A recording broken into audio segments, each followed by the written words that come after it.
is a decision of the representative of each NATO member country in the North Atlantic Council.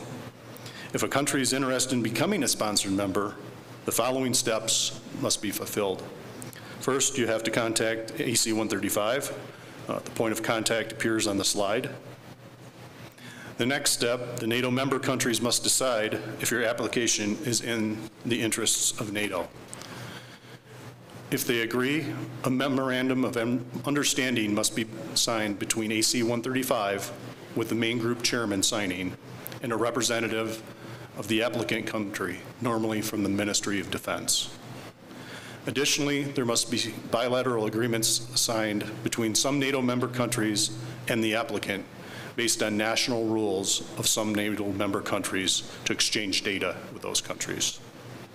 And the last step is official announcement by the main group of AC 135.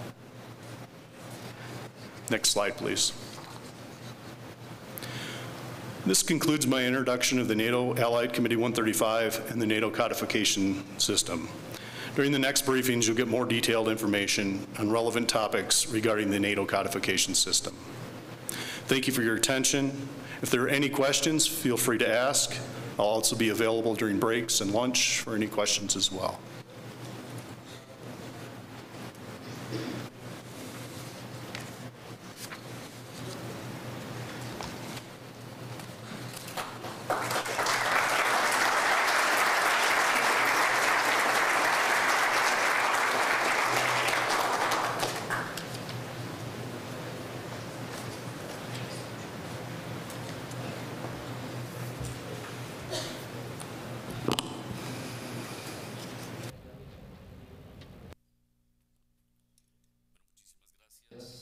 Thank you very much for your presentation, sir.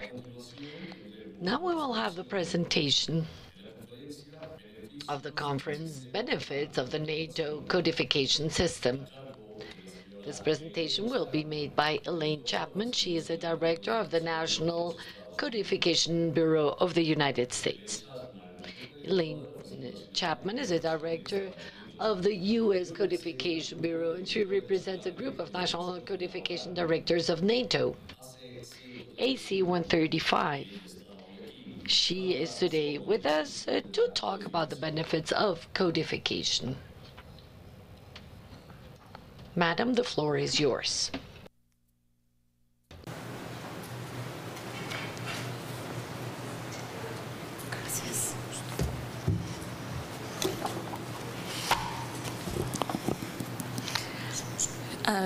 Buenos dias. My name is Elaine Chapman, and I'm the director of the US NCB, and I'm just here today to talk to you about the benefits of codification. Next slide, please. Okay. The logistics data from codification is used in every aspect of the supply chain. We call it the link or the DNA of logistics data. The NCS data is involved in every supply chain to include repetitive operations such as procurement, storage, supply, and delivery. It's also used in the disposal aspect. The importance of the data revolves around centralized management, reports, and the AC 135 agreed upon controls. Next chart, please.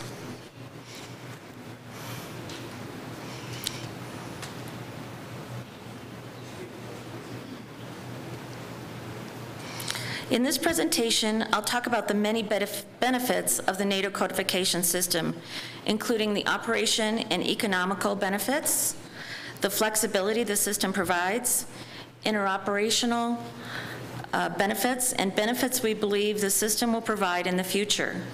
I'll end with a case study, multiple case studies, to show how codification data assisted in the logistics operation in Bosnia peacekeeping effort, and I'll give you a few more examples as well. So next chart, please. First, Mike kind of covered this, so I'll go pretty quick, but why does codification exist? It didn't develop without a reason, but it rather developed because of the needs that became clear during World War II. The NATO codification system exists because of the lessons in history and with the growth of inventories as weapon systems became more and more complex, and the need for efficiency, the need for increased interoperability, both within military services in each country and within the NATO alliance.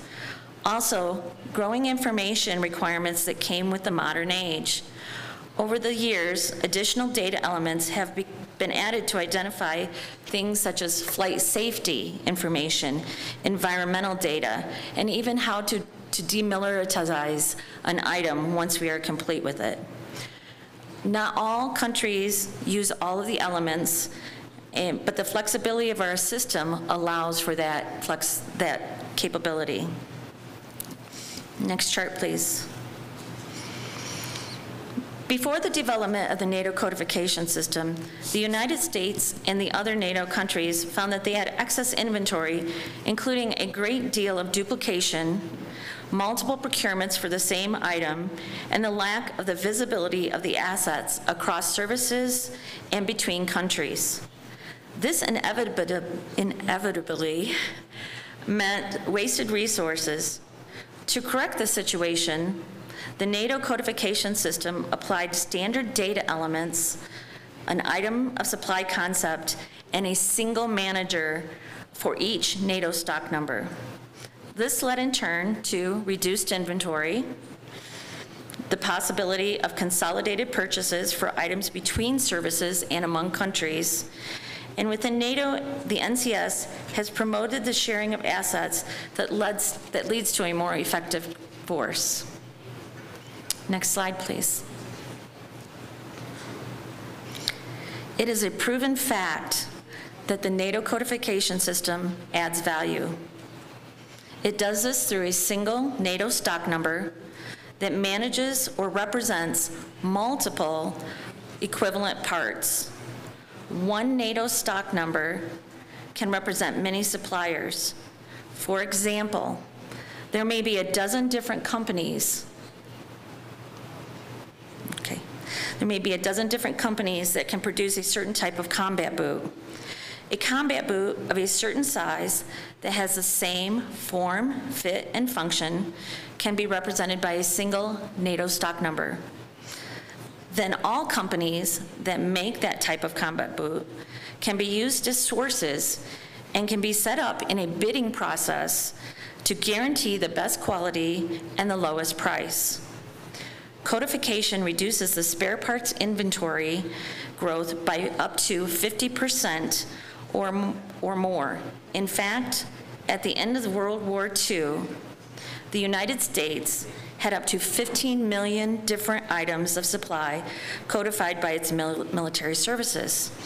After we implemented the codification system, the number was reduced to about 5 million, so huge difference. Next chart, please. The NATO codification system offers many types of benefits, including operational, economic, flexibility, interoperability, improved relationships with industry, and newer types of benefits, such as 3D printing that we could add to our system. So next chart, please. Knowledge is power, and is provided by the operational advantages of NATO codification, which include the standardization of material and knowledge of resources that are available across a wide range of logistics function, accurate description of items, and a common technical language. Because of the way its data elements are set up, NCS is very easy to use. These features lead to improved interoperability and stock control, reduction of distribution networks, and prompt satisfaction of users' needs for the logisticians in the field.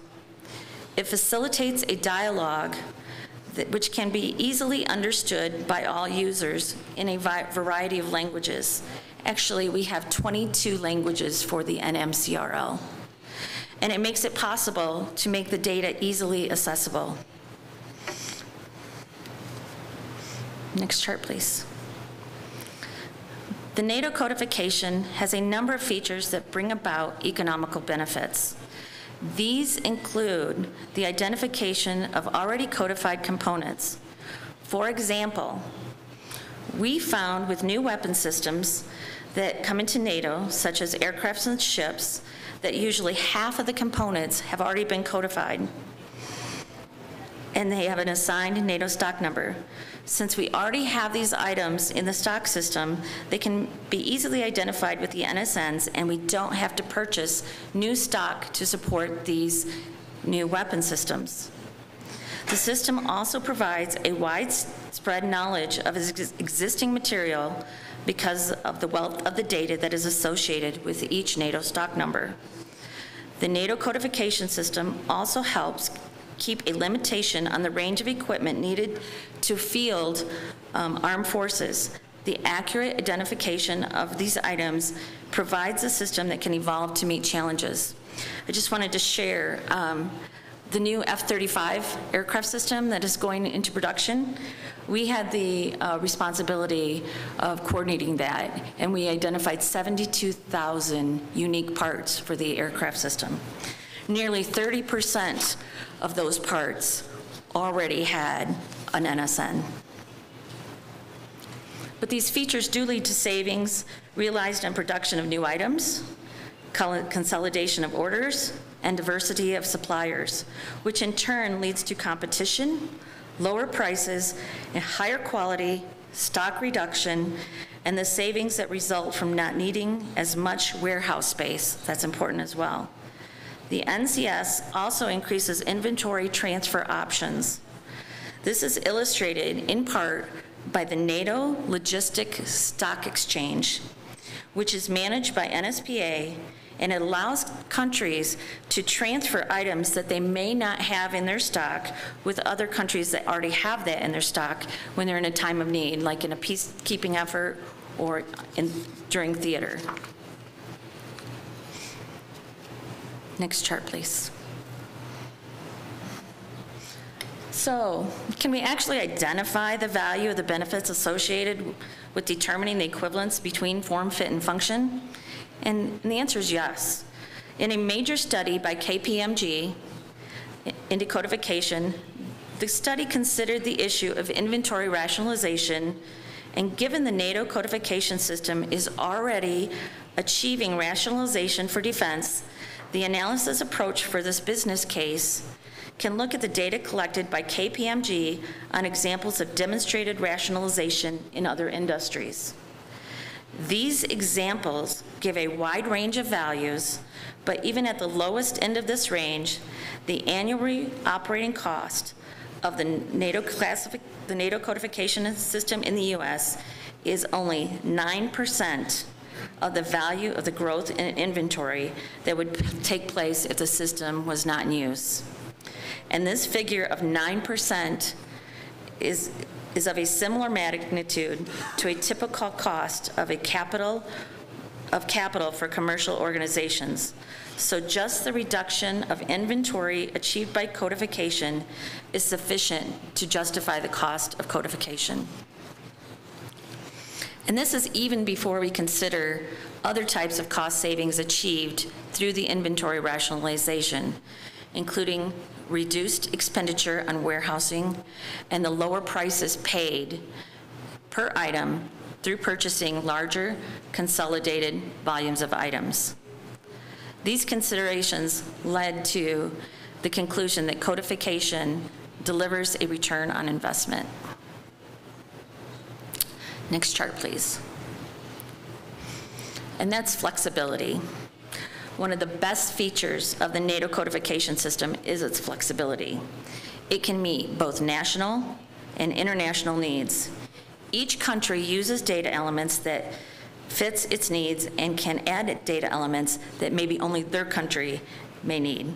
There is a certain core group of elements that we all have to use, and those include things such as item name, who are the users, what the part numbers are, and of course the companies that make and deliver the items that are represented on the NSN. Those are used by all countries. Then the other data that countries develop and associate with the NSNs that they might only use themselves. For example, in the United States currently we have environmental data, and that we also have hazardous data that is used in our system only, but if other countries want it, we share it. And now with XML, it's even easier to share.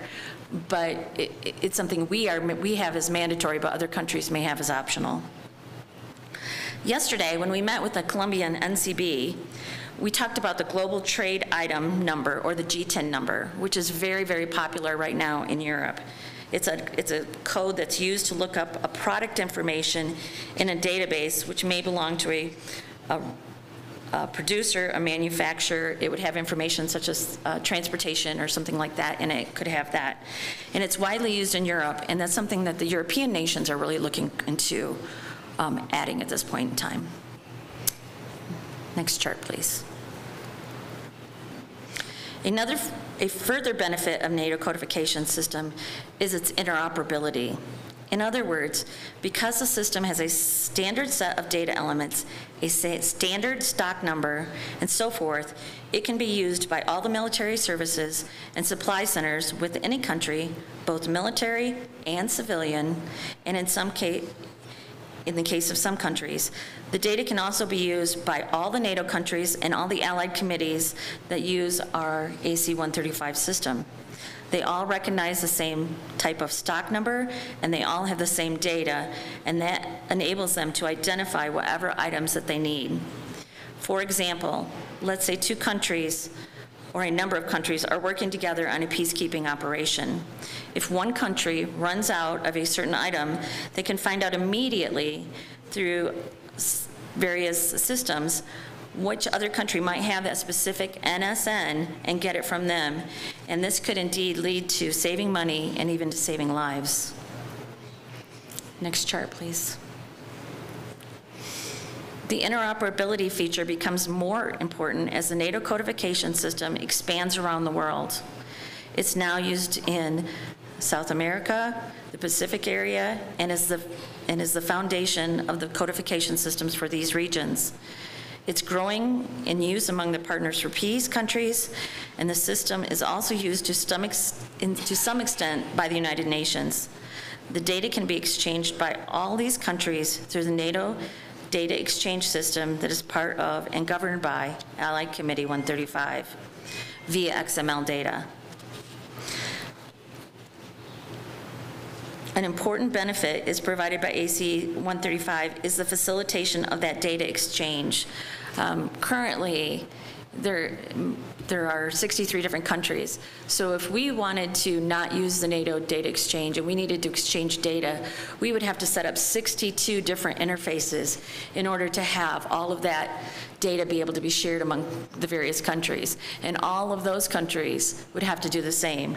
So instead of having a two-point connection, where today we provide the data to NSPA, NSPA provides the data to Colombia, Colombia provides it back to NSPA, and they provide it back to us, we would have to have probably 33,000 different connections for all of the countries to connect and work together. So a big benefit. Next chart, please. Some other benefits of the NATO codification system are environmental. The system, at least in the US, now enables us to identify items that are suitable for recycling. We also are investigating ways to identify the green material. This has a lot of challenges, such what is green today may not be green tomorrow. Even within the United States, California has more strict rules than some other states, so it's definitely a challenge.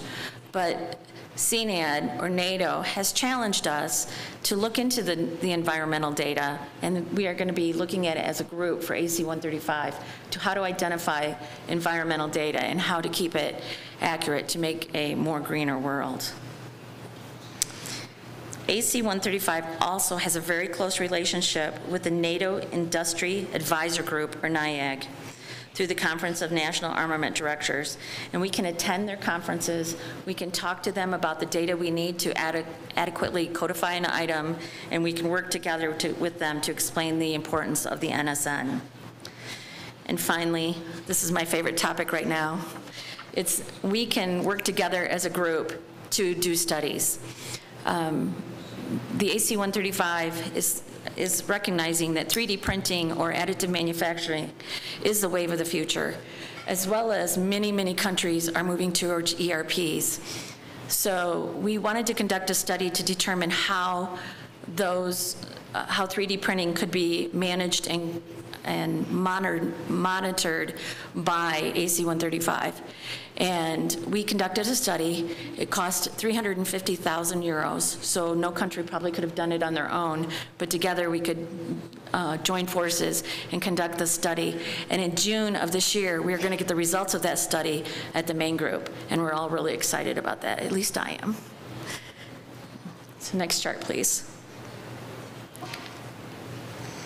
And we who are involved with the NATO codification system believe that the benefits were only going to grow in the future. It's become kind of a saying in the U.S. that the future logisticians will manage more information more than they manage the material itself. Because of the NATO codification system is a key element to the logistics information picture, we believe that it will only grow in importance as time goes on, and we are pretty confident about that.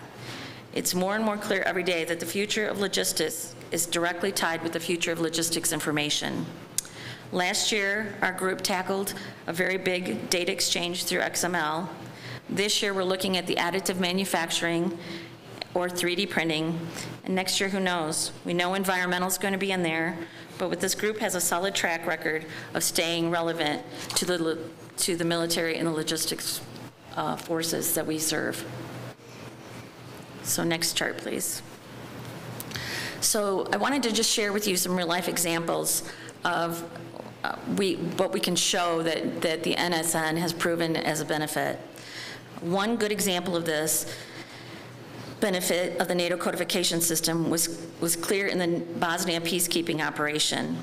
France, who was one of the chief logistics officers in the peacekeeping operation in Bosnia, gave a presentation at the NATO symposium in California that they had some very good data that showed we were important. It was when NATO first arrived and became involved in that peacekeeping operation, the logistics operations were under the United Nations supervision and were wasteful and inefficient because there was a lack of a common technical language and a lack of a common way to identify spare parts. This led to many unneeded and unnecessary spare parts being delivered and purchased under perilous conditions. And by using the NATO codification system to identify those parts, NATO realized great logistical benefits. The NCS helped enormously in organizing the logistics information. But that's just one example I have. I'm going to give you a couple more. Do I have time, Dan? Okay.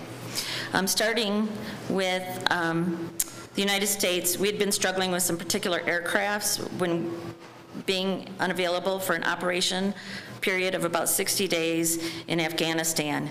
And within the 24 hours of being advised of this problem, the NSPA was able to identify and obtain the required replacement items from inventory that was being held by Norway. The NATO stock number was the part identifier that made this process possible. If nations choose not to use the codification system, then a different international standard would be necessary to achieve the various benefits. And Canada provided another example where they were working to find some sprocket wheels in Belgium for the Leopard tanks to be deployed in Afghanistan. And because they were able to work with Belgium, they were able to reduce the delivery from 6 months to 3 weeks to keep those tanks moving forward. And within Belgium, when they delivered the Dingoverse vehicles in Afghanistan, they had very, very limited national logistics support.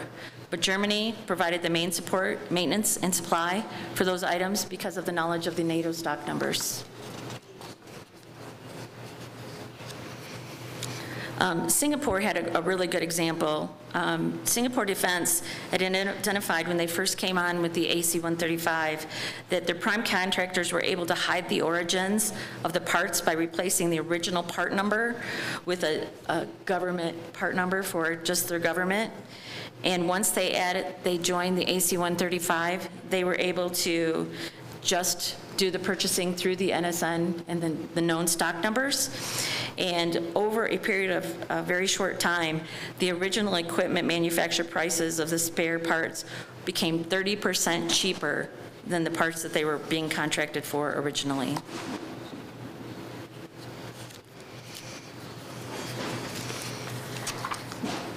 And I'd just like to close with an industry benefit. I mean, we talk a lot about the governmental benefits, but from an industry side, Belgium added an NSN for producing eyelets for hardware for bags, belts, and they created an NSN for that. And through the various years, that company went from a very small Belgian company supplying hardware like the eyelet accessory. And once they had the NSN and it was available to all countries, their sales boomed and they were able to see a very big return on profit. So there's benefits across the board. Next chart, please. I'll just end by providing a summary of the benefits of the NATO codification system provides, which are improved requirements determination, coordinated procurement, effective use of assets, enhanced opportunities for standardization, simplified technical dialogue, improved government and industry relations, better information management, and reduced equipment downtime. I just want to thank you for your attention, and are there any questions? Thank you.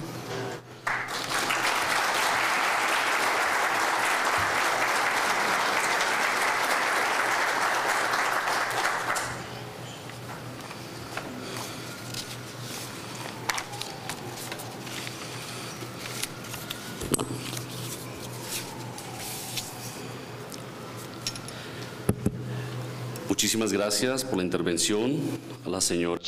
Thank you very much, Madam Elaine Chapman, for your kind intervention. Now we will have the projection of a video that talks about the scope of codification and standardization in Colombia's mechanisms that strengthen logistics worldwide.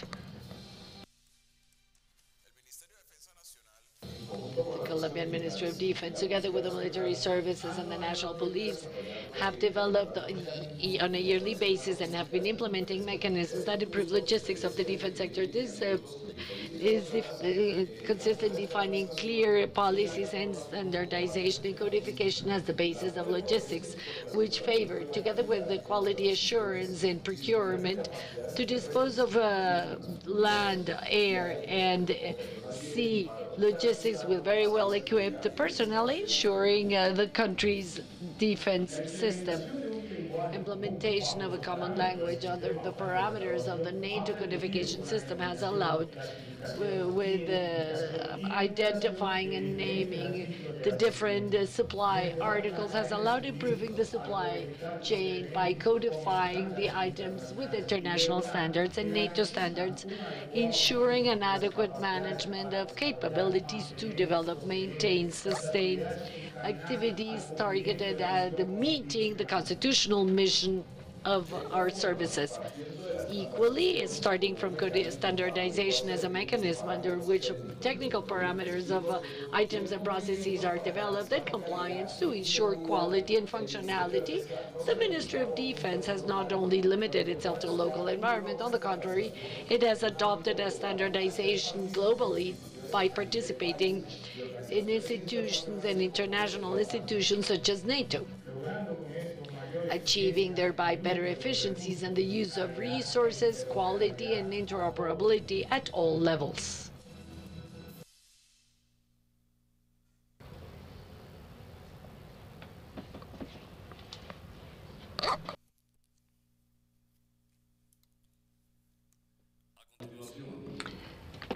Now we have the presentation of the conference use of application of codification provided by MSP models and tools by Mr. Piotrowski, the head of codification support of the procurement agency and support of NATO, the section supporting the program LDC.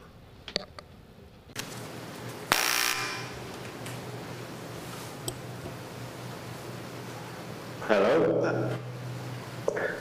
I think I'm connected, so welcome. Bienvenidos a todos.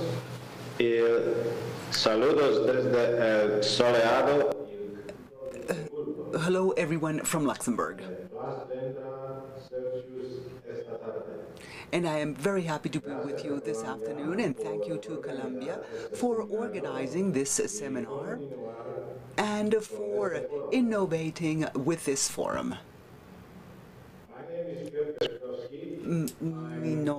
25 years working for codification, currently as at NATO Support and Procurement Agency as the Chief for Support to AC-135, making sure that system works up to the standards and connect the nations.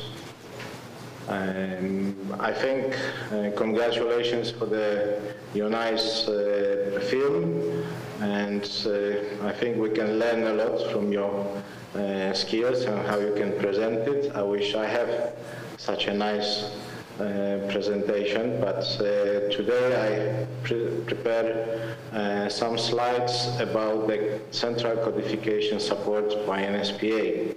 If we move to the next slide, we can see the table of contents. I prepared today to talk a little bit about NSPA role in supporting NCS.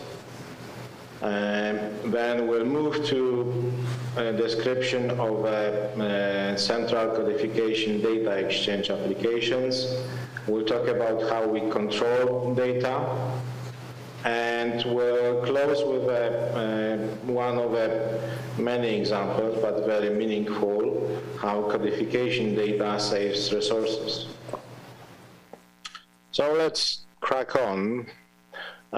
Move to the next slide, which shows the organization structure of NSPA, NATO Support and Procurement Agency. This is a service organization supporting supply and procurement for NATO nations and partners. Today, as we speak, NSPA will sign some 100 contracts for logistics support.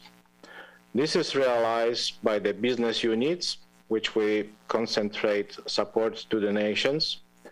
We have concentration on the operation support to operations, life cycle management, which also covers codification activities, Central European Pipeline, which is providing the fuel, and NATO airlift management. These business units are supported by some generic functions, finance and procurement, and making sure that every administrative work is flawless and well executed. Our general manager reports to the agency supervisory board, who is overseen by NATO North Atlantic Council. We support 32 partnerships like AC-135, although AC-135 is the largest representation of the NATO countries and sponsor countries. We support 90 weapon systems through the different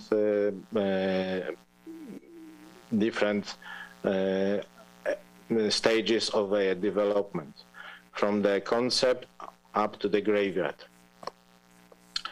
If we move to the next slide, we see this is the expansion of activities under life cycle management, which covers whole spectrum helping nations with supporting the equipment. So we realize system acquisition, supply, maintenance, codification of supplies, modification, upgrades, up to the disposal. Throughout different programs, nations come to NSPA, request support for the specific weapon system. We establish partnership. Some partnerships have many nations, some have 2 or 3, but anyway, we provide them on a basis on a multinational cooperation platform. Codification is a part of the life cycle support. And how codification support is realized, executed to AC-135, we can see on the next slide, where I have presented the major groups of tasks which are realized by NSPA. On the left-hand side, you see the NSPA is a central logistics support to the nations. So nations come to NSPA, and we are like the central hub for this logistics support. The same with within the codification. The tasking for codification within the codification domain focus on the functional technical support. So we maintain procedures, we provide secretariat, so all the documentation which is realized and exchanged between 60 plus nations. We produce the biggest catalog in the world, NMCRL. We publish publications, procedures and brochure explaining codification business case. We maintain registration of the producers and application to exchange data and analyze data. And we maintain initiative to provide better communication of a codification, or rather demystifying codification concept and explaining this to the users. Because we have many users around the globe, codification data is essential to the military operation. Also industry, who is cooperating with military users, they found it important and relevant for their activities, and they are active users of the codification data. So these are the main area which NSPA helps NATO codification system. If we move to the next slide, we will start addressing, describing the central codification applications. All of them are managed, developed, maintained by NSPA and used by all participating countries.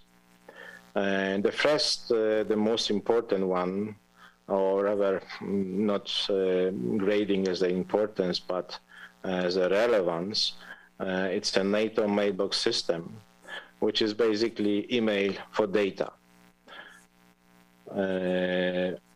On the next slide, you will see a description of a situation which we face.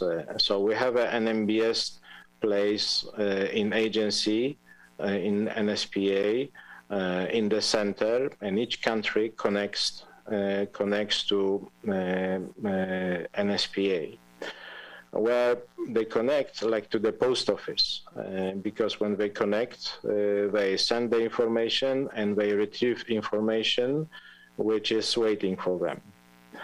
NMBS is designed to facilitate exchange of codification transactions or exchanges with XML. On the right-hand side, you see the total number of exchanges realized in year 2021. So daily, as we speak, daily we have maintained 650,000 transaction exchange between the nations. This raises the importance of this system, and one point to take is that data can be exchanged only between NMBS, between the nations, and supplied to the agency, to NSPA. If we move to the next slide, we see that a couple of important aspects which highlight what an NMBS does.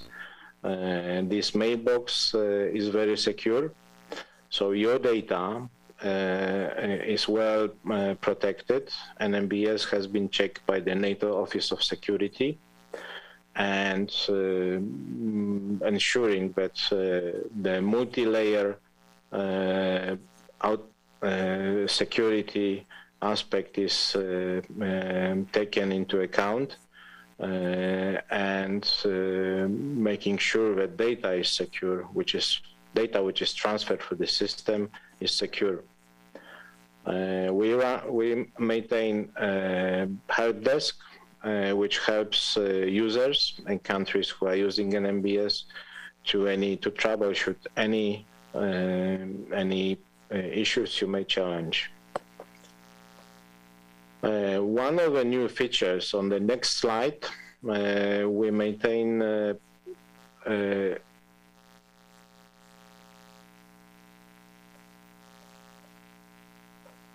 application programming interface, which is a very handy, useful feature. Basically, it's an additional application which allows to connect an NMBS between your system and an SPA. I do recommend that you use this slide as a reference and you go back to this actual site and you familiarize yourself, because it facilitates the work of your codifiers and people who are concerned with a transfer of codification data. We provide a guide how to set up this API, and it helps enormously because it automates the connection between the codification system, a central hub that is here in Luxembourg.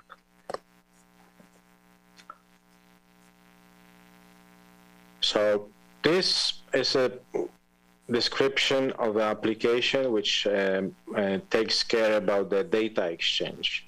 Any information which is concerned with the NSN, NCAGE, description of NSN, shall be sent to between the nations and to NSPA through NMBS. If we move to the next slide, next central application which is of relevance for the data exchange between the nations is NAPS. I will leave the acronyms this way because it's maybe helpful for some experts to come back to them. But NAPS is a solution. If we have 60 nations, 60 agenda items, and each nation sends one paper to each agenda item. How many papers do we have to read for one meeting or print? In old days, we use faxes. Today, we have NAPS. And what it is, it's explained on the next slide. This is a paperless office of codification of AC-135 and basically to the nations, because this is your office. We store more than 30,000 documents in manner by specific committees who develop these documents. The repository constantly grows. It's based on a SharePoint application, It's intuitive. It's organized by the committees. So if you are interested to learn about the main group agenda, you will find the main group agenda on the main tree of documents, and you can explore it further until the specific topic of your interest. On the next slide, you will see that we developed the specific function allowing users to download documents. This bypasses all the security aspects of your network and limitations with a directly opening document. But whenever you explore documentation in apps, use this function, and it will allow you directly to access the documents which are there. On the next slide, there is an introduction, and those who are using this application, I invite to explore the alert function, which helps enormously to use this and stay up to date with documentation, with changes in the documentation. What this function does is allowing you to receive email alert about all the updates within the specific committee. For example, if I'm interested in the updates in panel A agenda, I could select that I will be receiving this once per week, any new documents and links to the documents which has been disseminated by the nations during the week time. So I invite all the users to explore this function because it makes your life easier. On the next slide, you see another function useful for working on a large number of documents which are organized in the folders. For the meetings, we organize them by the agenda, and we develop the specific function which allows you to have a summary of all the documents in a download function. So this is very highly recommended to use whenever you want to explore the specific agenda from panel A or from main group, and you may take it to your local device, or you can print it, although it may be too big for printing, but download facilitates this functionality. So this explains the operation of a second very important application which we use for codification data exchange, NAPS, which is the paperless office for AC135. On the next slide, we will briefly introduce the NCAGE application. NCAGE code is an identifier for companies. The first company was established, I think, in 17th century in India. We're not reaching that far. We maintain companies registered for NATO codification system. Roughly 3 million suppliers, vendors, manufacturers have received NCAGE code. On the next slide, you see the link to the application. It provides 24/7 single point for registration of suppliers and manufacturers. Today, as we speak, we have 2.8 million active NCAGEs. Application allows you to check if there is already CAGE code assigned for the manufacturer. It also allows to update existing one, and to, if there is no cage existing, the company or manufacturer can request the new one. On the next slide, there is introduction to the process of requesting a new cage code, which goes through the description of the company details and making sure that all the data required, mandatory for the registration, are available, inserted at the time.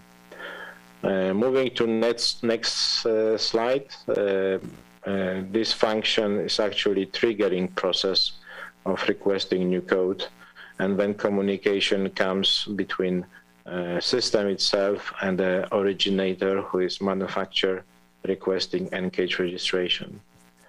So this is third very important application which we maintain to sustain codification data exchange.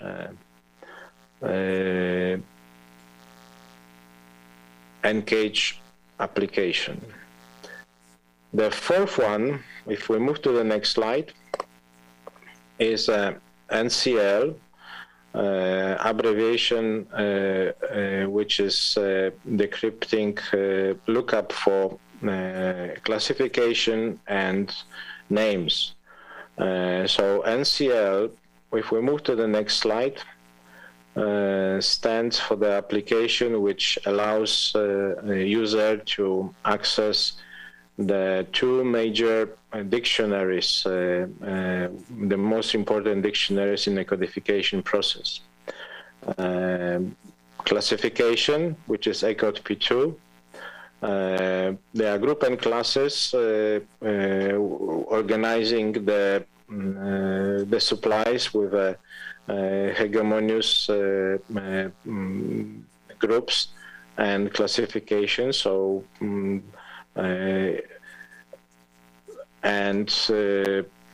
application maintains function which allows to search for this group and classes. On the next slide, you can see the second part of it. Inside the NCL is the repository of all item names, approved item names, which are authorized for use in a NATO codification system. Each approved item name comes with a definition and specific parameters which allow for description of the item within related characteristics. The NCL, if we move to the next slide, I'm moving too fast through these because I want to just to give you the glimpse of the concept. The slides are for with you for reference, and I encourage to go back and explore these applications because there is an enormous wealth of information. And in particular, this one, name and class lookup, is exploring both dictionaries and allowing to search in the multilingual environment. You can select your language. I think Spanish language is available. So pick one which you prefer, but two languages mandatory for NATO, English and French, are always available. And this application applies Elasticsearch, which is more or less the same type of a search which you can find in a Google search engine, and looks for the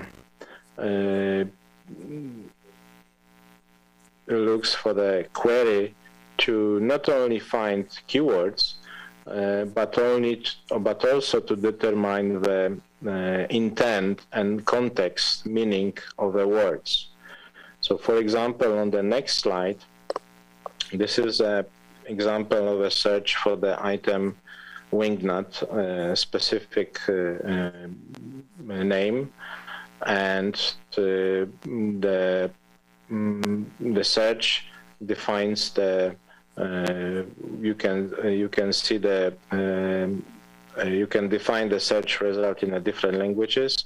Once you hit the button of the magnifying glass, and application will look through all the group and classes, 47 item name codes and names, looking for this name. And on the next slide, you will see the results organized by hierarchy of a priority when the content of this name has been identified. So I invite to explore it. It's very useful and very handy to the codifiers. And this is the fourth most relevant application used by the codifiers, and probably essential to the codification process, because each action starts with a definition of item name. So by this explanation, I presented you 4 applications which help in data exchanges. 4 of them are maintained by an SPA here in Luxembourg and used by all countries who participate in codification system. And you see that we facilitate the multilingual user interface, promoting the most friendly use of this application.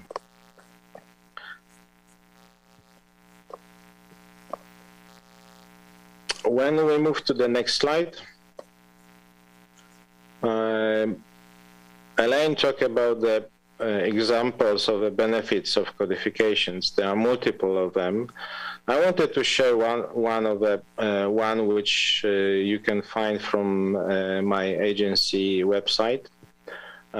This lovely vehicle is used by 3-4 countries, NATO countries, and all of them, they came to an SPA. They wanted to request maintenance of this beautiful vehicle.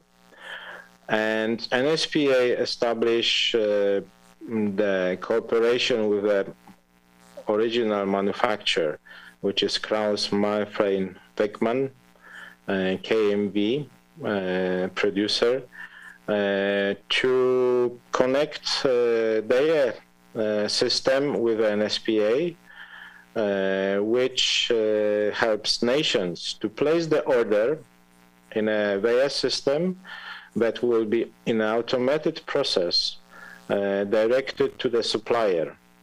Supplier will see the order, will realize it, and will send the supplies to the nations.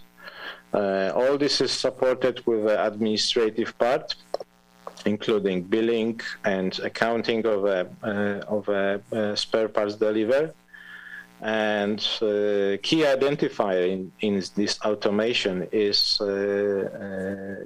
NSN.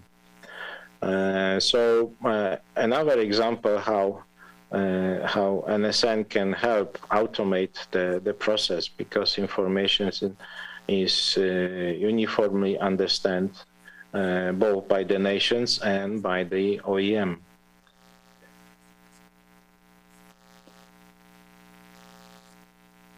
So this is, when we move forward to the next part of my presentation, in the next part I will talk about the group of applications which we maintain to allow access to data and control codification data. The two applications, NMCRL and MIS, probably are better known to the audience. Let's start with NMCRL. When we move to the next slide, we see the glimpse introduction to the new NATO Master Catalog of References for Logistics. This is the largest material catalog in the world. We came across, there are different catalogs available, but to the size of this, when you look at the number of NATO stock numbers and the part numbers which we maintain, and there is nothing the size, the magnitude of this level. NMCRL is developed and maintained by NSPA. It also facilitates semantic search for data. This is new application which has been developed specifically for the new data standard XML this year. And we invite users to explore it. We developed the series of short explanatory movies which you can find in tutorials when you log into the website. And I recommend to start with them because they explain in baby steps how to use the applications. When we move to the next slide, this is the content of NMCRL. So how we retrieve the information. On the main panel, you see the search for the NSN. In this case, this is the highlighted in orange NSN, and the information attached is grouped in the data cluster. So you have some identification and classification data, which relates under this NSN, list of users with a number of flags for the countries who actually use them in their logistics system. Then you have references associated with this NSN, and to the right characteristic data if it's available. Now, references are categorized with a specific parameters. Some of the references, they provide a part number and NCAGE, allowing to identify the source of supply. And we employ specific categories for these references according to the table which you find to the right, specifying either these references is procurable or potentially procurable or not procurable. I invite to make the reference to CodeSP application, which you can find from the Secretariat of AC135, and this will explain the details and differences between the references.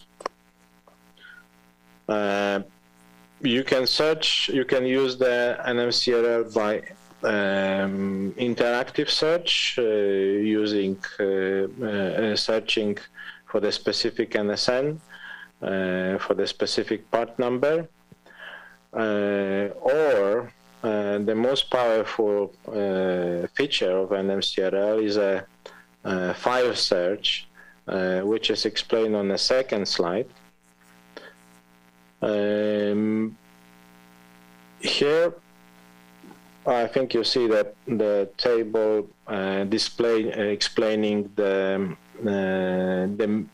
decrypting the value of the references. So if we move to the next slide.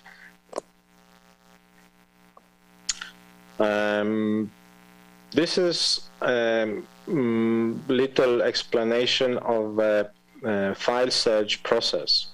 Basically, to the left-hand side of the slide, you see the group of NCAGE numbers, and you can prepare this, you can either search them by one, or you can prepare the file in a defined format, which is explained in the application, and you can upload the file of all these NCAGEs, and the system will find you all references associated with these NCAGEs. And this is the most powerful feature of NMCRL, because it allows for the very fast search of a group of items, group of references, group of NSNs, instead doing them one by one. I do recommend use this function, which accelerates process and gives you the results. On the next slide, you see another example of a search in an MCRL, finding NSN starting with 5960. When this NSN has several references, you can filter them or narrow the search by applying different filters, specifying the values which you are looking for. Filters is a very useful function when you want to narrow the features, narrow the search, and I do recommend to use this, familiarize yourself, and this allows you to find item exactly the one which you are looking for.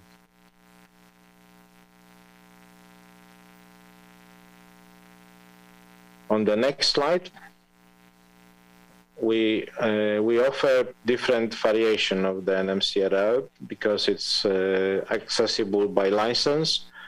But to start with this, if you are not familiar with NMCRL, we offer one month free trial. Then you will be invited to purchase the license. The web application is the most comprehensive, up-to-date one, and I do recommend for the currency, for the staying most up-to-date with the data and having access to all the data related to the NSN, to focus on the NMCRL web license. We do provide offline application, which is downloadable version. It has less features and it's not so comprehensive as a web one. And then we have a combination of both, just suit the requirement of the users.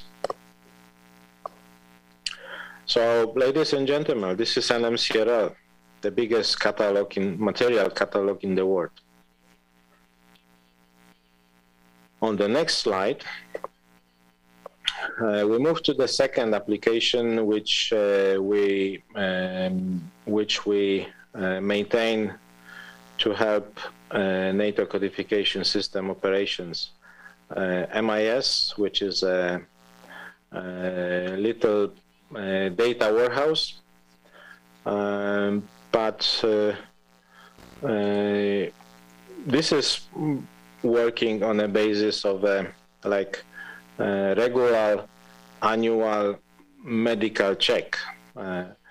I think if I would be in the room, I would be asking how many of you have your medical check this year. I did this year, and it provides me great information about my fitness, my part of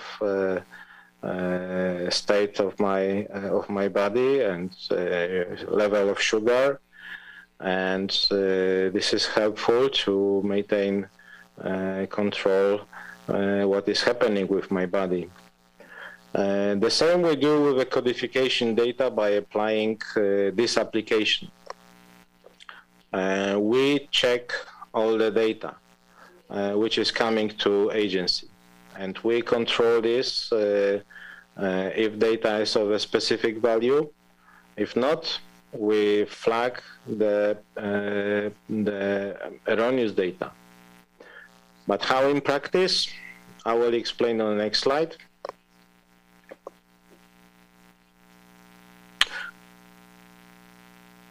This is, in a nutshell, the quality of data flow in NCS. When we start on the top level, we have a management plan, and quality charter defines the objectives for the quality approach, which sets the guidance for the data checks. We publish them in ECOT P1. Then these data checks are included in MIS. MIS is maintained by, it's an application maintained by NSPA. We execute these checks and report to Panel A, which is a technical panel. Then Panel A monitors them and takes action if there's some tweaking of these reports are required or new reports are needed. Then Panel A sets the guidance for this. And if there are any issues or we're happy with this report, Panel A reports to the main group. So directors are informed how the data is performing. How in practical terms? If we move to the next slide, there is introductory page to the MIS application.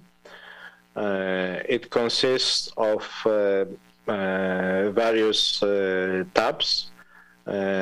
First one is important probably for the director perspective, for managers.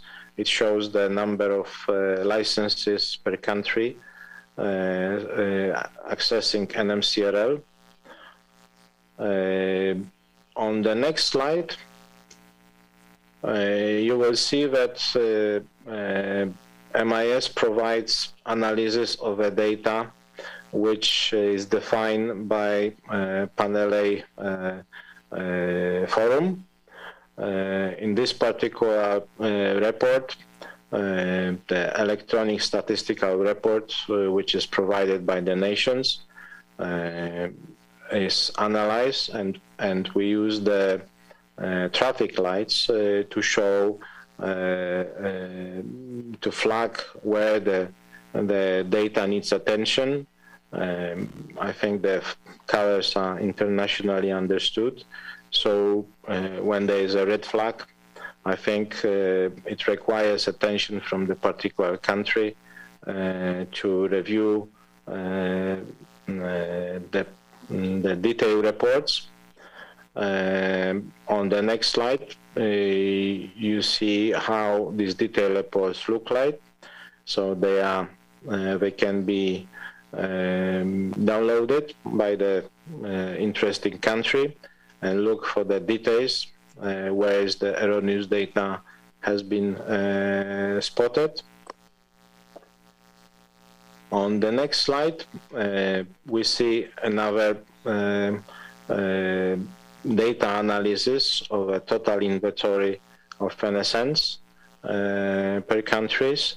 And if we have discrepancies, it tells us which country we need to contact to verify if there is missing data and we are not using, in the country is not registered as a user of this data. On the next slide, we apply controls to the data associated with NSN. So under NSN, there is number of data which have to be checked for accordance with the tables which we define in standard. I think there's roughly 100 type of different checks which we apply, and then all these are report.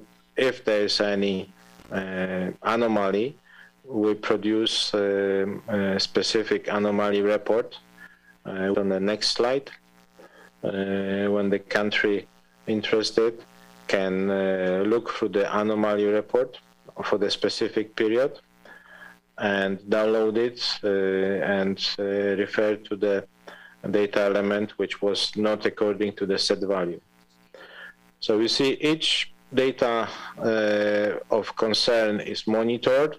If there is some issues with this data, we report it, we allow this report to the nations, and we help with understanding where to put the attention by using the traffic lights. Application updates data monthly, and it requires monthly review by each country who is providing the data to NSPA and taking corrective actions if needed. So this is an application which controls flow of the data and makes sure that the good data goes through and the bad data or data which is not goes through, and the bad data or data which is not according to the standard is appropriately flagged and reported through the anomaly reports. So these two applications, NMCRL and MIS, we apply to the NATO codification system specifically to control data and make data available to the users. On the next slide, if we put all this together, during the year, this is the production of support to the NATO codification system. These numbers shows the volume of exchanges happening between the countries. So if you, we have 240 million NMBS transaction exchange between the nations, and all of them, they go through the NSPA. We assign new 20,000 new SCH codes only by NSPA to the countries outside AC135 on the request because the NCH code is needed for the processing of any logistic activity with a NATO or partner countries. If we put together all the NSN data, we will have in one book, we will have 203 million records, one by one. And we maintain them here in NMCRL. We apply application which makes it easier for the users to search and to access the data they need. So this presents the applications which agency provides to support NCS.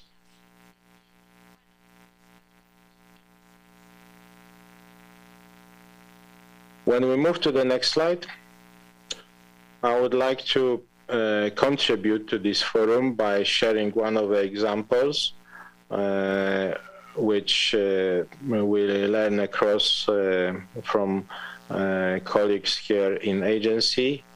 On the next slide, there is an example of a particular case in UK logistic where there has been a need for Linux helicopter tablet assemblies.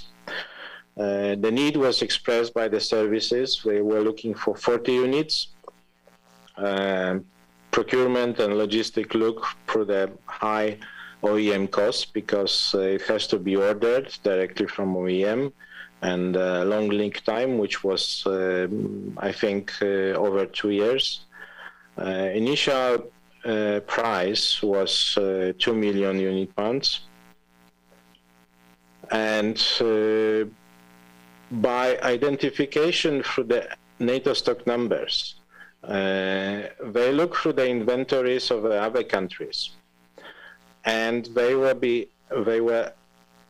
able to identify 40 unserviceable units from countries who also use codification system. It cost them a quarter of the initial asking price, and they have been able to work out the arrangements to have them on stock in 3 months. The key to this process was identification of the spare parts through NATO stock numbers. NATO stock numbers, which you can find from the MCRL. So, in summary, I would like to just highlight that these applications, which NSPA provides to the nations, to the codification system, to AC-135, help save enormous resources on a daily basis, which we don't see, we don't notice every day, but from time to time it's very nice to learn them and recognize them. So that concludes my presentation, and I hope you will find it useful reference to go back to these slides, to explore this application, and any other questions, I will be more than happy to contact me and will provide you more insights and explanation. We can set up the separate training for live demonstration, how they work. And I wish that you make all the best of this. Thank you very much for your attention.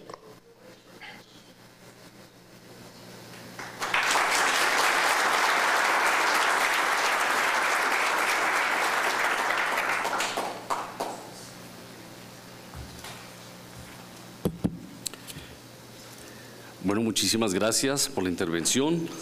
Thank you very much for your kind intervention. Now we would like to invite you all to enjoy a coffee break that you will find outside this room. We will have a 15-minute break, and then we will hear the presentation of GISED after the break. Thank you very much.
Wish you were here.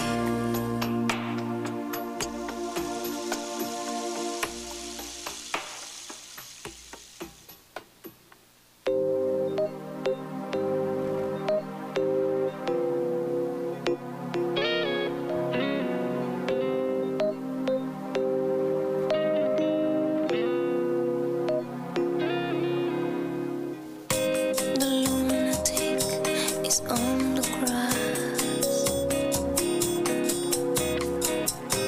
The lunatic is on the grass. Remembering games and daisy chains and laughs. Got to keep the loonies on the path. The lunatic is in the hall.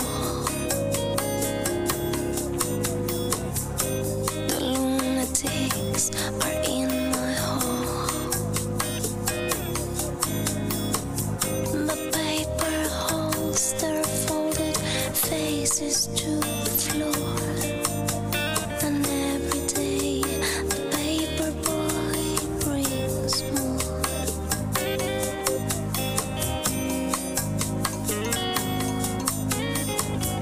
And if the dam breaks open many years too soon, and if there is no room upon Recording the stopped. hill, and if your head explodes with dark forebodings too, I'll see you on the dark side of the moon.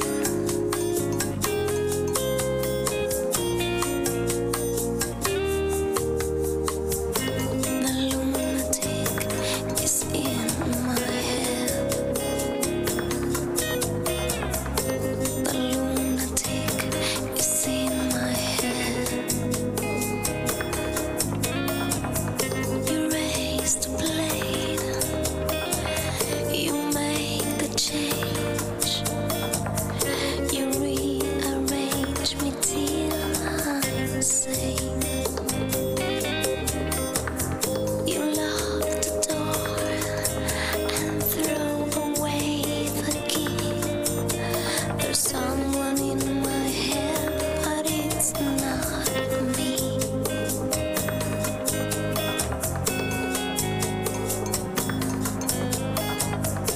And if the cloud burns thunder in your ear, you shout and no one seems to hear.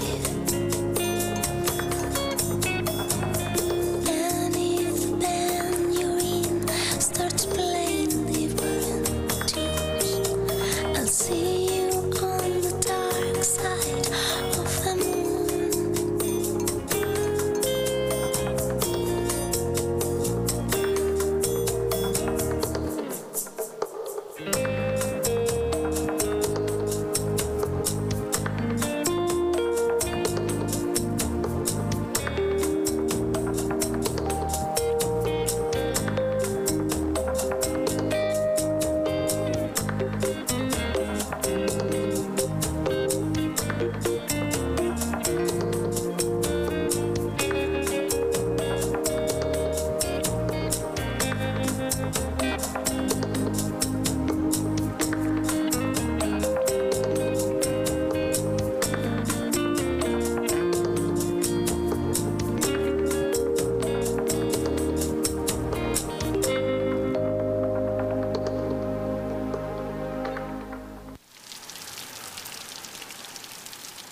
Mother, do you think they'll drop the bomb?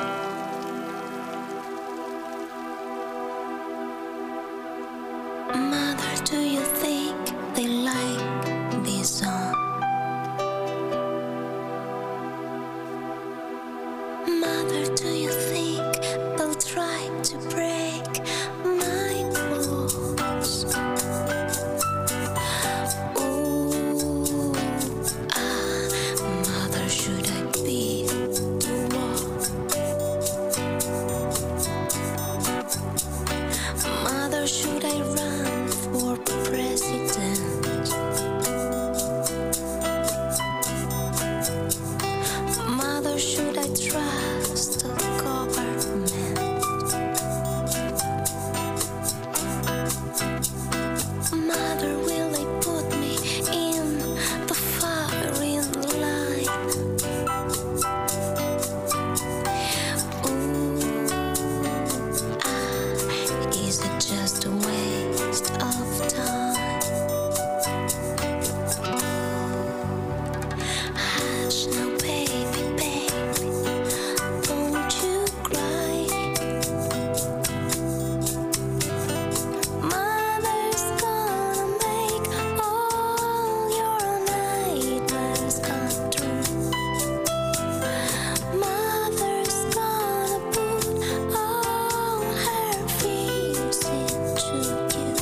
Ok.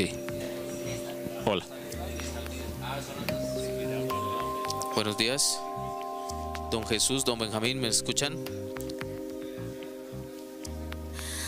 Money, get away.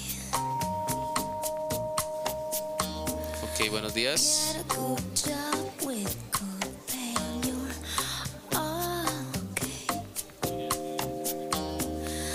Money, Don Benjamín, it's a gas. don Jesús.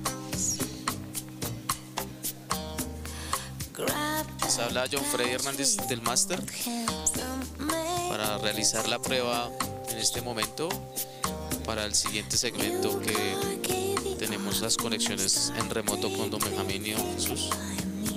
A football team.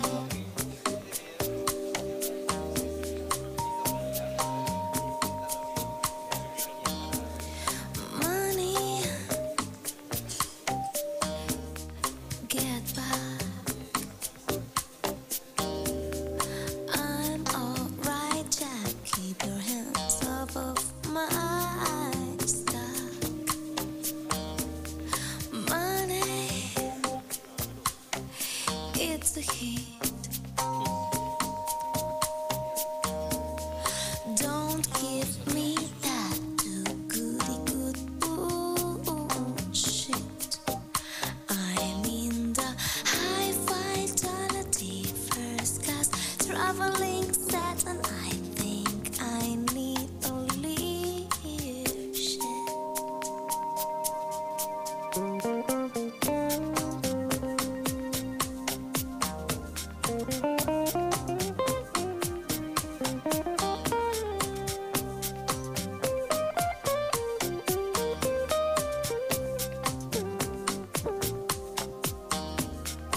Money, it's a crime. Share it fairly, but don't take a slice of my pie. Money, so they say, is the root of all evil today. But if you ask for a rise, it's no surprise that they're given away.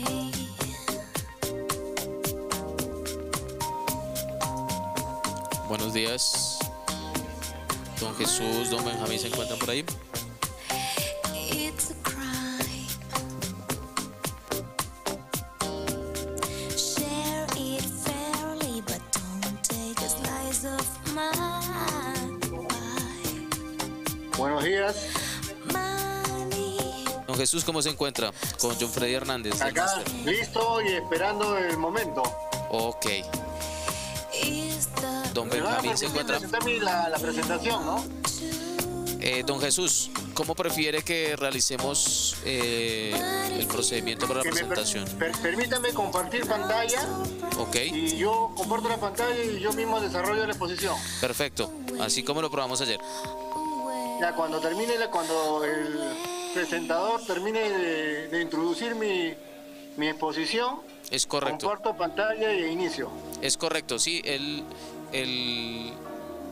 presentador les va a dar la pauta para que cada uno de ustedes ingrese en el momento que sea pertinente. Ya, muy amable, gracias. Bueno, ¿podemos compartir pantalla para revisar y prender la cámara, don Jesús?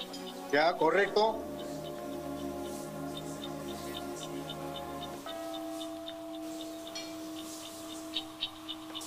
Ok, sí, ahí lo vemos bien the moments that make up y ahí estamos viendo su presentación. if reader and Ok, ya están 16:09.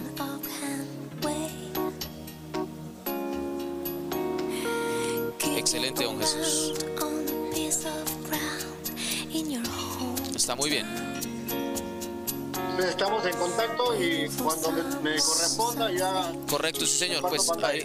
la idea es que permanezcamos conectados escuchando todo el evento, para que en el momento que el presentador acá les dé el anuncio, ustedes ingresen automáticamente ahí. Ya, muy amable, gracias. Con todo gusto, que estén muy bien, buen día. Ya, hasta luego.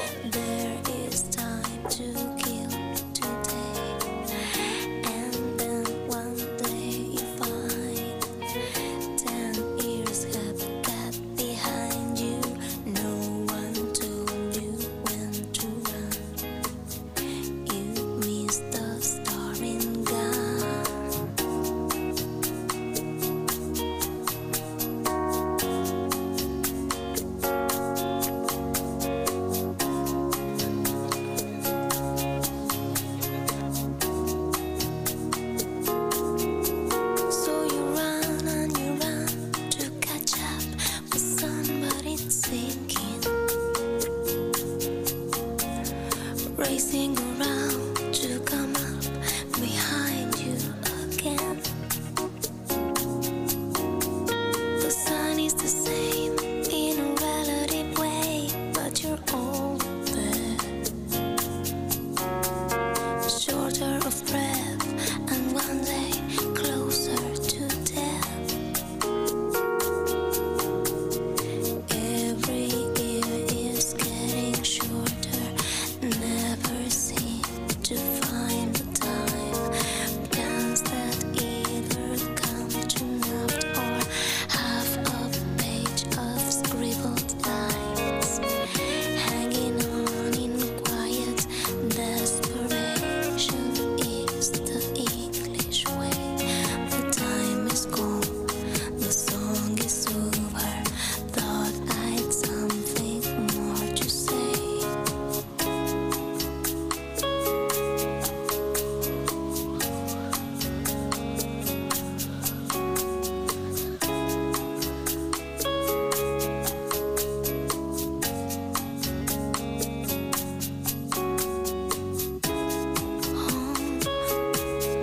Home again.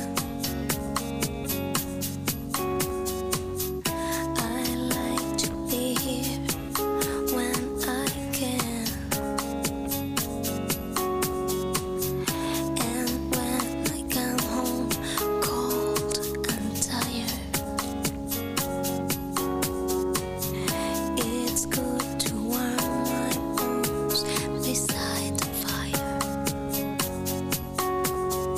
Far away across the field, the tolling of the iron bell calls the faithful to their knees to hear the softly spoken magic spell.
Mire, póngase este audífono. Carlos, quíteme este micrófono, que no salgan ahí de que van a hablar. Buenos días, señor Benjamín. Sí, buenos días, ¿me escuchas? Sí, señor. Excelente. Señor Benjamín, exactamente. Muchas gracias por prender la cámara. Por lo que me doy cuenta, estamos muy bien de internet. Sí, señor. ¿Será que podemos dejar compartida la presentación de una vez? Ahorita viene una intervención y después te dan entrada. Sí, señor. O sea, para estar listos desde ya.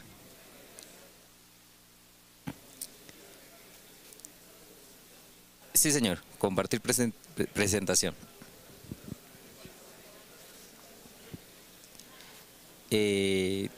Sí, señor. Ya se ve. Entonces podemos mandarla en pantalla completa.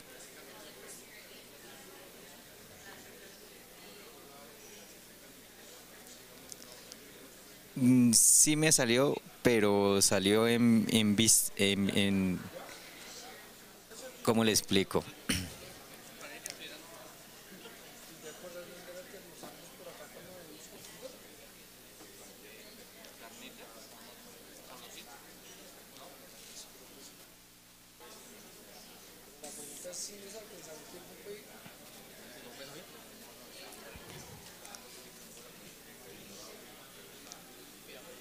Sí, señor, tranquilo.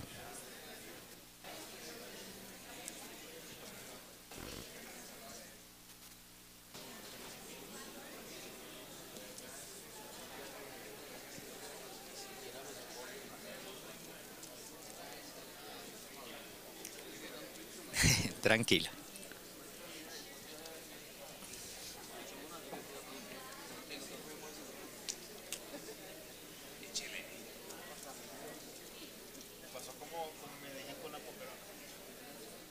¿Se conectó Benjamín? ¿Qué dijo?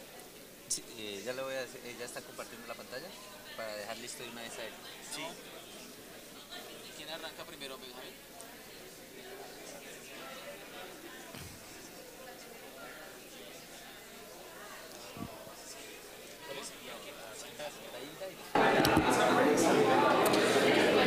Una vez más, muy buenos días. Rogamos a él.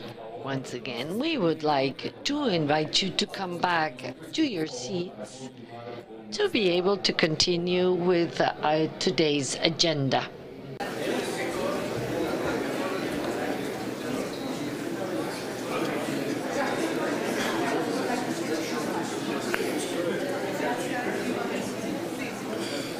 Sí, señor, ahí estamos. Sí, señor. Y si quiere, dejamos la cámara encendida también para nosotros acá, poder hacer el encuadre. Sí, señor. O sea, ahorita sigue la señora Hilda, termina ya la intervención y seguimos con la intervención suya. Sí, señor. Ya todo usted se encarga desde ya propiamente. Rogamos el favor al personal asistente. We would like to invite all attendants to come back to your seats to continue with today's agenda. We would like to invite you to take back your seats. Muchas gracias. Estar pendiente para cuando le den entrada a la intervención. Muchas gracias. Listo, ya. ¿Listo, Tigre?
Cristina Palacios.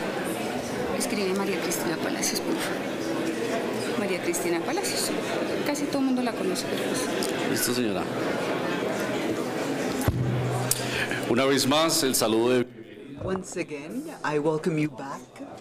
We are now going to continue with our agenda for today, but before that, I would like to remind you all that if you have any questions on the previous presentations, to please jot them down on your sheet of paper, and if you have any question, Mrs. Maria Cristina Palacios is the person who will walk by your tables, picking up your questions so that we can entertain your questions later. We would now like to extend a very warm welcome to Hilda Raquel Lopez Gomez. She is the director of the GESET Corporate Center, and she will be delivering remarks on her GSED, which is the Defense Sector Well-Being and Business Sector. Thank you.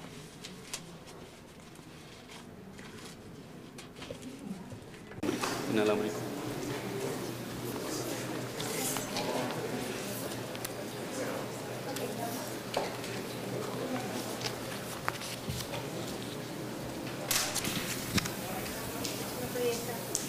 Ya.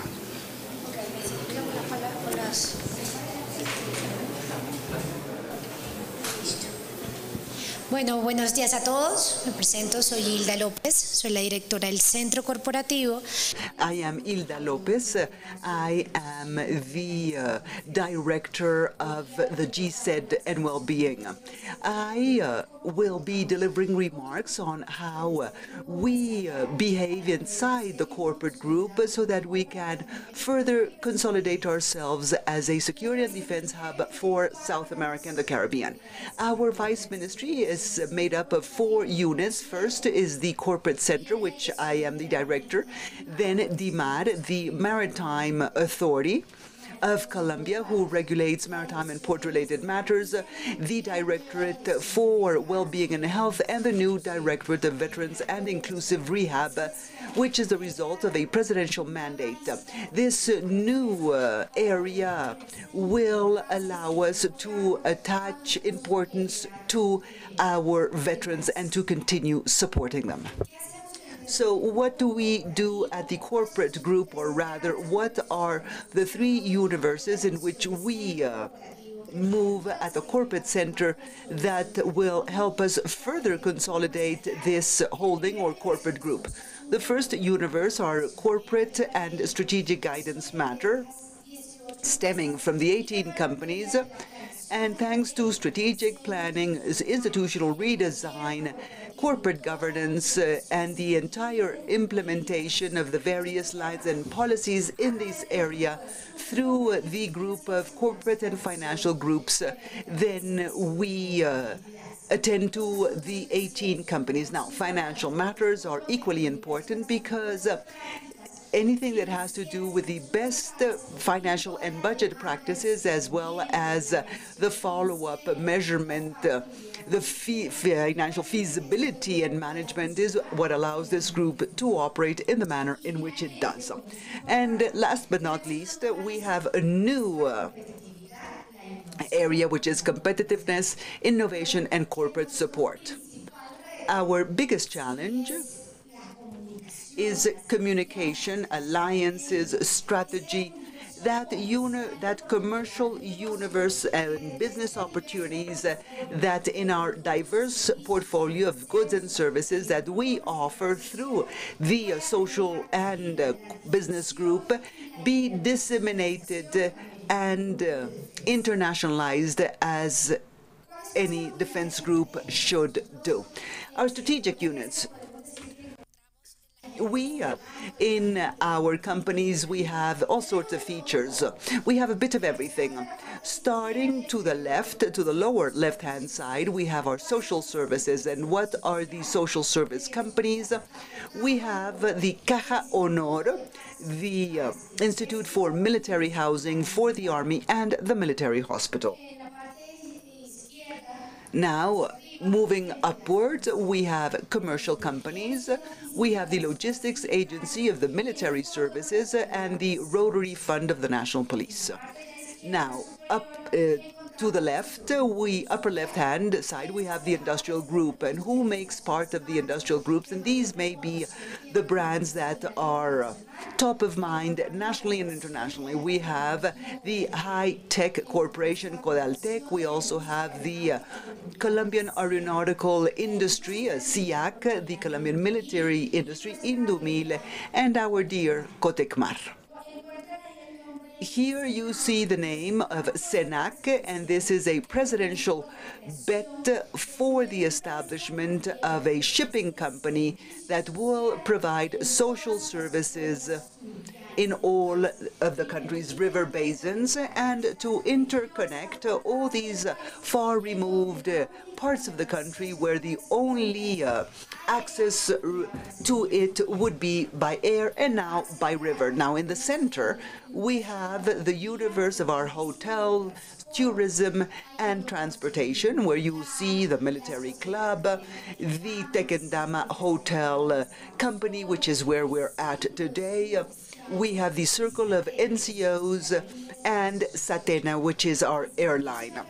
As regards services to pensioners, we have the retirement plans of Cremil for the military services and Asura for the police.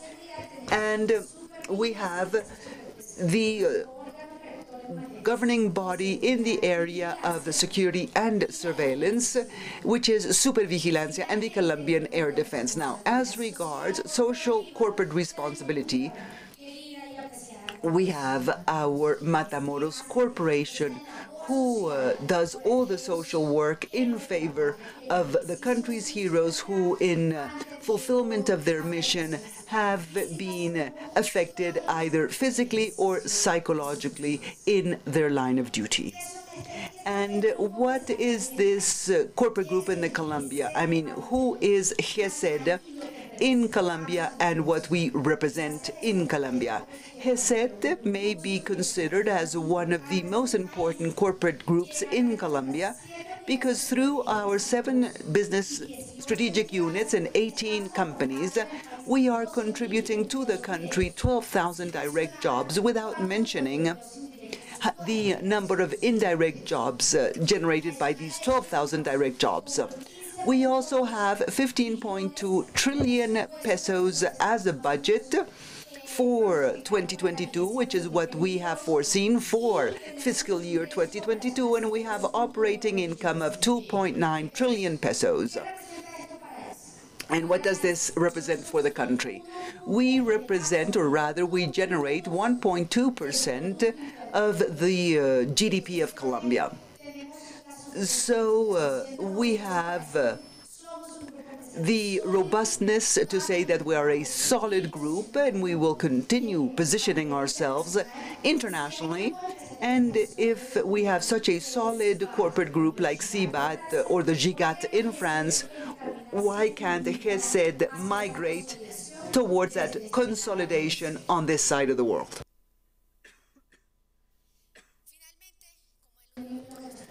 Since what has brought us together today is NATO, let me tell you that of these 18 companies, which companies have been working to get their codification and how that codification is operating inside each of our companies. Indumil, our military industry, I would say has 295 items registered in the NATO system, and with Indumil we produce arms, ammunition, loose ammunition, explosives, and accessories for those explosives that are required by key sectors in Colombia, like mining, obviously the defense sector, security, and the road and communications infrastructure.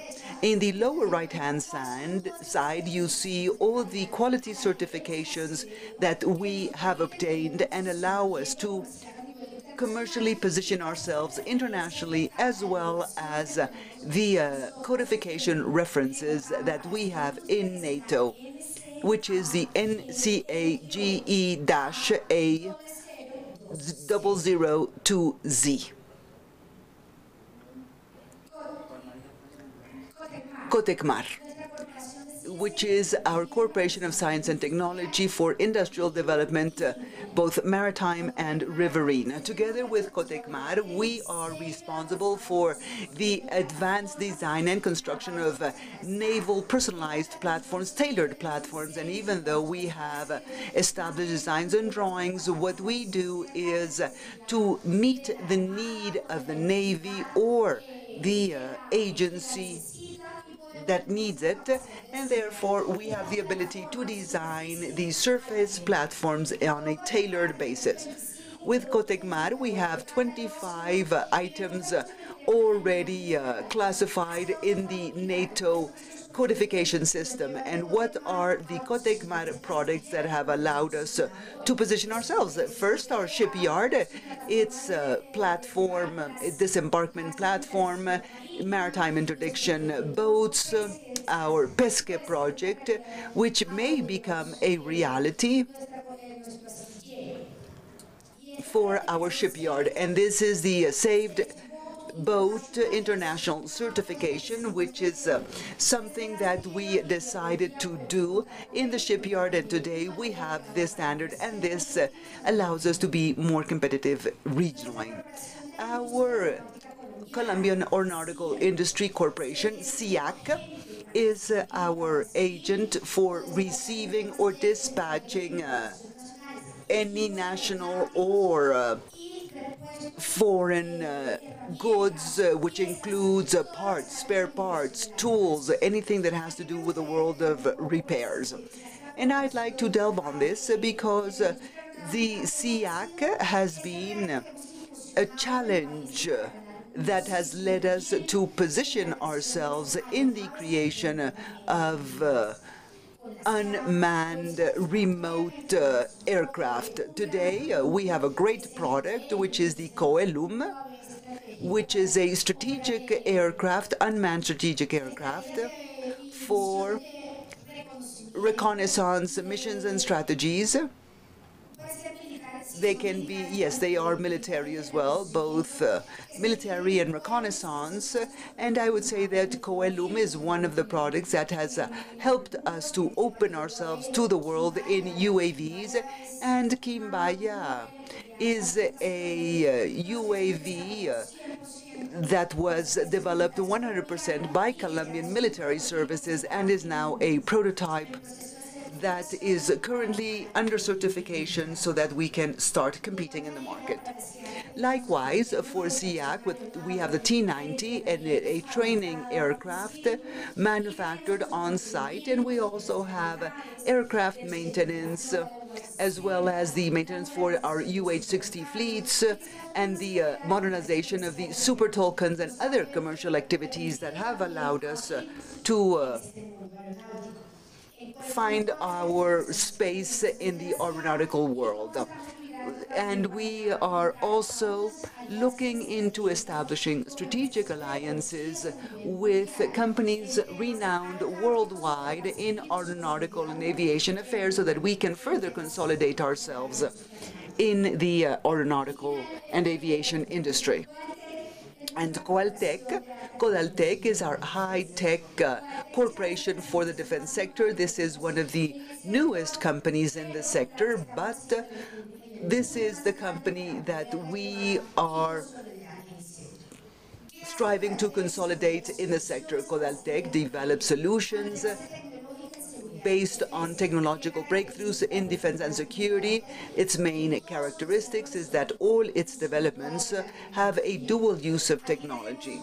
Here we have, with Codaltec, the main products in this portfolio that has helped the company be recognized, and I'm talking about the shooting simulator, a mono radar or single radar system. And Horus, Felipe. Horus is, yes, you always need to have a close friend in space. We also do modeling, simulation, sensors, and I would say that this is one of the companies that we want to promote. And I love talking about the dual use of technology and saying that these initially military developments have helped us take care of our strategic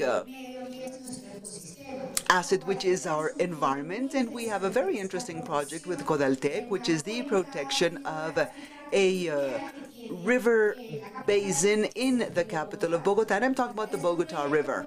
And thanks to a project with Codeltec, we can monitor the mid-basin of the Bogota River and a very important lagoon, which is the Lagoon of Fuquete, where we've managed to monitor the water, the theft of water, illegal use of water, and other activities. And thanks to the radar, we have been able to see, thanks to the military industry, that we can find a service that we can provide to society. The Police Rotary Fund, and they are our experts in logistics and budget management. We, through Forpo and the 112 products registered in the NCS, we find activities such as the procurement and import of goods and services. We also have the bulletproof vests, uniforms, credit lines, construction, as well as the nationalization of goods. So this is class 2 material of both military and civilian use that allow us to issue these goods to our services and the civil service, like our firemen.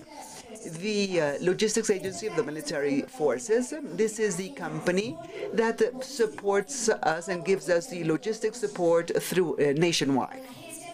Thanks to the Logistics Agency, we've worked on the codification of 143 products that have been unified in the 3 major lines of logistic, which are Class 1, which is food, Class 3, which is the universe of fuels and lubricants, and the 3rd, which is works of infrastructure.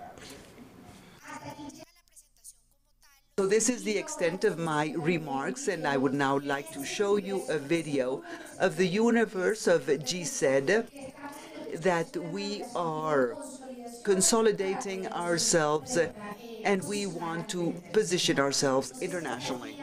But before showing you the video, do you have any questions for me, doubts, or any comment for me? If not, it seems that I was very detailed in my remarks. So thank you, everyone, and have a wonderful rest of the day. We will now show you the video called Corporate Meetings with the Defense Sector. Industry and Defense Services, Corporate Innovation, Health and Well-being, Asset Management,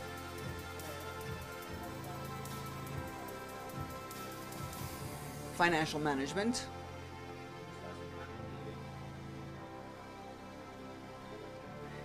Industry and Civil Sector Services,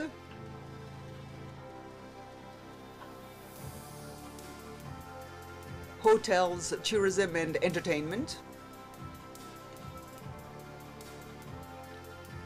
1.5 trillion pesos budget, 12,000 direct jobs, 1.2% of the Colombian GDP, 7 strategic units, 18 agencies or entities, 15.3 billion pesos budget for 2022, 2.9 trillion pesos in operating income,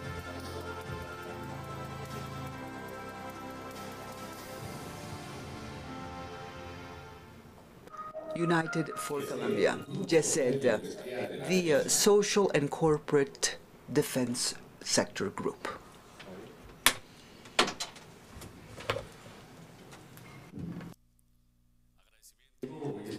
very special thanks to Hilda Raquel Lopez Gomez, Director of the GESED Corporate Center with the Ministry of National Defense.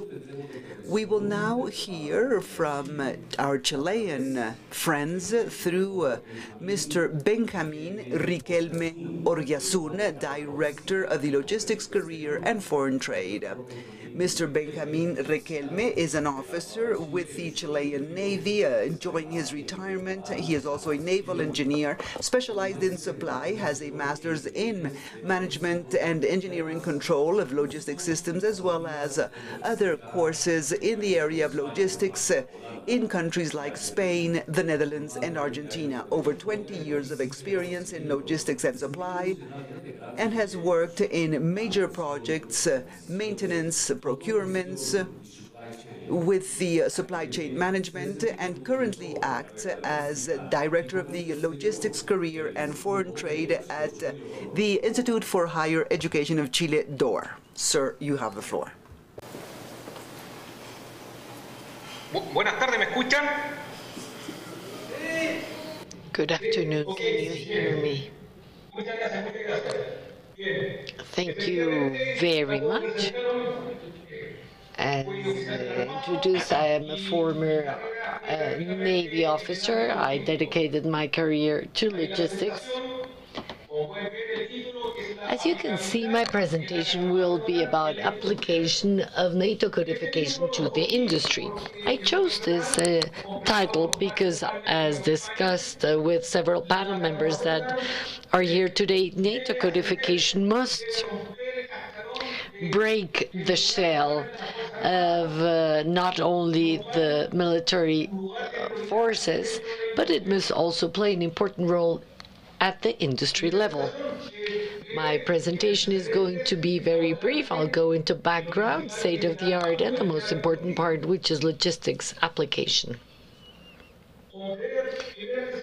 First of all, to give you my background, my professional background, in 1992, I finished the Navy school. For 6 years, I was dedicated in projects like the project of building submarines, frigates, and the main axis of logistics was then NATO codification. Afterwards, between 2010 and 2016, I worked at the National Codification Office, where I was a deputy director for 4 years. And then I started doing logistics advisory. I provided advising services to different companies, and today I am providing advice to a higher education institute.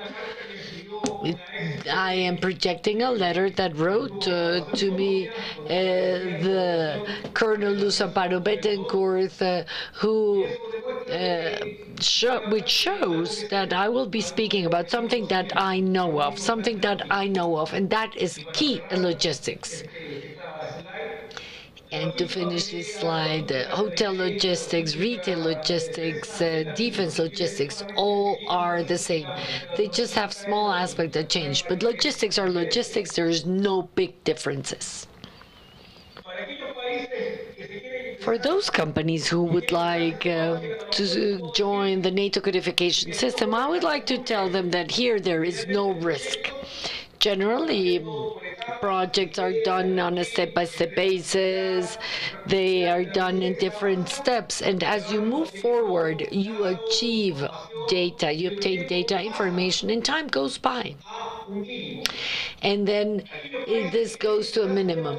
Those countries that would like to join the NATO codification system will go to the a zero risk, because this is a robust system with over 60 years of use, internationally acknowledged by over 163 countries. It is by over 63 countries.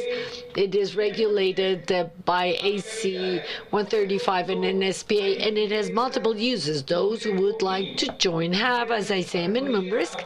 They will have the support and advice in South America by Peru, Brazil, Argentina, and Chile. NATO codification is a very powerful tool. but it is the minimum. If we consider it only as a system issuing codes, for this to cover more in the logistics arena, our technology is required, as well as technical knowledge, as well as multidisciplinary knowledge, as I will show you later. But for this to happen, there are two key groundstones: knowledge and willingness. Knowledge in this case, which is the Directorate of the National Codification Office, and willingness of that office, as well as other offices of the strategic level, for wanting to implement and take advantage of codification. There is a new logistics scenario. The picture that I'm currently showing shows siguiente transparencia. The number of vessels that would like to access the Shanghai port resulting of the COVID restrictions. COVID has generated delays, long delays in the supply chain, and there are different ways of being able to overcome the situation. For a long time, especially now resulting from COVID, we know of the resilience of the supply chain. In resilience, we talk about two capabilities: resistance, that is resisting the breaking of stocks, the increased lead times, the time required to obtain what you need to obtain, and then the capability to recover. How all this leads to the production that I have, ensure the production that is delayed, that is lagging. There's a series of alternatives, having redundant inventories, but I want to focus on two: redundant vendors and interoperability of spare parts. Why redundant vendors? Because before you would only focus on economies of scale. I buy from one vendor for the value to go down. This is history. Now we need to have variable vendors, and this is something that the NATO codification system gives you, mainly through its database, the NATO master catalog, as well as the spare part interoperability, because I can have machines without them being working, but I might have the spare part in the warehouse under a different name, under a different code. And this is something that the NATO codification system solves as well. On the other hand, what can be obsolete for me might be perfectly usable for another party, and vice versa. What is obsolete for the others might be usable for me, and there are tools such as the NATO Logistics Stock Exchange. That is a database where every participant or every country puts at the disposal of others material that they no longer require, that they have as surplus material or as obsolete material. And there you can reach procurement agreements, especially for neighboring and friend countries or industries of one same country. That could be, for example, the defense industry in the case of Colombia, Indumil, Cotecmar. In the case of Chile, Amar, Mafai, Chamel.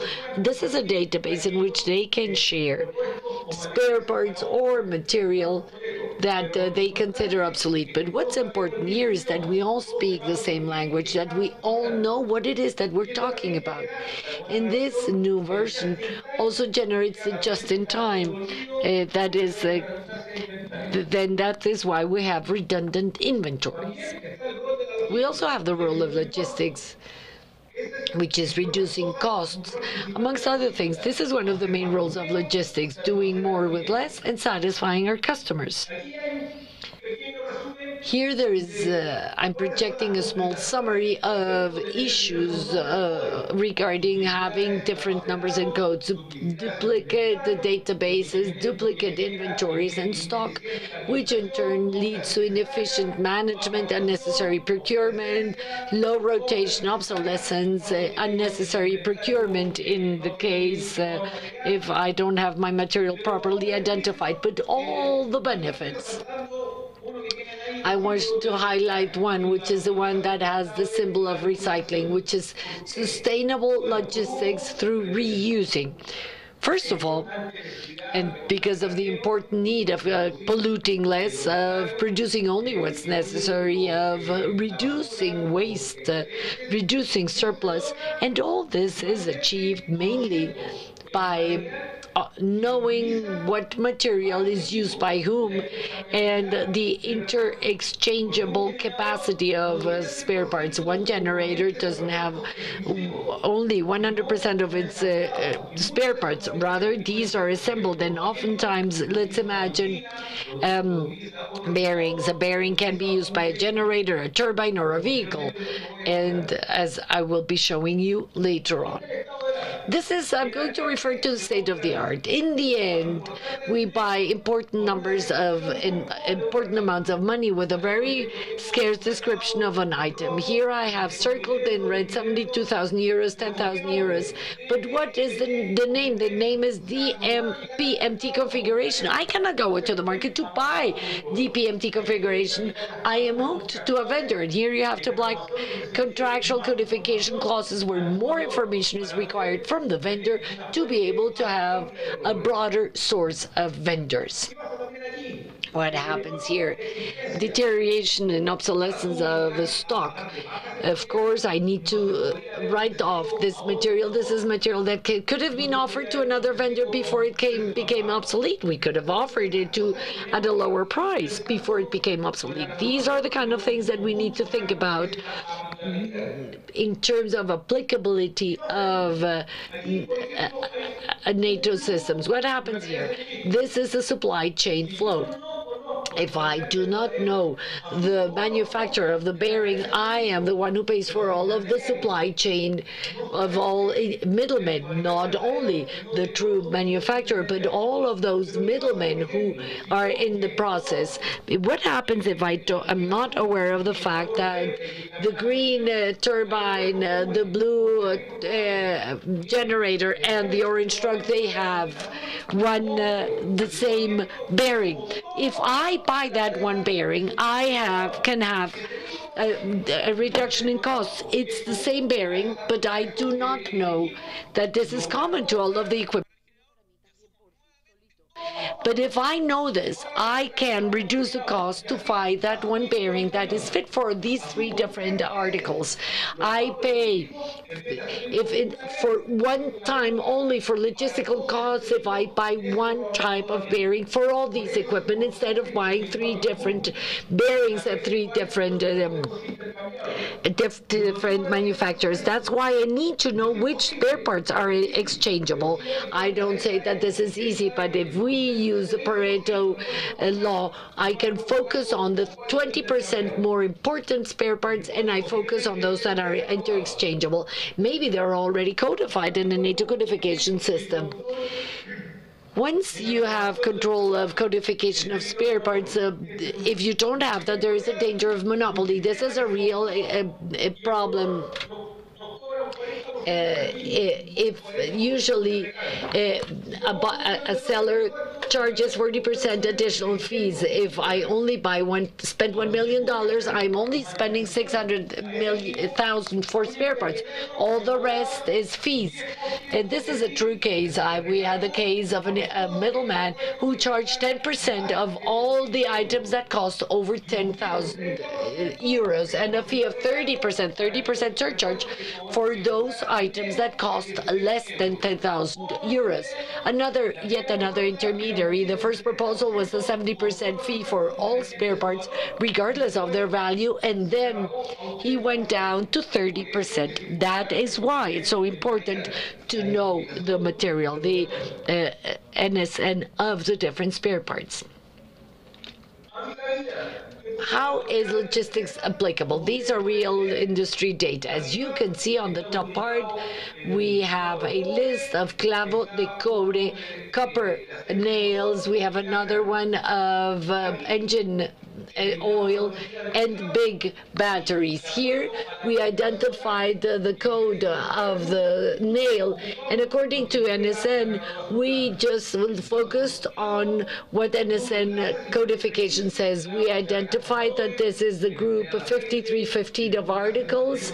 The class group of motor oils is 9150, and same thing happened with batteries. We don't need to reinvent the wheel. The wheel was already invented, and we just need to use and implement the information that is given to us by NATO codification. Same thing happens here.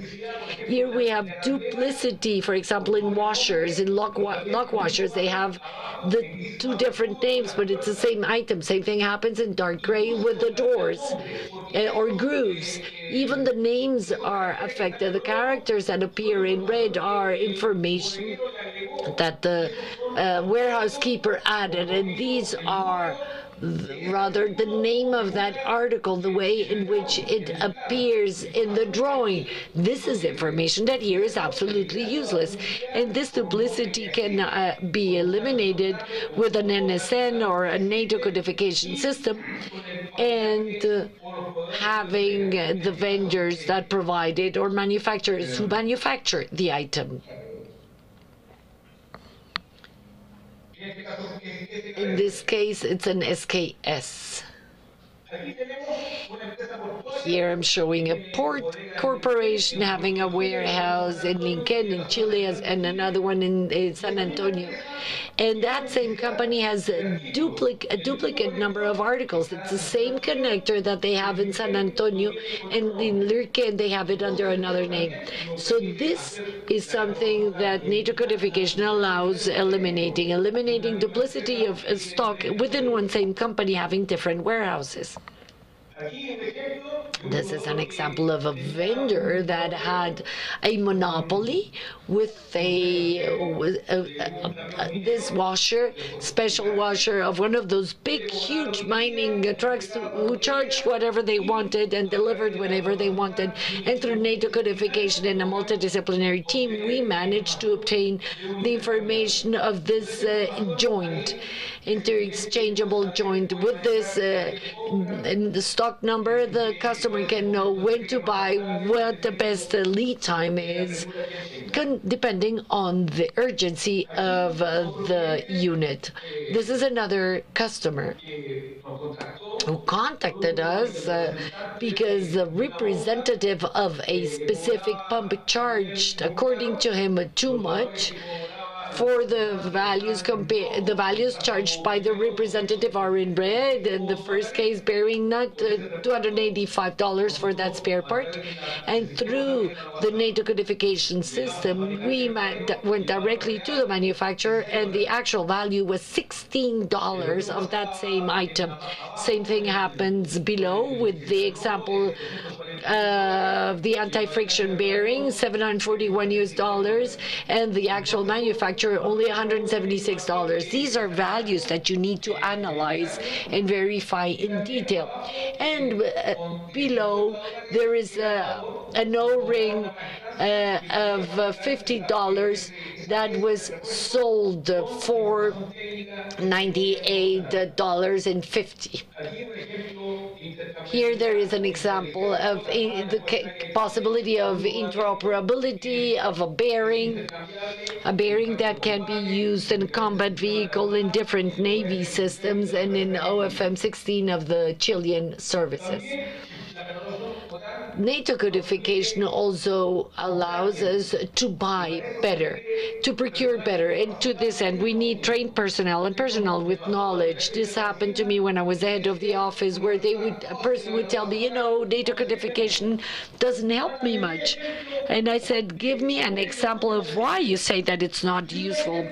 And this was one example. He said, the vendor does not know the NATO number of this item, and the vendor told this person that that spare part ACRH11 is the one that this person that we could use. Well, we went into the NATO master, which is the database of the NATO codification system, and on top you have that stock number, NSN number, And through that part that was given to us by the vendor, we got to this. And if you see on the top, this article was input into the system on 5 September 1977.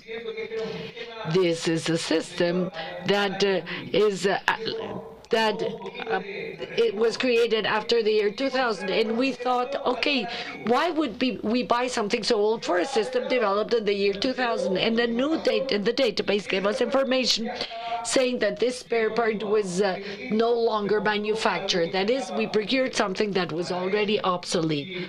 And that is, among other things, what the NATO codification system is good for.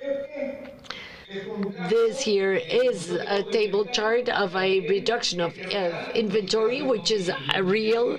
I did my logistics master's thesis on this topic, and we were able to reduce the level of inventory from $823,000 to almost $412,000 by eliminating obsolescence, by looking for interoperable materials, and by doing a fill rate, seeing what percentage I have to provide an answer to a requirement, and we set this at 98%. So from 100% of requirements that are made to me, I have 98% possibilities of responding positively. What does this mean? This means savings, because instead of paying a monthly fee for $823,000, I am now paying $412,000. So losses due to obsolescence are reduced. We reduce the warehouse space, which in turn releases human resources for other tasks. We are able to focus resources to improve infrastructure and to have a better control of the material that we have in the warehouses. This is a summary of success cases. I'm not going to go into it, but you can afterwards read it in the presentation that is handed out to you.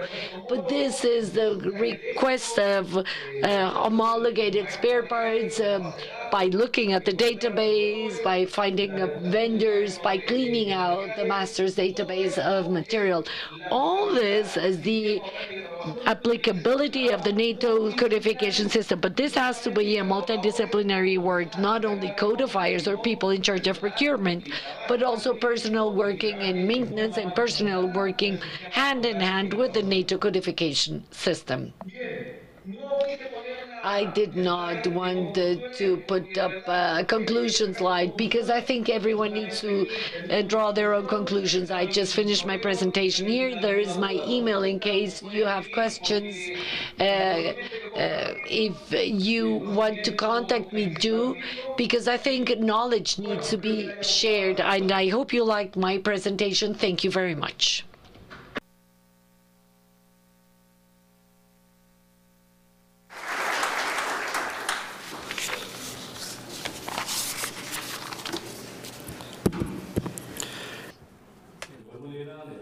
We would like to extend a very special word of thanks to our panelist for his remarks from Chile, because his remarks enrich our very important seminar. We will now hear a presentation by another sister nation, and I would like to greet the sister nation of Peru, and we will be hearing from the National Codification Bureau. This will be conducted by Jesus Martin Tamayo Campos, retired colonel, currently the director of the Codification Bureau of the Chief of Staff of the Procurement Agency of the Armed Forces.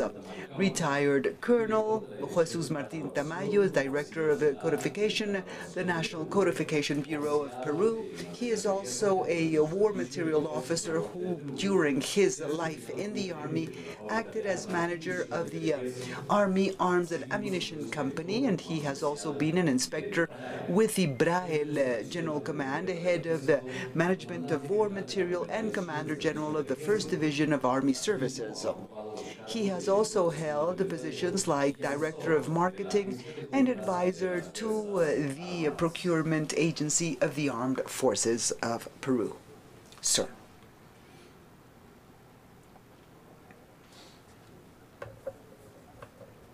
Good morning. If you allow me to share the screen, I would appreciate it.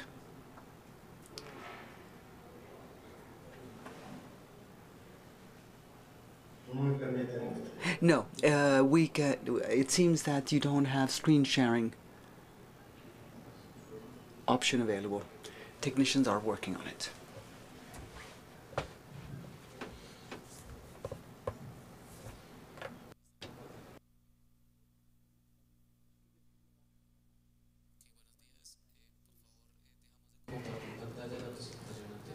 We would like to ask the former speaker to stop sharing his screen so that the new speaker can share his. Well, good morning, ladies and gentlemen, attending this seminar. But before starting my presentation, I would like to greet the Minister of Defense of Peru, José Luis Gaviria Arrascuele, and the head of the Procurement Agency of the Military Services, Major General of the Air Force of Peru, Juan Fernando San Martín Serra. I would like to share the Peruvian experience in the NATO codification system. I would like to start my remarks by showing you the history of the Peruvian National Codification Bureau that dates back to the year 2011, when the defense sector set up a sector commission with the purpose of determining which would be the codification system that was most recommendable for our defense sector.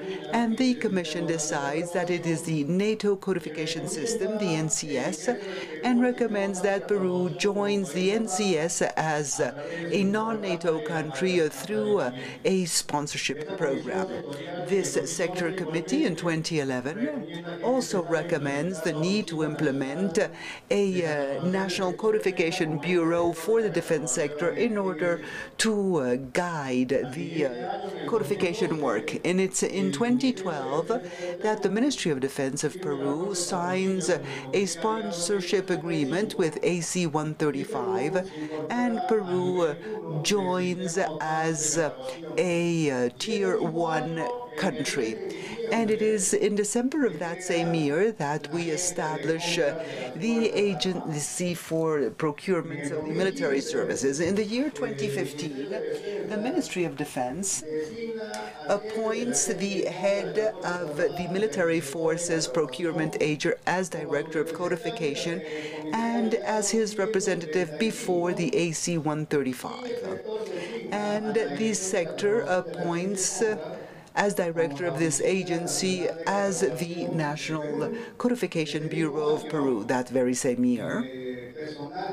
Staff from the military services procurement agencies participate in the first course for codifiers, and it is in the year 2019 through a public investment project, we acquire the IT codification tool, and that same year, the ICEFE from Spain, that was the company that provided us with the IT coding tool, and they organize a second course of codification identifiers. And in the year 2021, the Codification Directorate prepares and produces the guidelines for implementing the codification defense system and starts its awareness-raising activities as well as training activities. I am now showing you the org chart of the Ministry of Defense of Peru, and where the Armed Forces Procurement Agency is located.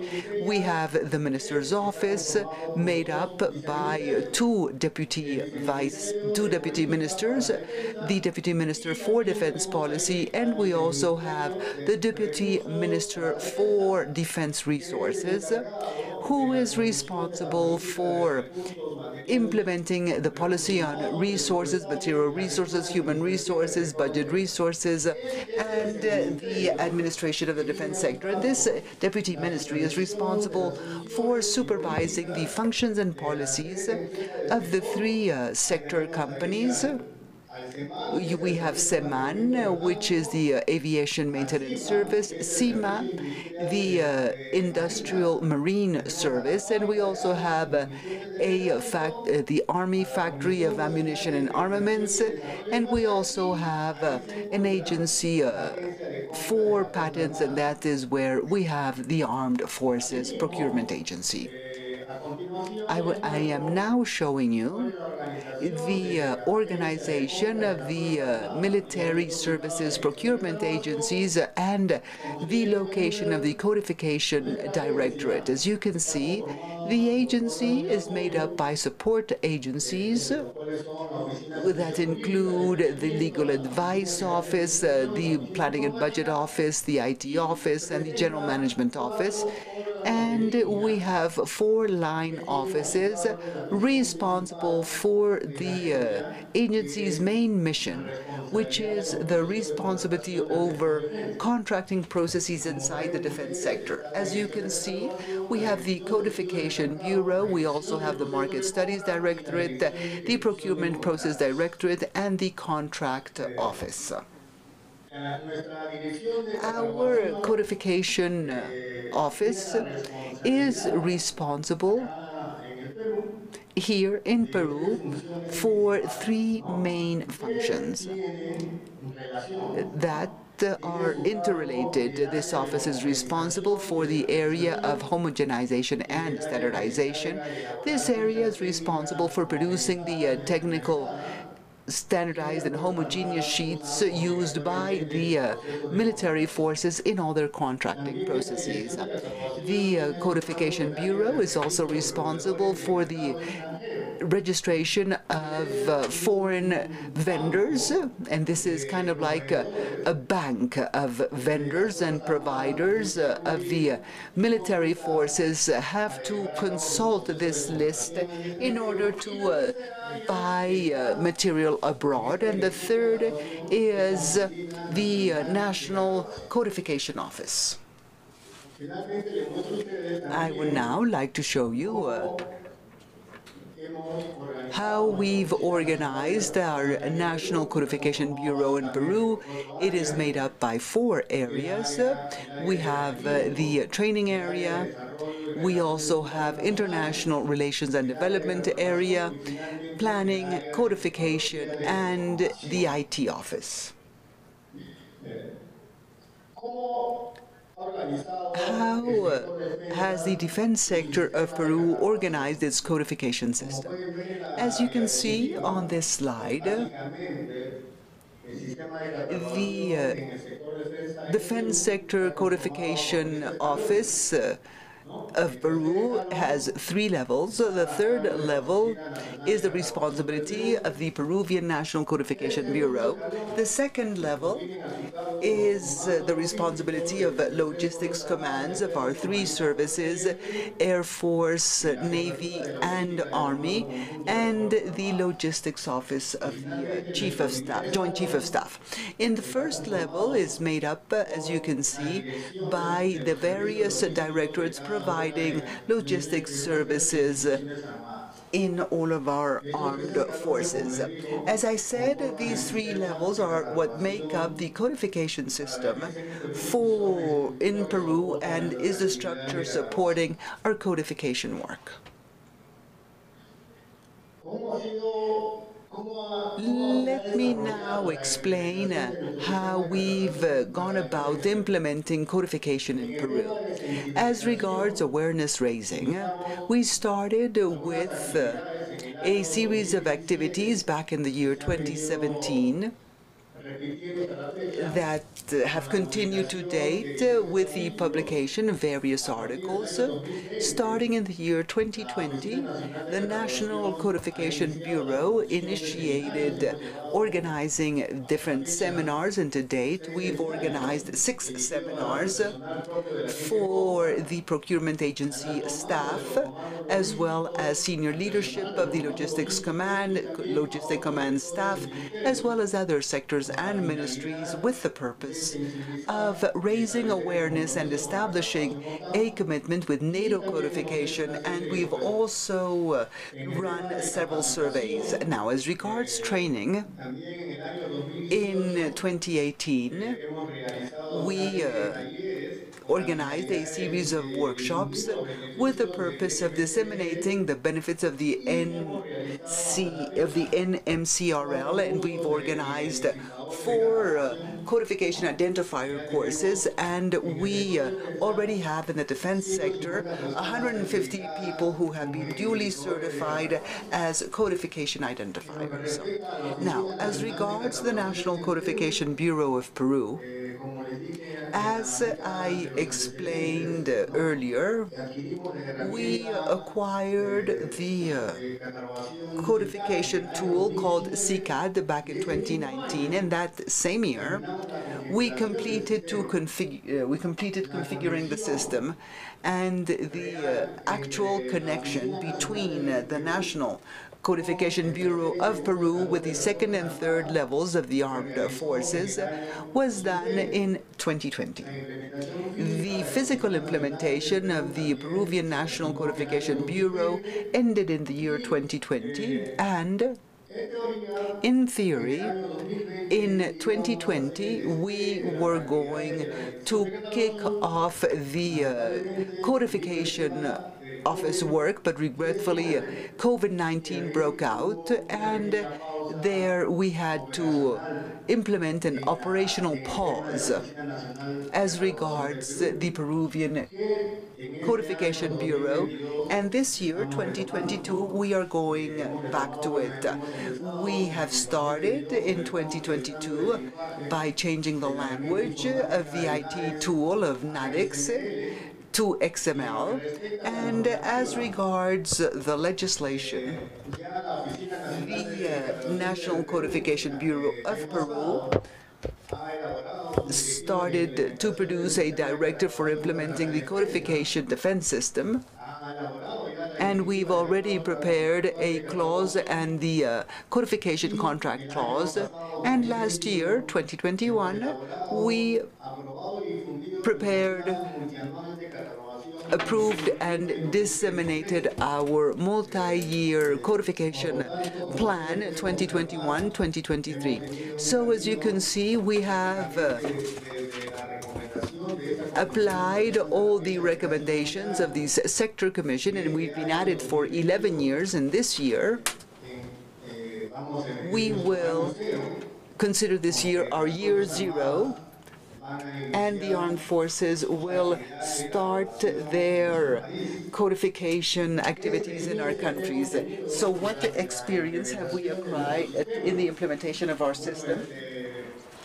And even though it is true that 2022 is year 0 of codification for our military services, starting in 2020, the National Codification Bureau of Peru has been carrying out a codification pilot to codify military items, and we've been disseminating the use of the NMCRL for preparing homogeneous, standardized technical sheets with the purpose of the people responsible for preparing all these technical information can use all the information contained in the NMCRL app as regards vendor information. And we have also promoted exploring the benefits of this app for any inquiries and market studies conducted by the agency in its contracting processes, and we have been disseminating the benefits among the military services for them to replicate this activity inside their services. The National Codification Bureau has also produced technical sheets for goods and services of the Military Services Procurement Agency. I followed the Colombian presentation on the momentum given to the JESED companies, and I wanted to tell you that this year we have already met with the defense sector companies, SEMAN, CIMA, and the Arms and Ammunition Factory, with the purpose of defense sector companies benefiting of all the benefits and potential of the NCS, as well as registration as a company, and start codifying the goods produced. And this year we have scheduled several meetings with our domestic companies, not just defense sector companies, but also other domestic companies whose goods are being used and required by the Peruvian military services with the purpose of their benefiting from the potential of the system. To date, we have signed 2 codification agreements with the National Codification Bureaus of Germany and Denmark, and we are going to continue with 2 agreements that have been scheduled for this year, and God permitting, we will enter into an agreement with the Codification Bureau of Italy and the United States. As you can see, we have come a long way during these last 10 years, and we are only just beginning our codification adventure. And we, during this time, have encountered 2 difficulties that we are overcoming. The first difficulty we came across is to integrate the organic structure of the codification system of the defense sector in the logistics infrastructure that our services had in place, particularly as regards the allocation of responsibilities of the unit of the armed forces that was going to lead this codification responsibility. And we have also, in this short experience, have had another difficulty, which has to do with the CICAD interface by the armed services, because our armed forces have told us that there is a conflict between the interface and the supply control system that they already have in place. So we would thank our sister nation of Colombia for giving us the opportunity to participate in this seminar, where we can, clarify doubts like the one I am about to voice that other panelists have clarified, particularly those who have preceded me in the use of the floor. You have clarified one of the doubts we had, and is how we can avail ourselves of the codification effort by the armed services. Another question is how to use the NATO codification system for the benefit of our national industry, and what other applications have you in the NATO codification system. That is why Benjamin's presentation proved very useful, because he gave us some very practical examples.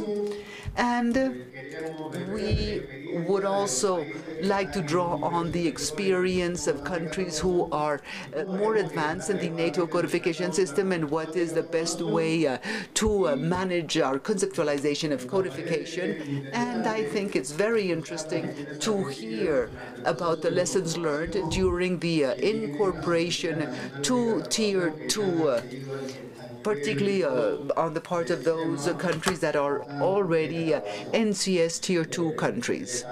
I thank you kindly for your attention, and I repeat my default gratitude to the sister nation of Colombia for allowing us to participate at the seminar. Thank you very much. You've been very kind.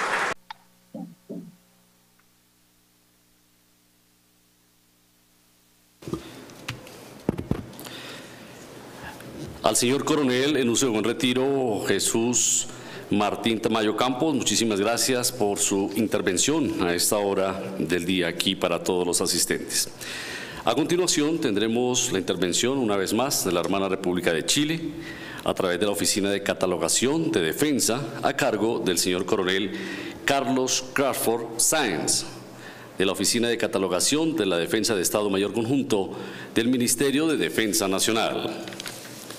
El señor coronel de aviación Carlos Crawford Sáenz, director de la Oficina de Catalogación del Estado Mayor Conjunto, 1 año y 2 meses en el actual puesto. Ingeniero en Administración y MBA con mención en Marketing. En la Fuerza Aérea, el último cargo desempeñado fue el jefe de división de abastecimiento del Comando Logístico, jefe de contratos de las Fuerzas FMS. Para él, el saludo de bienvenida a formar parte de este maravilloso encuentro del día de hoy. Muy buenas tardes, muchas gracias por la invitación. Soy, como indicaba el presentador, el coronel de aviación Carlos Crawford, jefe de la Oficina de Catalogación o director de la Oficina de Catalogación de la Defensa del Estado Mayor Conjunto. Por 1 año, 2 meses prácticamente a cargo de esta oficina, tomé el desafío de tomar todos los avances que se habían efectuado en los últimos años y mostrar un poco qué es lo que estamos haciendo y hacia dónde se dirige el esfuerzo que hemos diseñado. And in this short remarks, I will give you a little history of the armed forces of Chile and also the organizational and government structure, as well as the process for joining the NATO codification system, as well as the strategic map and value chain and our vision of the future. Very quickly now. The experience in codification starts in 1964 when the United States activates the Military Assistance Plan, and in that context, the military forces, the Army and Marine, received U.S. support, and that led us to receive training on parts changes and parts management, and that brought about many challenges for us, and that's why in 1965 the Chilean Navy already had the first codification office of the military services. Then let's fast forward to 1999, where the Navy requests the Ministry of Defense to join the NCS, and this is something that happens in the year 2000 when we join as a Tier 1 sponsored country. And in the time allotted to me, I would like to explain how we started setting up different codification offices in the various branches of the services, as well as the different defense sector companies. So we create the office for the defense codification, and here it was going to administer and operate the armed forces system. This is the functional structure. You see that the office is under the Ministry of Defense, under the Chief of Staff, between personnel and logistics. This is the governance structure. This has been done on the basis of consultation and knowledge and experience of other countries. Nothing new, nothing original, just 3 levels of management, of codification. And for this, we also produce different codification manuals at the OECD level.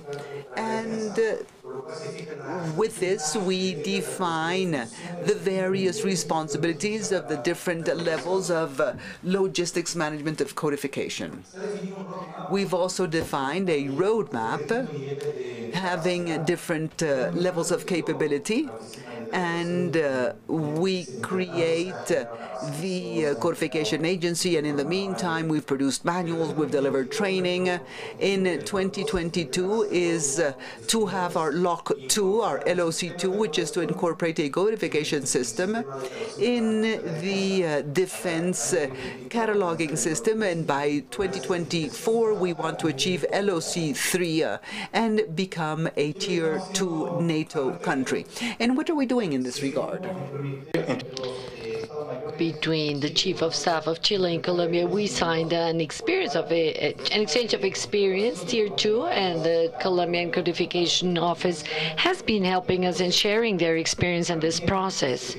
We also signed an agreement back in 2018 with the Ministry of Defense of Brazil and the Ministry of Foreign Affairs from Brazil, whereby we entered into an agreement of exchange of data regarding specifically codification data.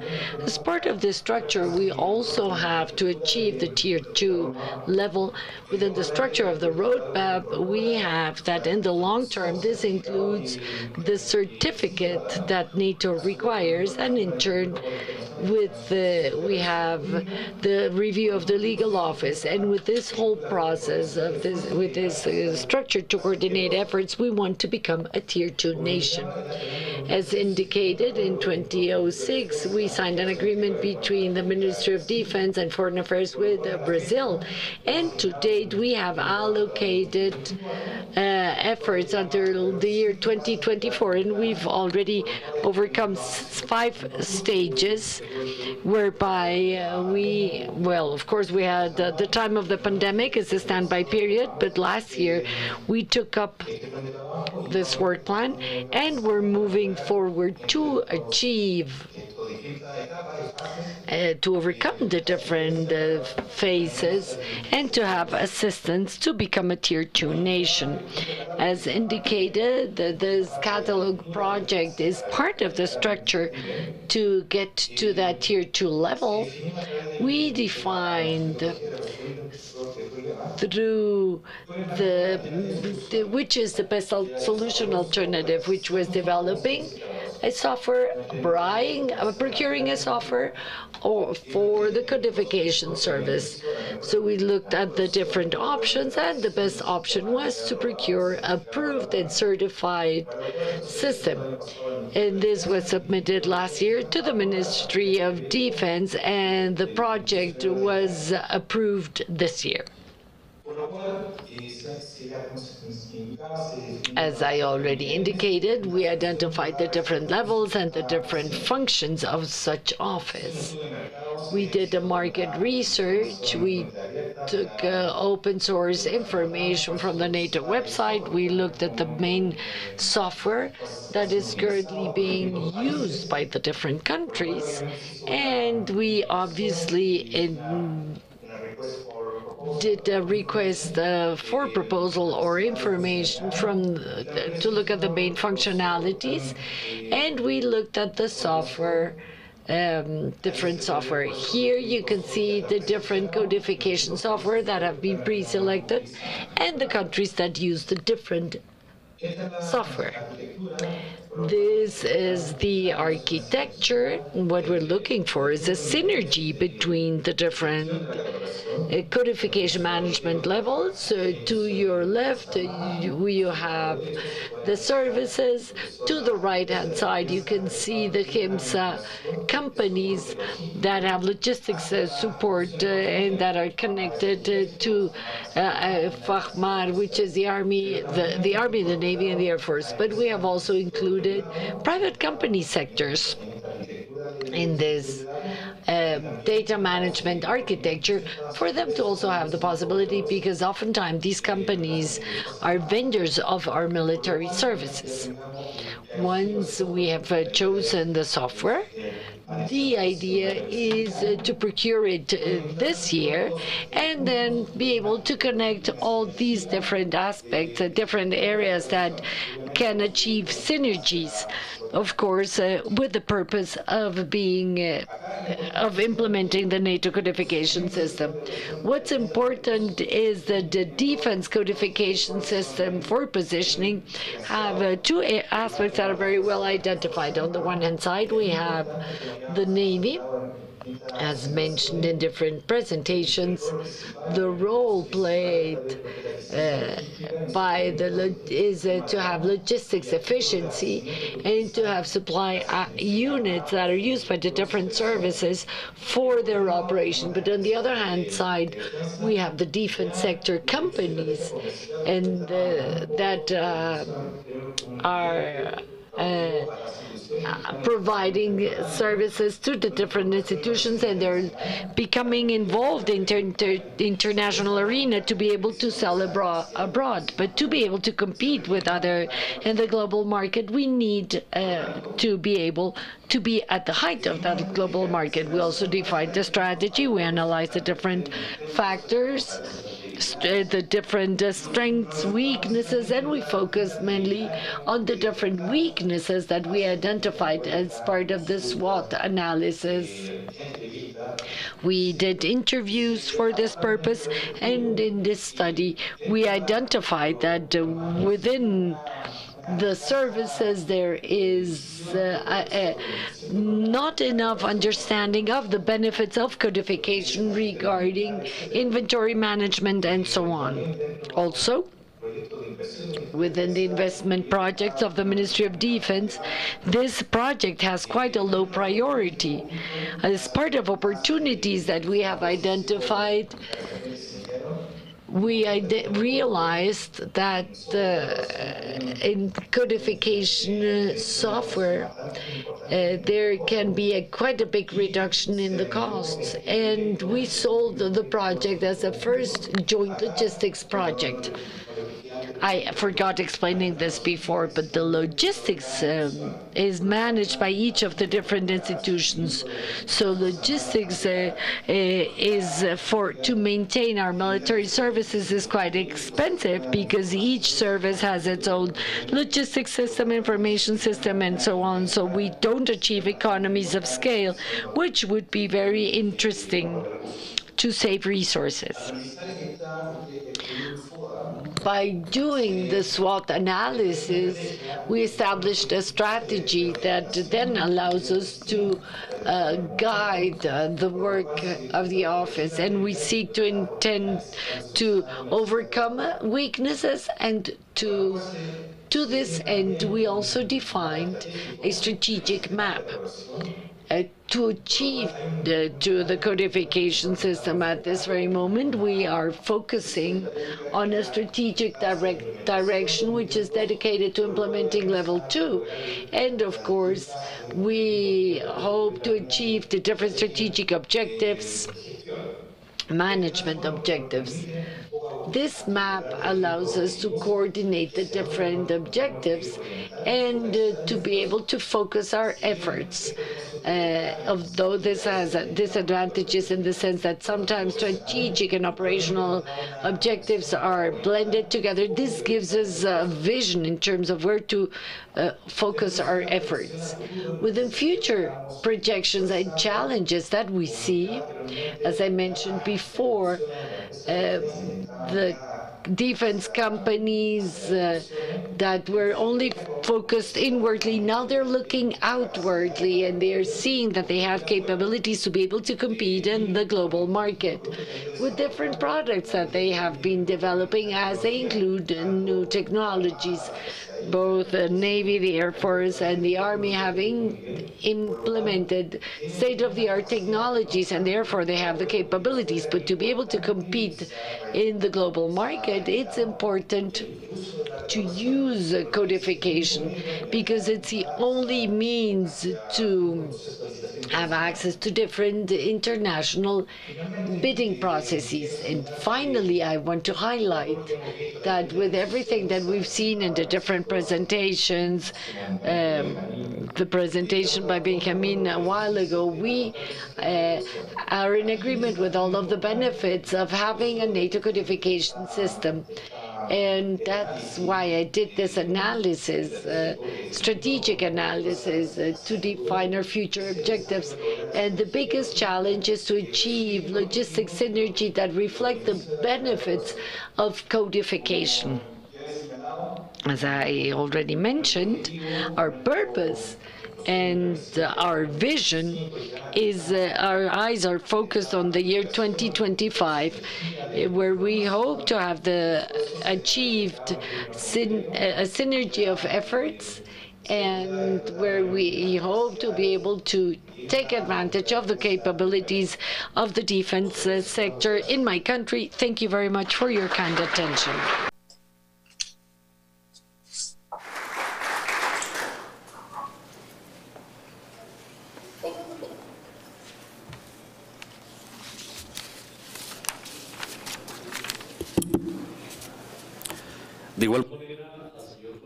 I would like to thank Colonel Carlos Crawford. Thank you very much for your intervention right before lunch. With this intervention of Chile, we would like to open up for lunch. I would like to remind you that we are going to come back at 13:40 to continue with the second part of this very important seminar. Thank you very much.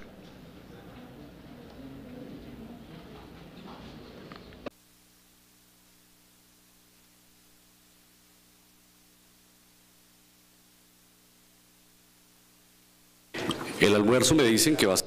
I am being told that lunch will be served in this same room.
song.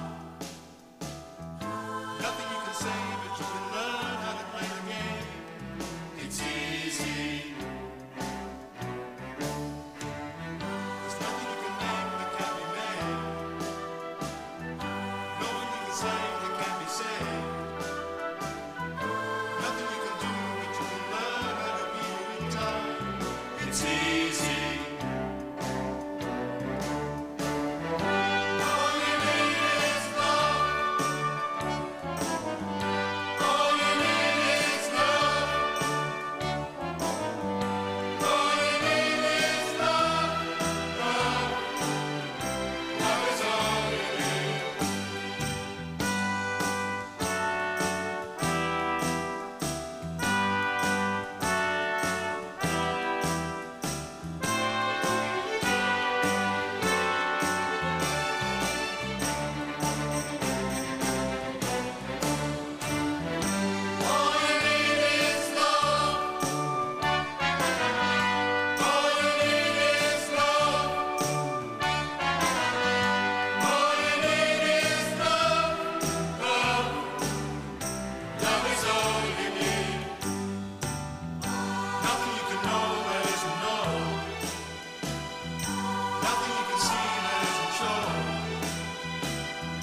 So you think you can tell heaven from hell, blue skies from pain? Can you tell a green field from a cold steel rail, a smile from a veil? Do you think you can tell? And did they get you trained? Your heroes for ghosts, hot ashes for trees, hot air for a cool breeze, cold comfort for change. And did you exchange a walk on part in a war for a leap in cage?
do you think they like this song?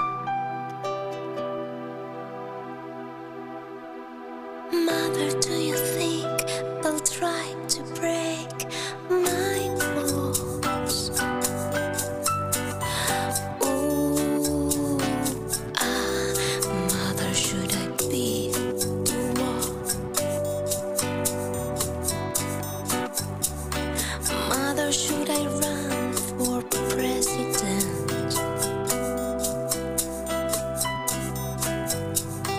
Mother, should I trust the government?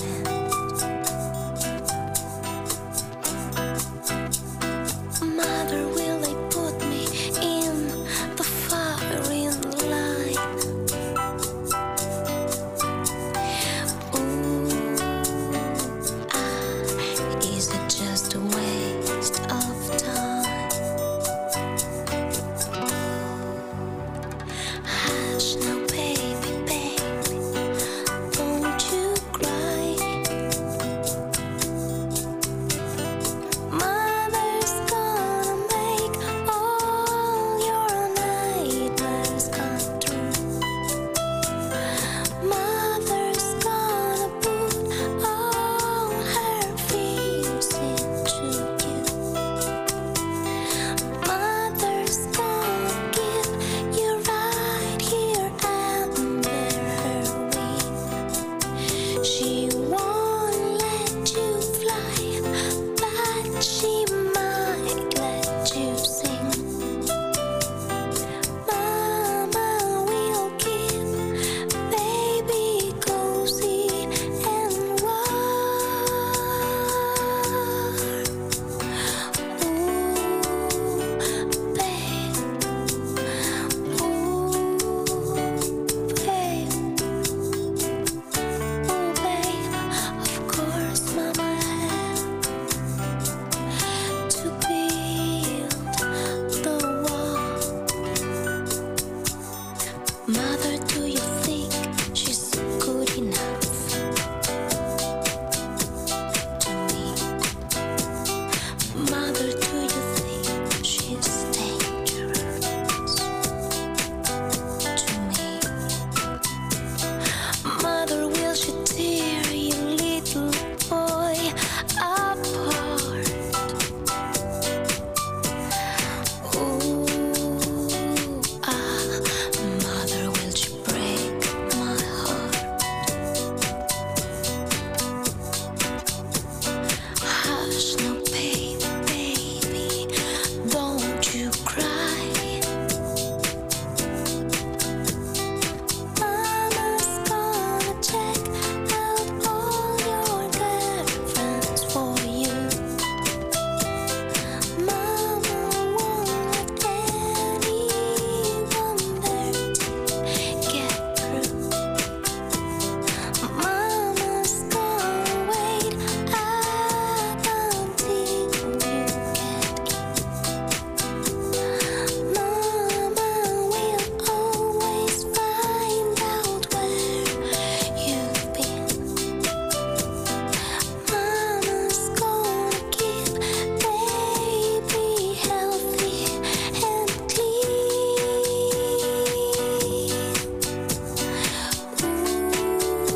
Ooh, babe. Ooh, babe. Ooh, babe, you always be babe to me.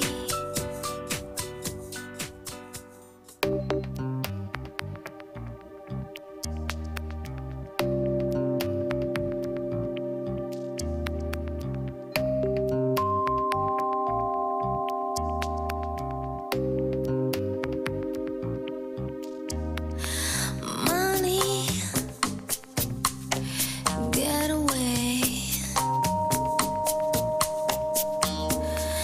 get a good job with good pay, and you're okay. Money, it's a gas. Grab that cash with both hands and make us touch. New car, KVR, 4-star daydream, think about me, a football team.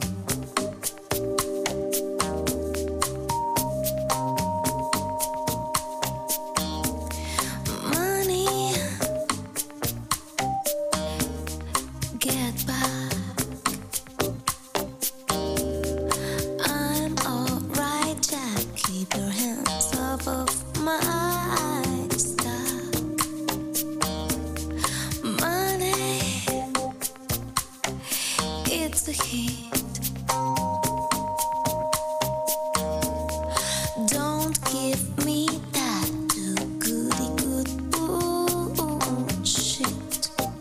I'm in the high fidelity first class traveling set, and I think I need a leadership.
sinking,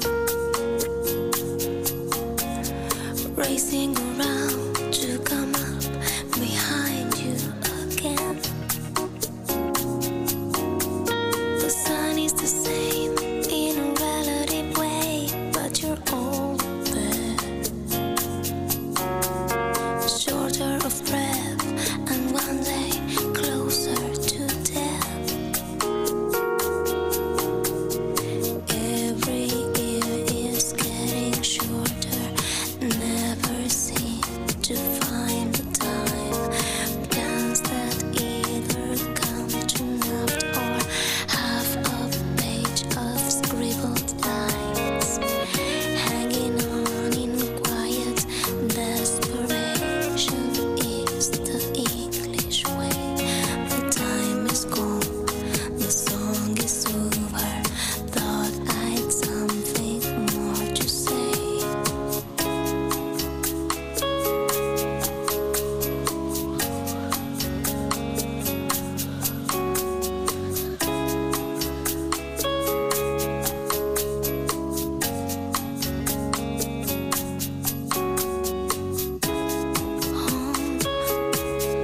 Home again.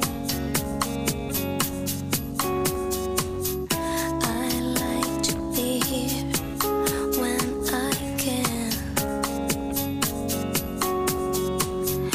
and when I come home cold and tired, it's good to warm my bones beside the fire. Far away across the field, the tolling of the iron bell calls the faithful to their knees to hear the softly spoken magic spell.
We don't need no education.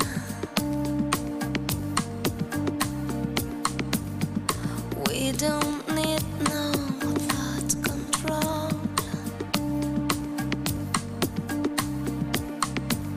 No dark sarcasm in the classroom.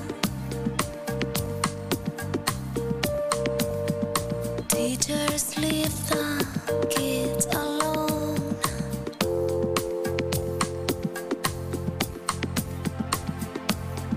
Hey, teachers, leave them kids alone. All in all, it's just another brick in the wall. All in all, you're just another brick in the wall.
flown on the steel breeze.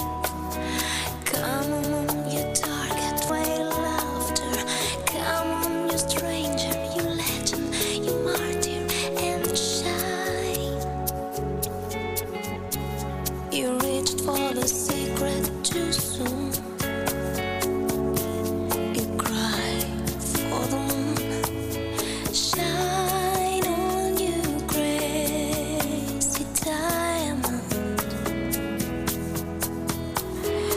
Threatened by shadows at night, unexposed in the light. Shine on, you crazy diamond. Well, you wore out a well with British road on steel breeze. Come on, you rave, you seer of visions. Come on, you painter, you piper, you prisoner, and shine.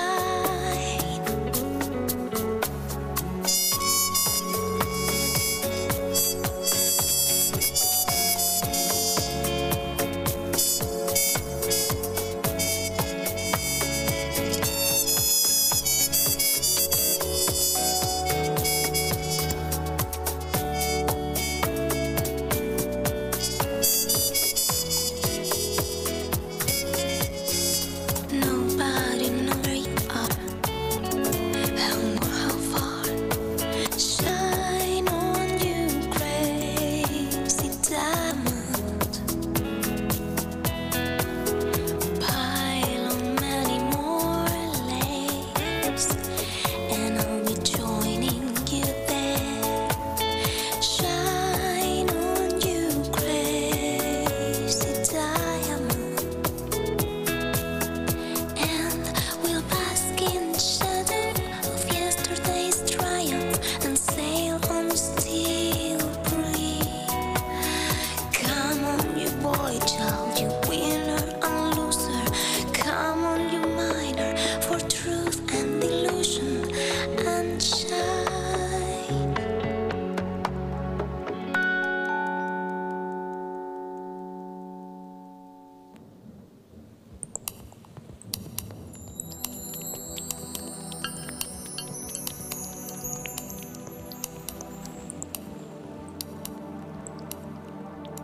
Hello,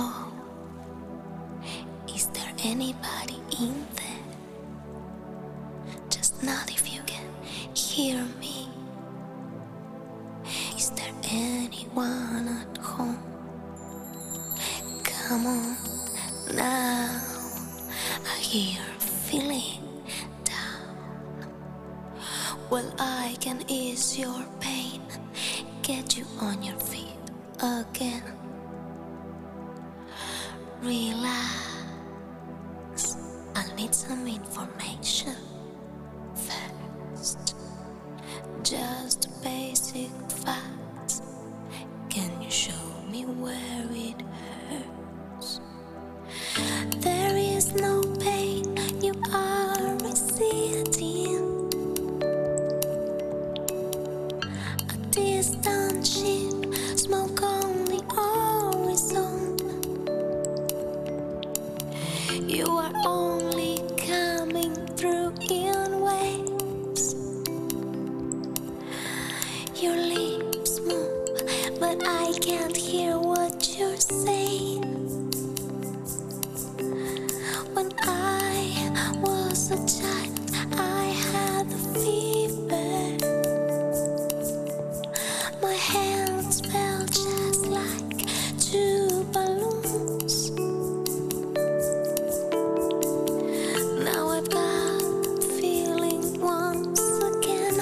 I can't explain, you would not understand. This is not who I am. I have become comfortably numb.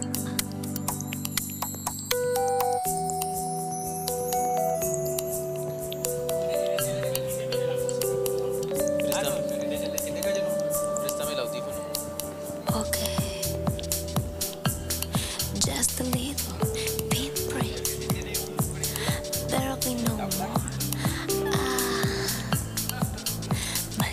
Buenas tardes. A little sick. Can you stand up? I do believe it's working. Doctora Susana, ¿cómo está? Con Freddy Hernández. Through the show. Come on, it's time. Doctora, estamos teniendo registro de un internet un poquito deficiente en su conexión. Distant ship smoke on the horizon. Sí, doctora, probémoslo nuevamente a ver si nos funciona. Coming through in waves. Your lips move, but I can't hear Ya se arranca el año. what you say. When I was a child, I caught a fleeting glimpse out of the corner of my eye. I dared to look, but it was gone. I cannot put my finger on it now. The child is grown, the dream is gone. I have become comfortably numb.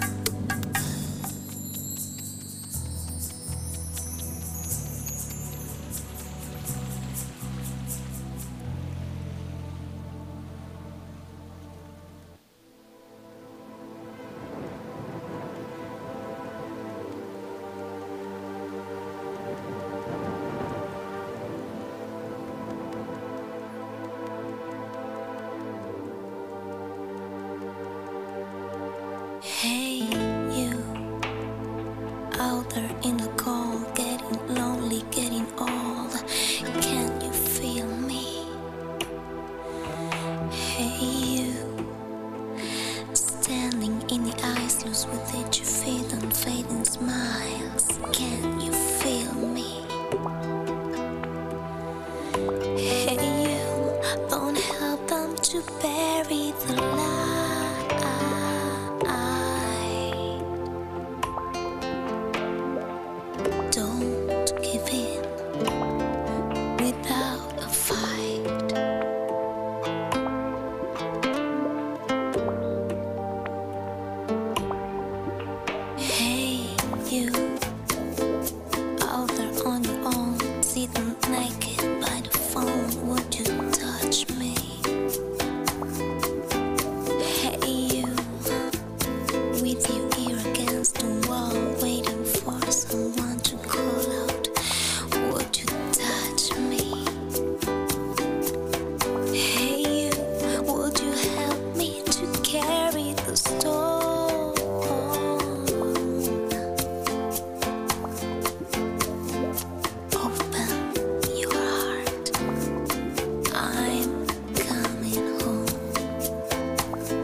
stretched to the point of no turning back.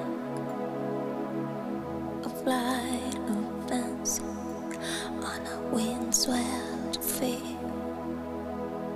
standing alone, my scenes really fatal attraction is holding me fast. How can I escape this irresistible grasp? Can't keep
Hola. Sí, está un poco mejor.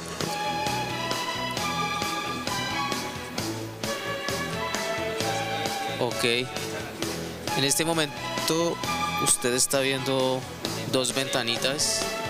Una donde dice Master, donde va a salir todo lo que se está transmitiendo. Y donde dice transmisión en vivo, son las cámaras que se encuentran en este momento en el evento. Perfecto.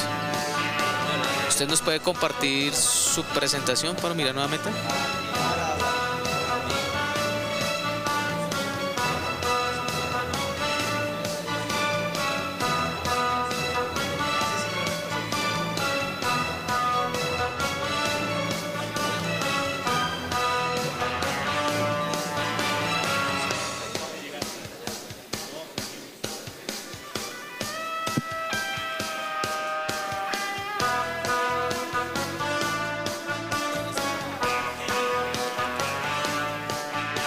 Sí, la estamos viendo.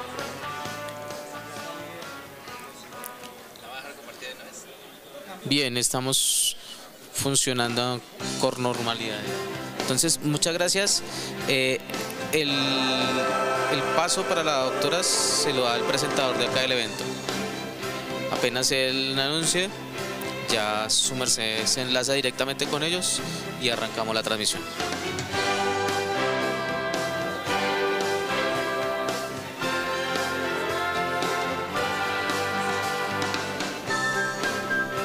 Señora.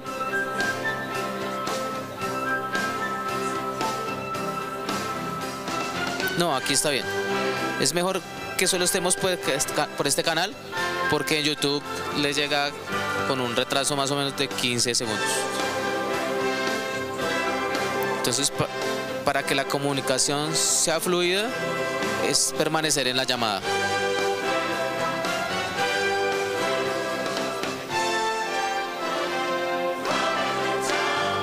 Doctora, ¿usted de casualidad tiene auriculares con micrófono? Es que la escucho un poquito distante.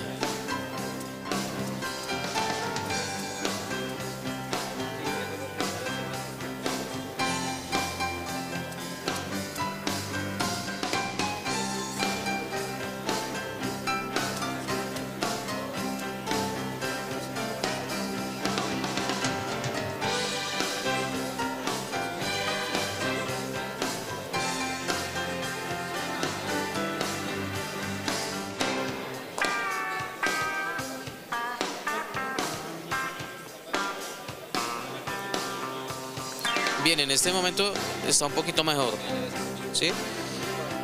¿Su internet está por Wi-Fi o por cable? Ok. ¿Y hay más dispositivos conectados a esa red?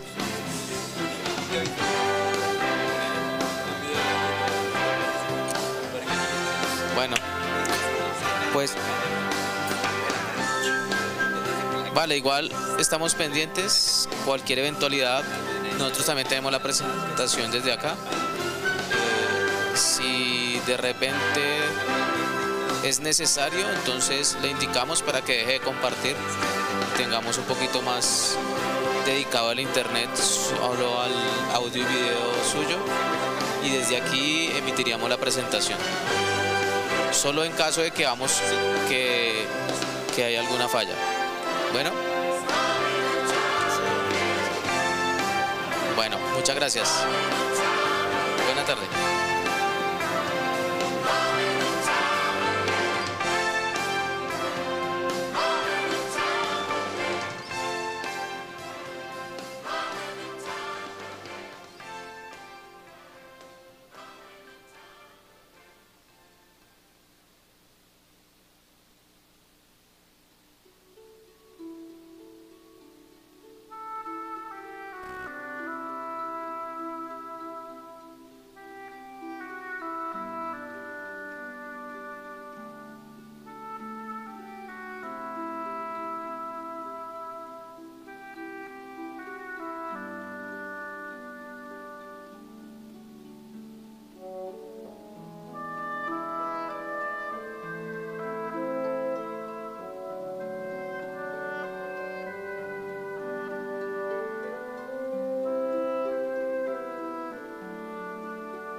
Muy buenas tardes para todos los asistentes, por favor, rogamos.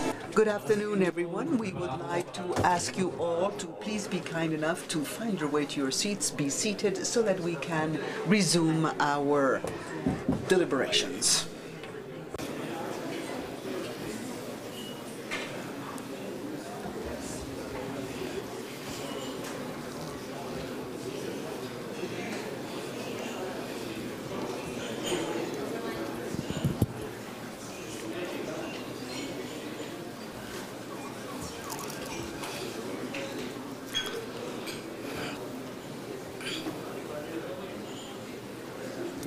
Una vez más, muy Once again, good afternoon, everyone, and thank you very much for joining us. We are now going to resume our first day of codification and standardization seminar that has brought us here together at the Hotel Tequendama in Bogota, the capital city of Colombia. I am truly pleased to greet this afternoon Madam Major of our glorious Army, Jasmine Triana Farfan. She is part of the Quality Assurance Group with the Ministry of Defense of Colombia. She is an Army officer and she is a business manager specialized in human management and also a master's degree in management and development in state contracting, expert in quality management systems, and she has held various positions inside the Army as the treasurer of the Support and Service Battalion at the Tolemaida, and also head of the ASPC Antonio Santos, and head of budget with the Chief Office of Military Engineers, and also a professional standardizer and a leader in the area of codification with the ministry, and part of the Quality Assurance Group and codification with the Logistics Directorate of the MOD, and she also has the ability to lead, train, and promote teamwork to achieve high-performance results inside the organization. Major, sir, welcome.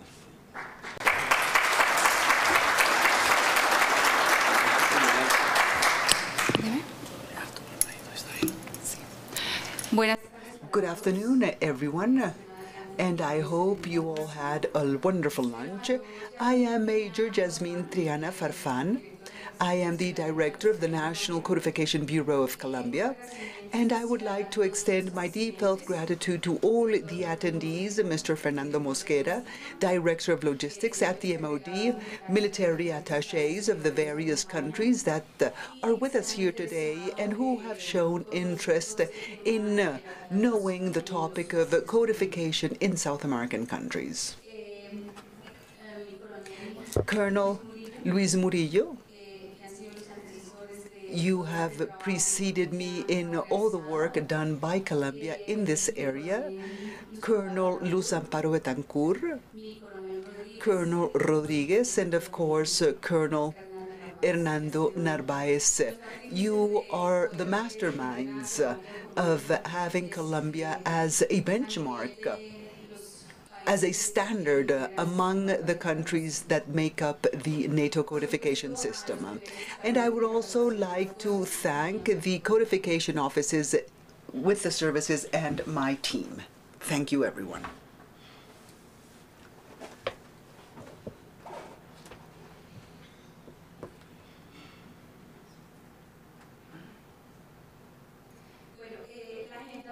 The agenda for today that I plan to share with you is to talk about the evolution of the NATO codification system in Colombia, the way in which we are organized inside the Ministry of Defense of Colombia, as well as the training delivered ever since Colombia joined the NATO codification system, and the way in which we've been working with the Codification Bank and our work with the various defense sector companies, including in the NSC, as well as the benefits obtained thanks to the NSC and our expectations as a country.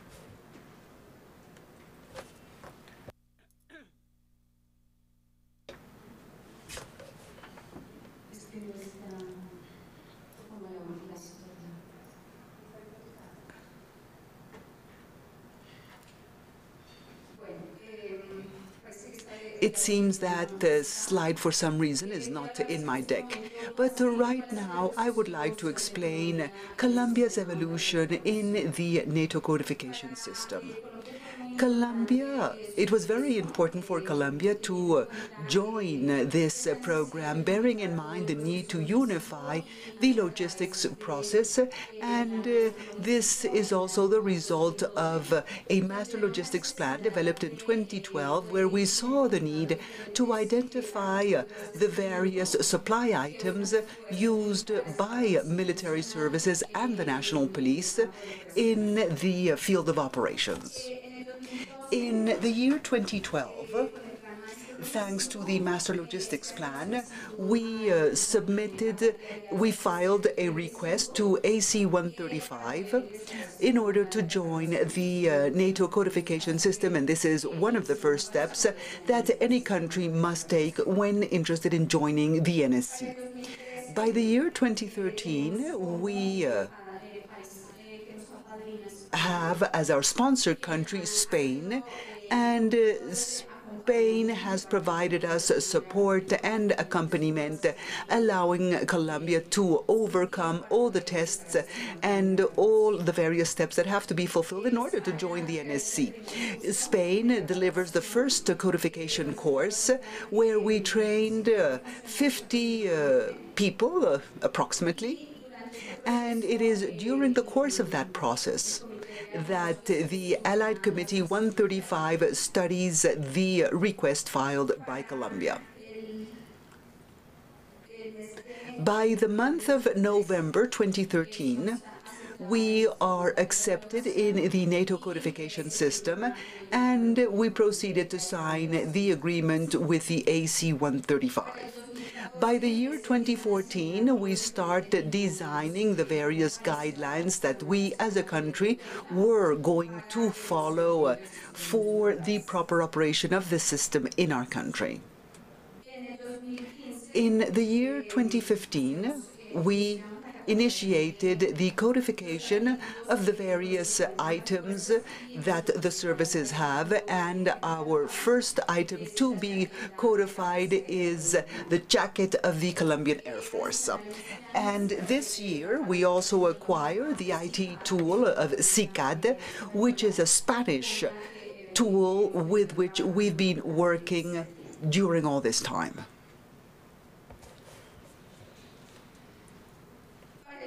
By the year 2017, we produced a Directive 034, whereby guidance is issued as to how we are going to improve the process in our system, and we also incorporate in the services and national police as the first tiers. And it is at the codification office that we manage the second and third levels. The first is the support provided by services, because it is thanks to the procurements they make, they have all the technical information required to fully identify the item acquired or procured. Likewise, in 2018, we participate in the AC 135 in Luxembourg, and we request promotion to Tier 2. Colombia was a Tier 1 country, which is actually the first tier in the NSC, and we were in a Tier 1 country for 3 years, and thanks to all the work we've done, we managed to be promoted to Tier 2. During the course of this year, we were visited by Spain and Colombia, and Spain has been our sponsor throughout the process. And by the year 2018, and once we had fulfilled all the requirements that had to be met before the various countries that assessed us, is how we were accepted and promoted to a Tier 2 codification level. By 2019, we create the SICAD Users Club with the participation of the different countries using this IT tool, and this event took place in Colombia. By the same token, We have entered into various bilateral agreements with France and Italy, Germany, Spain, and the United States.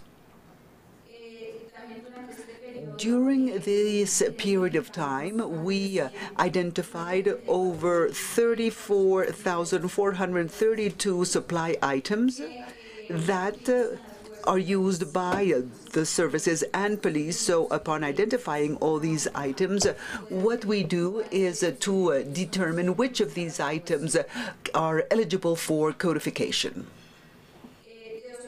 Between 2019 through 2021,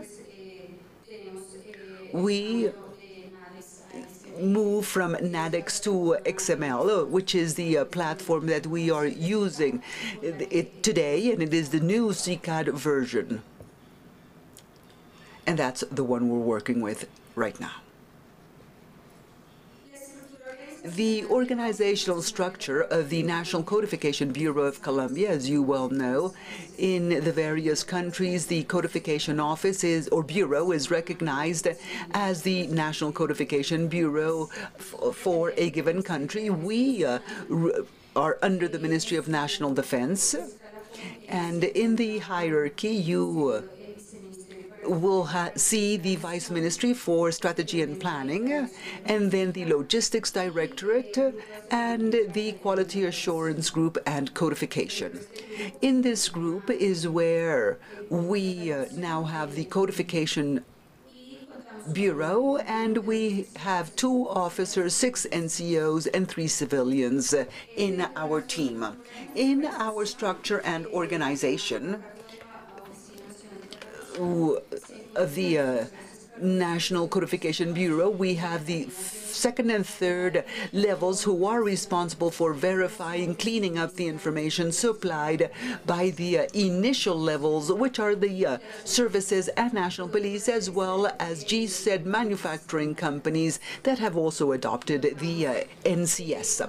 We also have the NCAGE manager. We also have technical support with the CICAD tool, as well as planning and budgeting.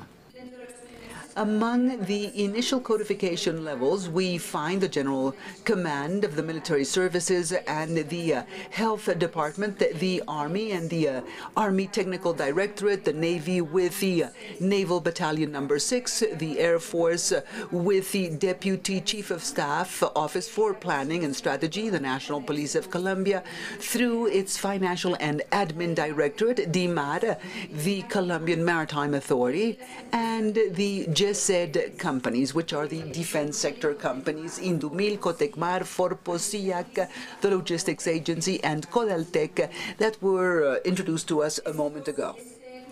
This working group represent the initial levels or tiers, and we currently have 214 codifiers who are actually fulfilling this work.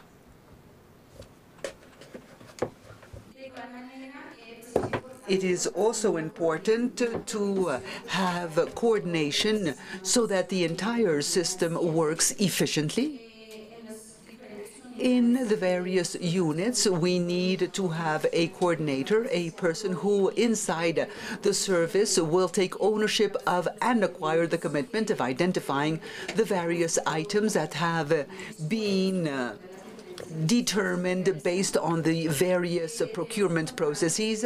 And we also need to have in the initial codification levels, as well as the support, which includes the advisors, contract advisors and contract supervisors, as well as the directorates or offices responsible for contracting, bearing in mind that we are promoting and demanding the codification contract clause in all contracts.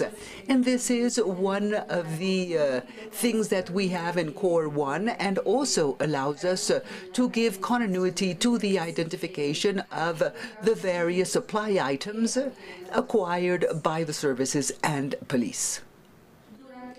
During all this time, we have received training, and we have delivered training. The Codification Office has acted as a multiplier inside the services and National Police. And before the pandemic, training was done in person nonetheless.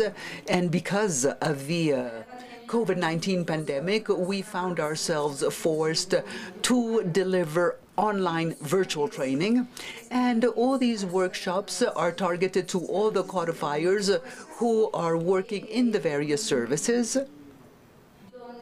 And the focus of this training is the use of CICAD and the NMCRL, and these are 40-hour courses. And we also have a hands-on course for raising awareness as to the enforcement of the contract clause, the codification contract clause, and to teach them how to request the information and the format they must use so that we can get the best possible information. In the year 2013, we trained 50 officials, and this was a training delivered by Spain. Between 2016 and 2019, we did have in-person training for 135 staff members, and they in turn will become multipliers inside their own services. And it is during the years 2022 where we have trained 435 officials through online training. The NOCs we have in Colombia, we have 11,284 active NOCs,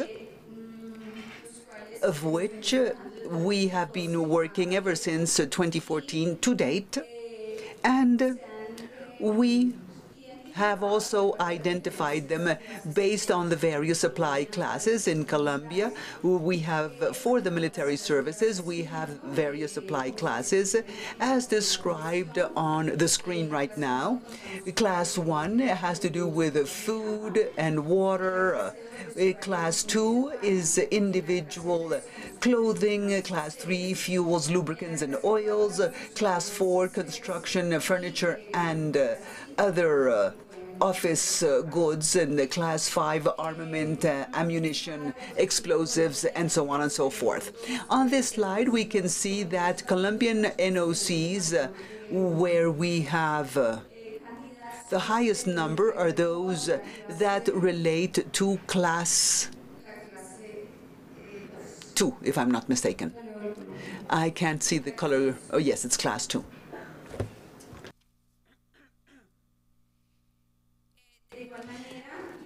By the same token, the Colombian NOCs that we've created since 2014 to date are 1,202 NCAGES, active NCAGES. We have 1,208. And as far as services are related, we also have NCAGE requests, and we also have the marketers and also military organizations.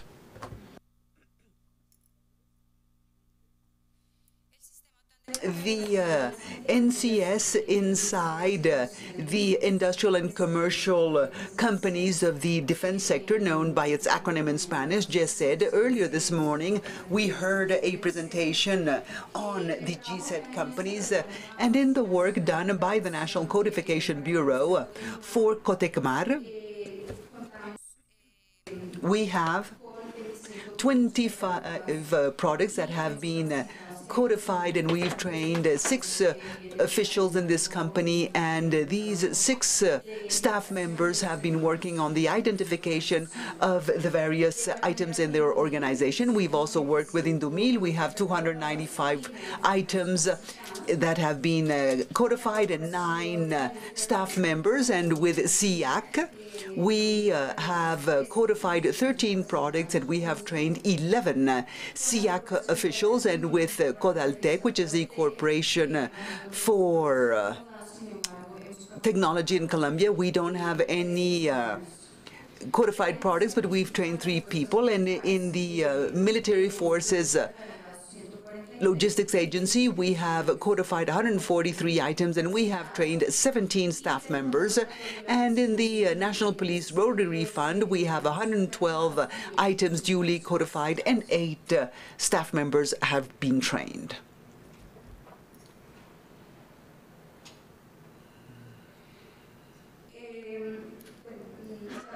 This slide is not in your deck of slides, but inside Cotecmar, what I can tell you is that we have codified the amphibious disembarkment vessel, a riverine boat, as well as our ambulance boat.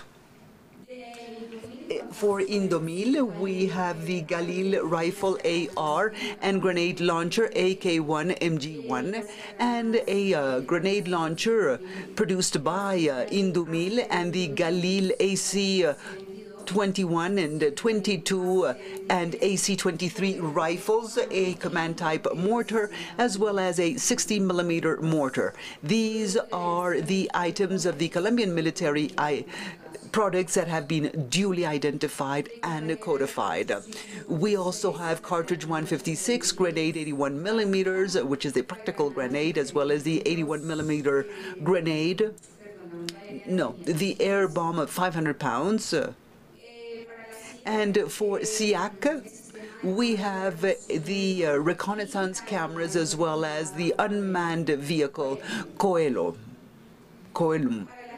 For the logistics agency of the military services, we have codified and identified and assigned an NSN, which is the campaign ration number 19, and the logistic agency has 21 types of menus for these campaign rations and 4 different coffee packages. With the Rotary Fund of the National Police, we have the baseball type cap for the executive level and in a small size, as well as service uniform number 4.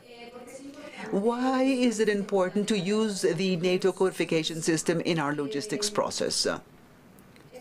This allows us to have a common supply language inside the logistics information system called SILOG, which is the tool used for the logistics administration and allows us to identify all the various items and the types of stocks that we can have, and the movement of these items in the services stocks. And in our joint work with them, we can also define a single name, which is the codification of the item being acquired. It also allows us to identify any duplicate material, because before Colombia started the codification process, we had too many material numbers for the same element, and this item, for example, could have different material item numbers, but what I wanted was this item. So what we've done is work closely with the logistics information system in an effort to clean up all the information that is duplicate information inside SILOG and have only one single item that can be used by services and the National Police whenever we need to buy or procure items that are used by all the services and police. It also provides detailed technical information on the supply item, and upon implementing the contractual clause, we will obtain more technical information on the item, and that in itself will allow us to have precise procurements, and the item I am acquiring will be used by soldiers and policemen in their different missions and operations.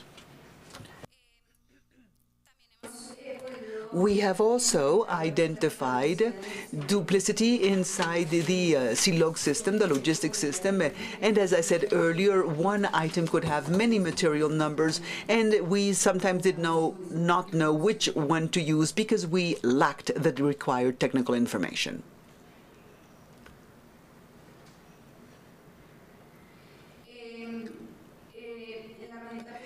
In the tool, we can see detailed technical information because we've already requested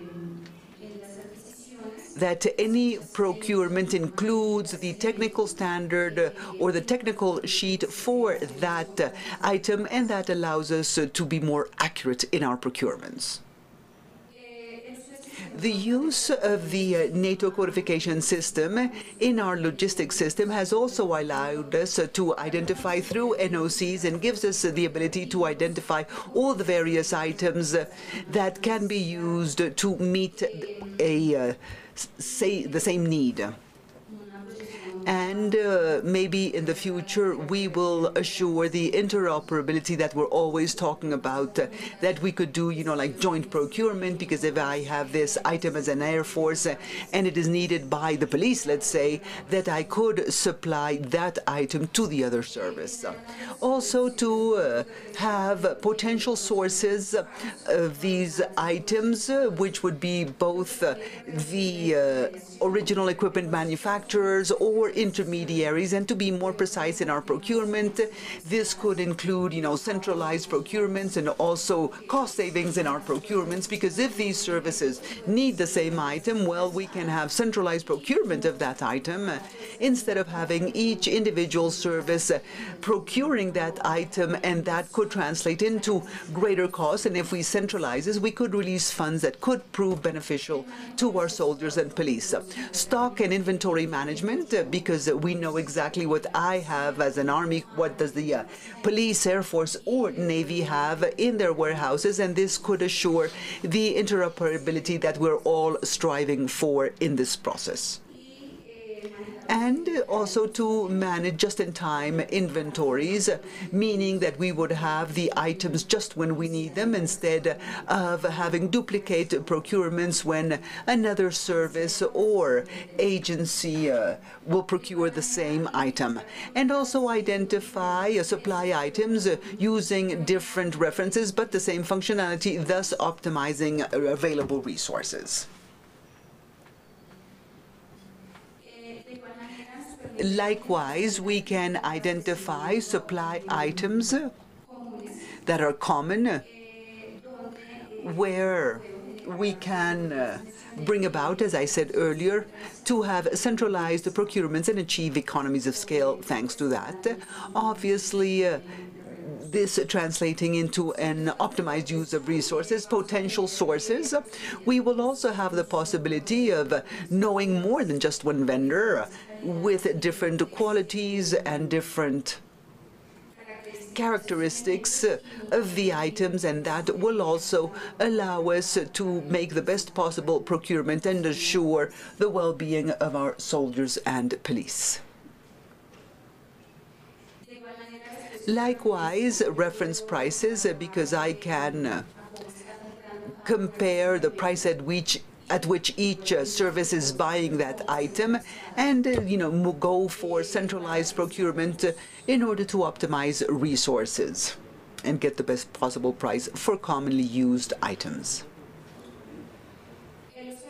The use of the NCS in the logistics cycle, if we look at it from the perspective of the distribution logistics, we see that we specify the various packaging, storing, transportation, and shelf life or service life of the various items, with which we will or the item that we are going to be procuring, and it also supplies relevant information regarding the material requiring special storage or transportation conditions, specifying the way in which it has to be handled.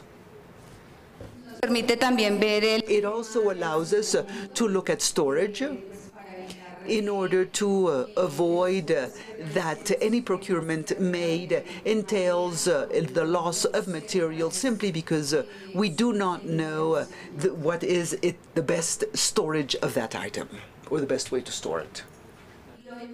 And the same is true for packaging and transportation. This allows us to identify the items and its best packaging and transportation until we put it in the hands of the end user, who is the soldier or police. And also do inventory management. We know exactly what we have in stock and what are the actual needs that we will have regarding the different items to be procured. It also allows us to identify what items are obsolete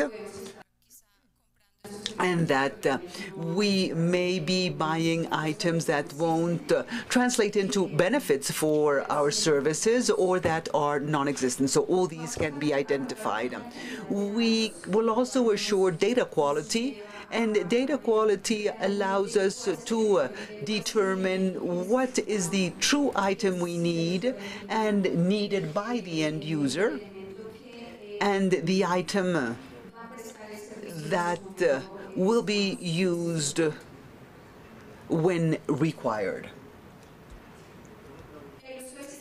The use of the NATO codification system inside the logistics cycle, we look at it from the perspective of reverse logistics, where we can also have control and follow-up information, thus making it easier for logisticians to have information on, for example, recyclable materials or components of certain supply items that can represent a potential risk for the environment and for us to better manage all the items we are acquiring.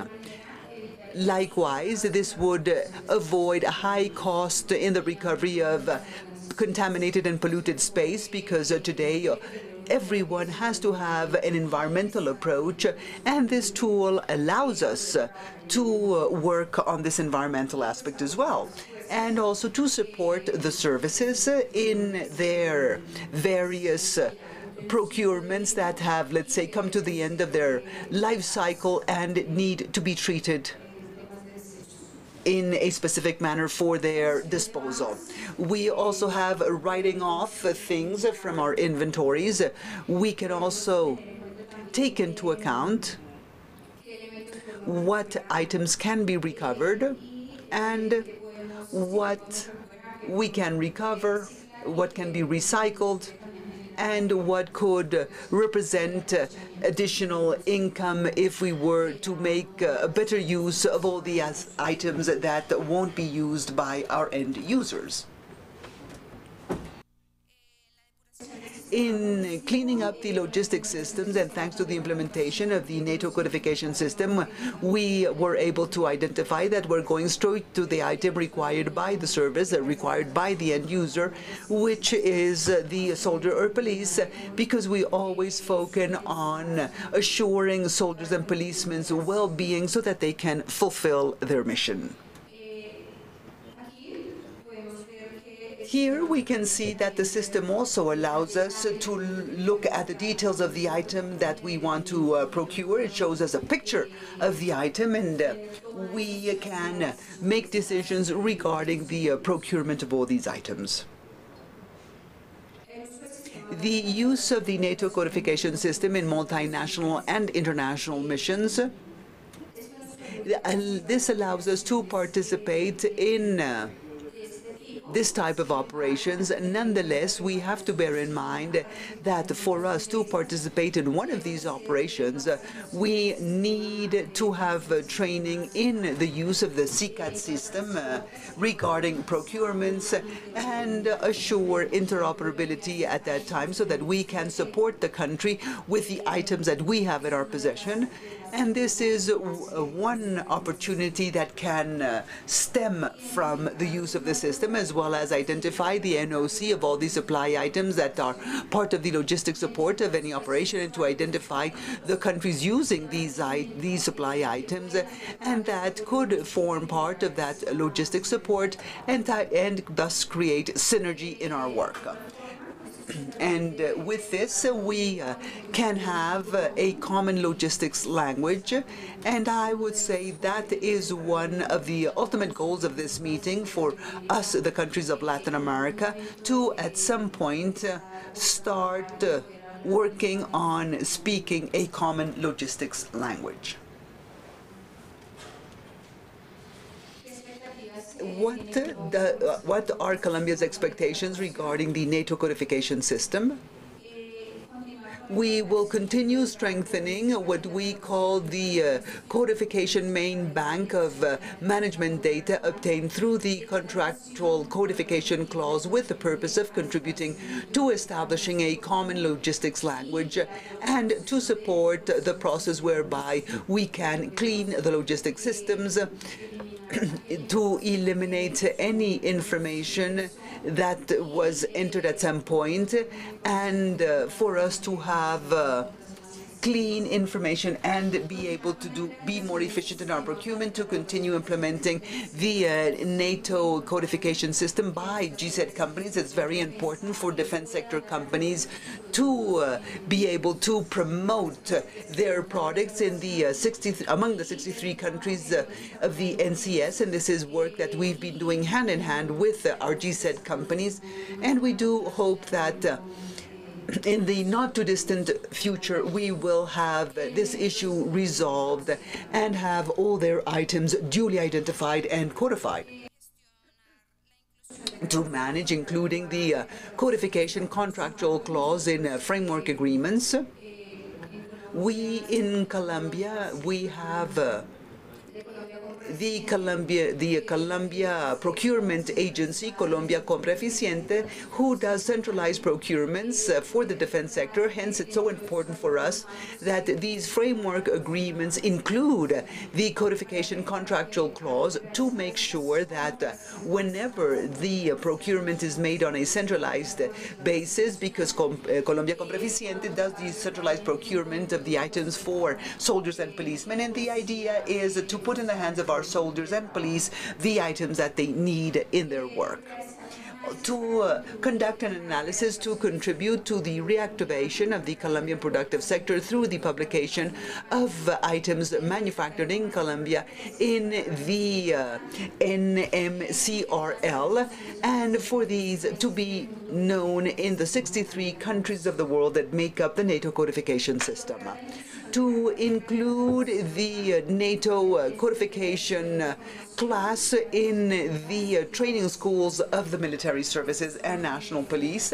And these are some of the challenges that Colombia has in an effort to continue with the NATO codification system in Colombia and to continue being the benchmark, the standard that we have been to date for the different countries, not just in Latin America, but also countries that make up the NATO codification system.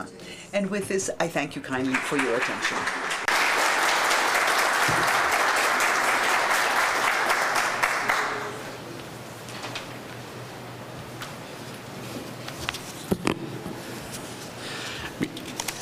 A la señora oficial Madam Major Jasmine Triana Farfán, thank you very much. She's part of the quality assurance of the defense sector. Thank you very much for your intervention.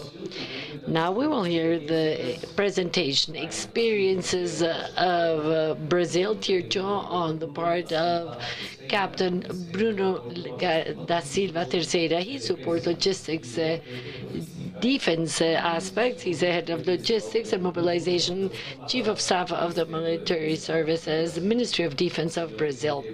Lieutenant Bruno attends on the part of the codification part of the defense logistics support. He's a specialist in foreign trade and specialist in public administration at this very moment. He is in charge of the undersection of international affairs of CASLODI.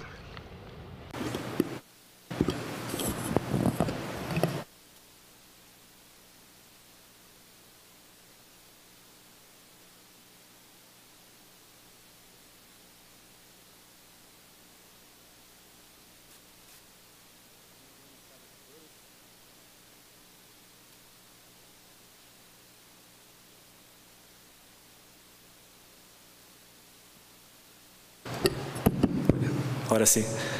Muy buenas tardes a todos. Good afternoon, everyone. I am Lieutenant Captain Bruno. I work in the section of codification of the Logistics System Support Center of the Defense Sector. the director of CASLODE could not be present, and I am presenting on his behalf because right now he is participating in the NATO AC327 meeting. On behalf of my director, then I kindly thank you for the opportunity of participating in this very important event.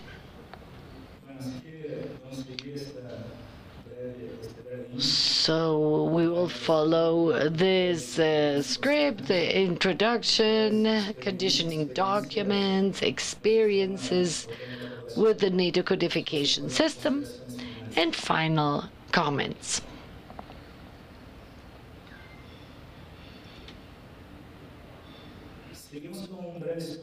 Let me briefly give you a historic background regarding the different codification seminars. As has already been mentioned, 4 big meetings were held between 2014 and 2017. During this period of time, codification seminars were held with Latin American countries in terms of exchange experiences on codification and strengthen the activity in the region. In 2019, during the main group's meeting number 115, the topic was mentioned by the chairman, and then the Ministry of Defense of Brazil sent letters to the Ministry of Defense, the Ministries of Defense of Brazil, Argentina, Chile, to create a working table made up of the codification offices of these South American countries. As of 2020 and 2021, we held the negotiations to discuss the topic, which made it possible to hold this forum thanks to the effort of our brother country, Colombia. I wish to highlight that the vision intended is to promote development of military logistics from the standpoint of interoperability between South American countries and the integration of industrial defense databases, apart from contributing to strengthening friendship ties that link our countries. Let me give you a background to CASLODE. In 1997, Brazil signs the agreement with the Codification Committee of NATO Allies, AC-135. In 1998, we created the Codification Center of the Military Services. We called it initially CECAFA because only after the creation of the National Center of Codification and the development of a software that would communicate with the NSCS could Brazil become Tier 2. At that moment, Brazil used the data information system of codification. Back in 2002, Brazil becomes a Tier 2 nation with full access to NCS. In 2012, with the creation of the regulatory framework for the industrial defense database, and after years of acting only as a national codification office, new tasks were assigned related to the compliance of companies that are part of the strategic international national database. After 5 years, Brazil was accepted in the Life Cycle Committee of NATO Allies, AC327. And given these new tasks, we changed the name from CECAF to CASLODE. At this very moment, CASLODE has 3 final activities. It went from only being a national codification bureau to being a support bureau of the logistics activities. I'll now show you the organizational chart of the Ministry of Defense of Brazil. At this very moment, we are under the Chief of Staff of the Military Services, and we are under the head of Logistics and Mobilization.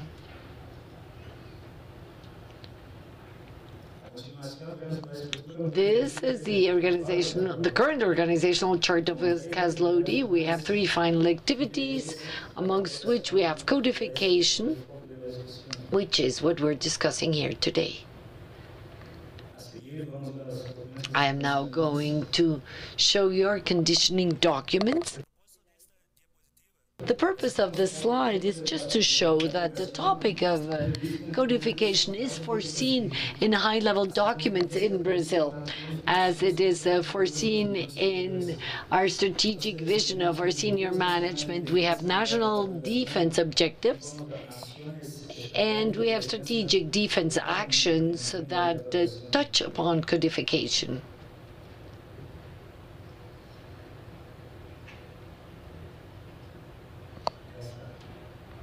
This is the legal background. I'm going to mention experiences of the NATO codification system. Regarding the process to access NCS, the whole process of the Brazilian defense is based on the publication that establishes that the codification offices, that every country is responsible for implementing in their countries the rules and procedures of NCS. This process is done under a CISCAD handbook in our country, which is developed by SOCAD with the rules, operating rules of the system, by using technical guidelines to detail operating procedures.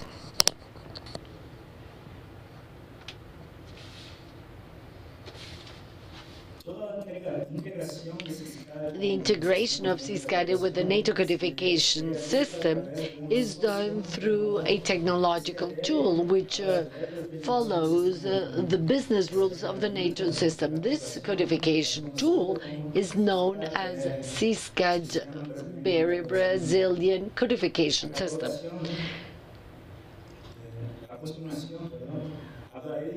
I will now talk about the organic structure of the CISCAD organization that controls the logistics and mobilization office, or that is under SHILOG. CASLOD is the technical management office. Apart from CASLOD, the system has other activities of a management control center, codification control centers of the different services, and their corresponding codification agencies that are some business executives. In CISCAD, we also have the figure of codification units that are called UNICAD. These are public or private companies that participate in operating activities of collecting technical data and identifying items from vendors, and that can be of interest for the defense sector. They act in a similar way to a codification office.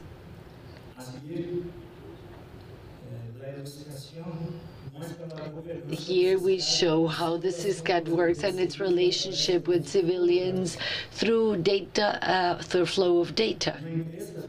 A company that provides or manufactures items of interest to the services needs to address a codification office, preferably that is in line with the product, or a UNICAD, which after collecting technical data and after identifying the items must issue it and send it to the service coordinating systems to validate processes, and to then send it to CASLOD, that, as you can see, assigns the items NSN. It's worthwhile mentioning that codification agencies do so by classes of materials. They're the ones in charge of defining technical requirements that companies must submit to allow or to provide for codification of the inputs. At this very moment, Brazil, through CASLOAD, has close to 6,000 companies and approximately 83,000 Brazilian items in the SOG and the NCS database.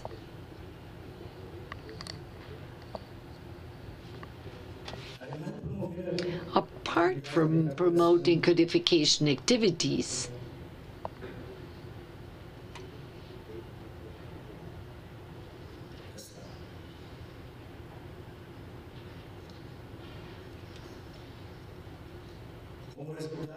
as a result of the adoption of the NATO standardization contract, which deals with management of technical data in order to identify supply items in acquisition contracts of the defense system, Brazil adopted the contractual codification clause on the part of the military services in their strategic objectives.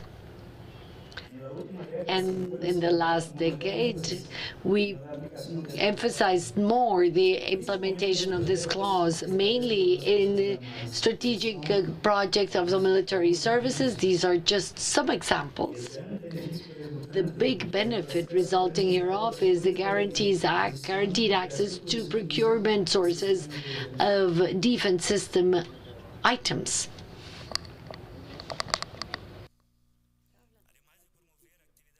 Apart from promoting codification activities in the country, Brazil has also cooperated with Andean nations in the development of this activity. This is evidenced by the cooperation agreement between Brazil and Chile from 2007, which resulted in a complementary codification protocol in the year 2018, allowing to undertake a project to support that country, for the country to become Tier 2 in NCS. And the last week in April, CASLOAD office met with the Brazilian Codification Office to complete phases 3 and 5, and we're foreseeing to meet again in the month of August to complete phases 7 and 8. It is estimated that the project will end in the year 2024, which will allow us having another sister nation as a Tier 2 in NCS. In cooperation in terms of defense and military logistics, Brazil and Portugal signed an MOU on codification.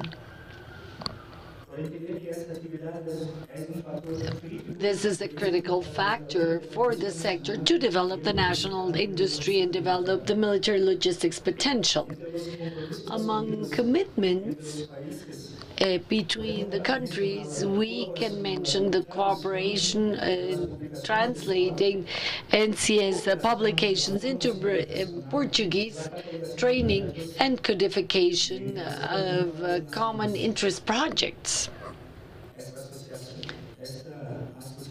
This association contributed to a project of almost 390 developed by the national company Embraer to provide the Brazilian Air Force, allowing the Portuguese Air Force to become interested in the defense sector, given its versatile nature, and they procured a series of units. As a result thereof, they have undertaken, or there have been negotiations between the two countries to codify this project, which has allowed the project to become a NATO codification project. This fact evidences the importance of codification to strengthen the industry base of a country. It's worthwhile also mentioning that Embraer, the company, participated in two very important Brazilian projects. One is the KS-390 aircraft, and another one.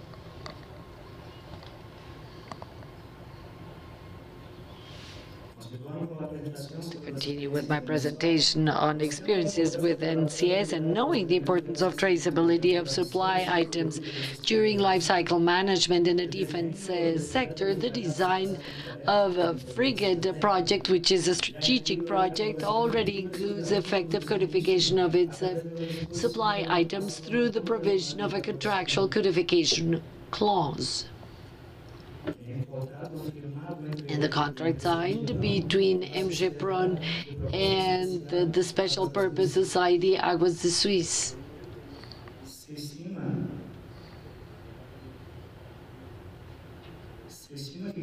It is estimated that approximately 20,000 items will be codified, and with this objective, MGPRON participated in a bidding process with the purpose of allowing to codify these 20,000 items. This fact exemplifies how codification facilitates integration of the military services with the private world as a way of strengthening the relationships in order to have a better efficiency and more availability of operational means.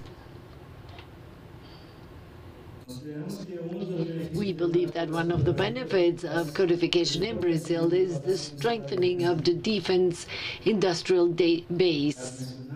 It is worthwhile mentioning that in 2012-2013, there was a regulatory framework of the Ministry of Defense of Brazil that provided that as part of this framework, the activity of a codification unit as a way of strengthening the codification in the country for the benefit of logistics, but of the industry as well. This initiative contributes to having traceability of articles when procuring defense articles, to promote export of products, apart from allowing to establishing joint procurement of common items on the part of the services, which provides for economies of scale.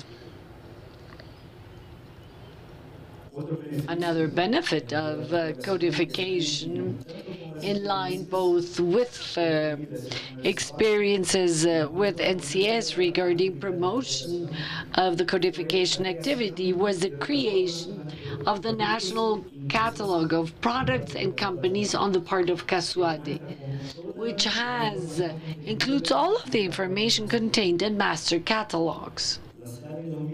This was launched in 2016.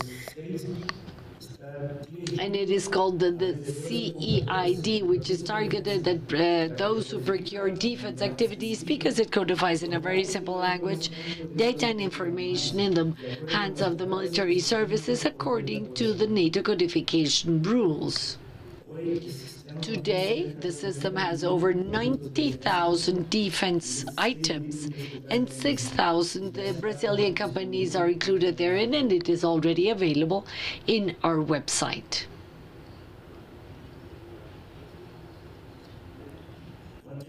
We have many future projections for the future. We decided only to show you two. One future projection is that Brazil intends to enter into an alliance. We consider the possibility of training the purpose of the frigates into a NATO codification project, because this product was influenced by the MGPRON frigates developed by the German company ThyssenKrupp Marine Systems. And this company, together with Embraer and ITEC,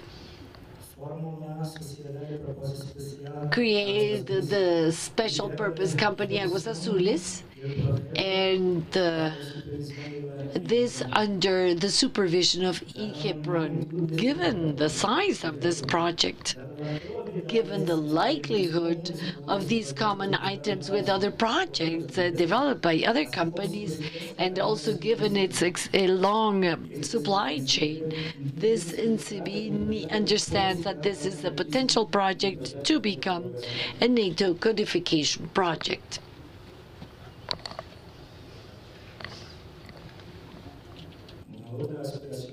Another future idea of Brazil is to seek, and together with NSPA, the strengthening and dissemination of the NCS methodology in the region, broadening the supply of codification courses in Latin America. Brazil has offered these training courses to Chile, and it intends to invite other South American countries, as well as other countries who wish to join the system.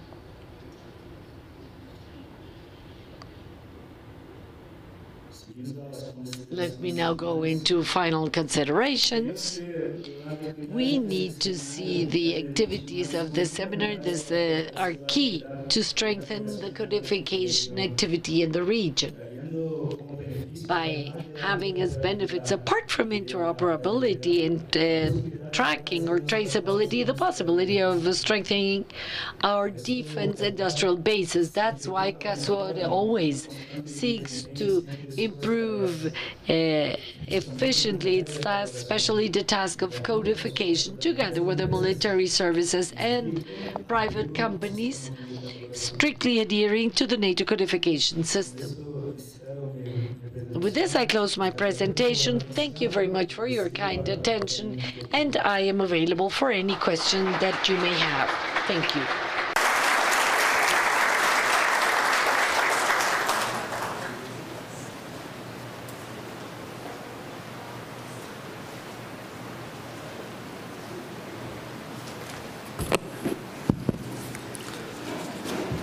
De igual manera, el saludo muy especial. Very special gratitude to Captain Bruno Silva for his intervention. Now we have the presentation experiences of the Colombia Tier 2 nation on the part of Susana Markendorf of the Direction of Standardization of the Ministry of Defense of Argentina. She is a bachelor in anthropology of the University of Buenos Aires. She has a diploma in logistics from the year 2001 from the Navy Industry Institute. She has a diploma from the Defense University. She has a specialization diploma in identifying, assessing projects from the year 2004 in the Argentinian Association of Assessors, World Bank, and Ministry of Economy. And she is waiting to submit her thesis, her PhD thesis, in the University of Granada in Spain. She is a researcher and faculty of the Buenos Aires University. She has a diploma in defense sector. Since the year 2000, she leads the National Codification Office. She has participated in different working tables, amongst which codification and standardization commissions of IRAM, a commission that prepare the capability handbook in maintenance. Madam, the floor is yours.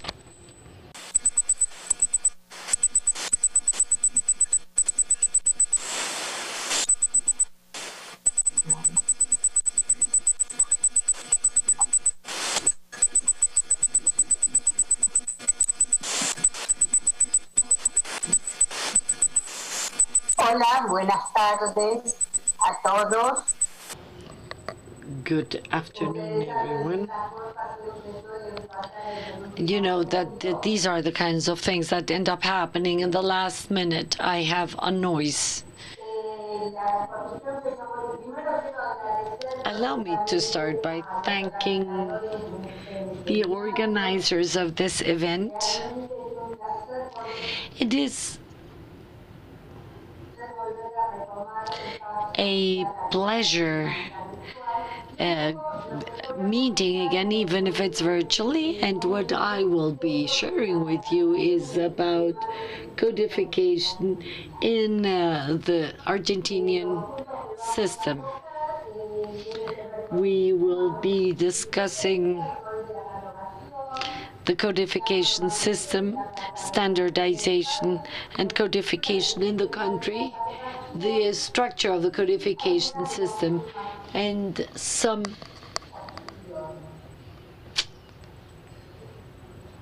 aspects related to the supervision. Regarding the national system of the defense sector, a presidential decree of 2007 of the Argentinian state implemented a planning cycle of the national defense based on the objectives of military capabilities instead of a conflict hypothesis. In this context, we developed a military capability plan for the coming 20 years with a joint focus on and integrated focus on logistics. This meant a change in paradigm. Until that moment, the organization that we had, or let's say that each of the items of the system had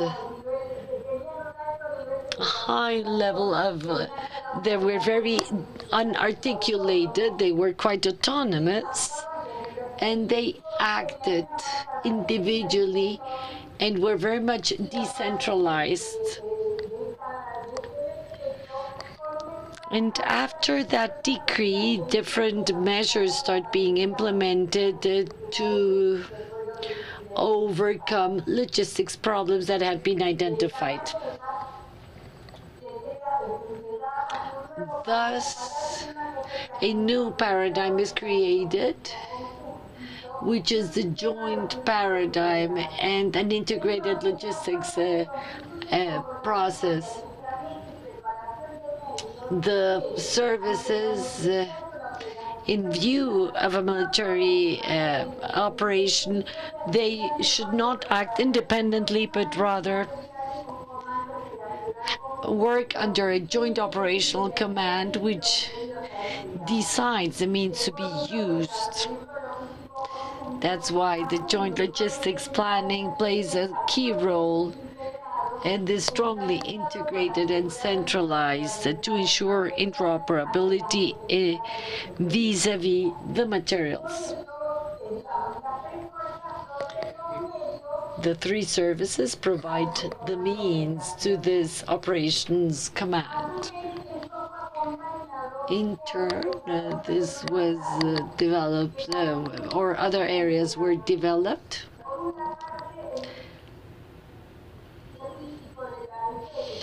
The logistics system of the defense sector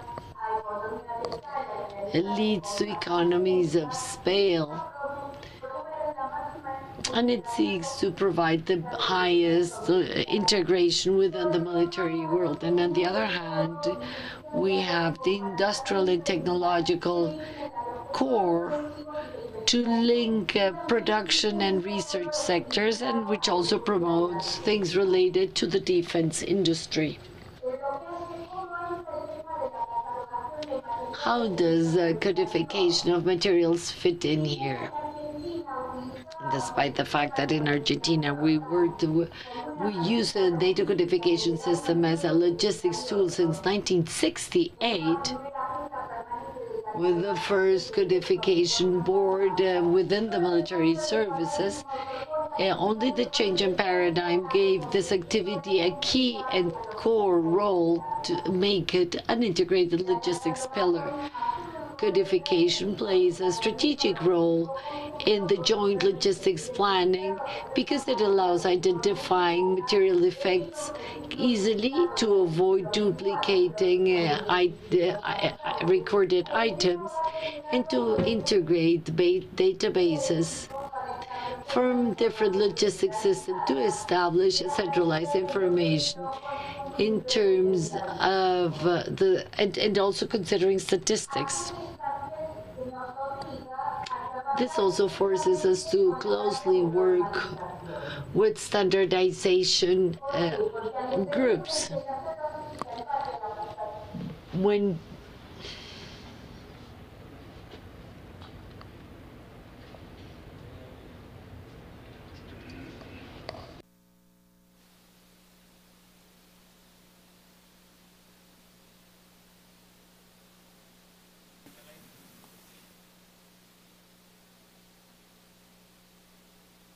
Doctora Susana, no tenemos en este momento su audio. Por favor, puede revisar su micrófono. Estamos presentando fallas con su conexión. we're having issues with the connection and terrible sound conditions as well.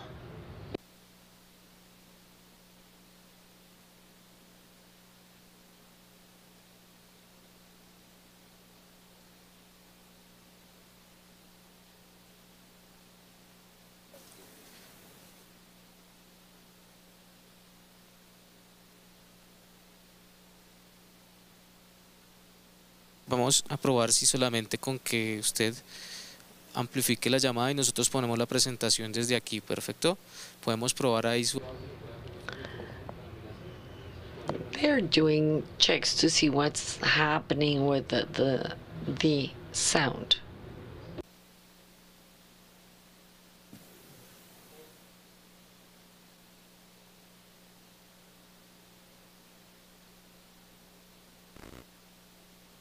Doctora Susana, ¿nos escucha?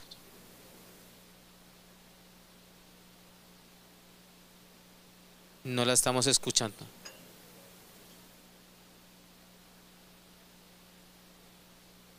No, aún no tenemos su audio. Tiene mala conexión. Estamos hablando con ella, pero ella no, o sea, no la escuchamos.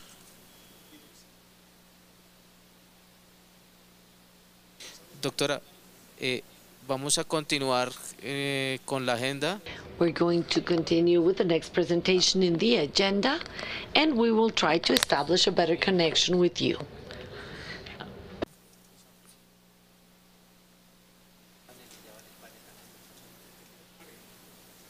Seguimos con el panel. We are now going to continue with our panel session, and given that we had to pull the plug on Susana's briefing, given that we lost sound. Pedimos disculpas en este momento. We all apologize because we have a technical web connection in Argentina.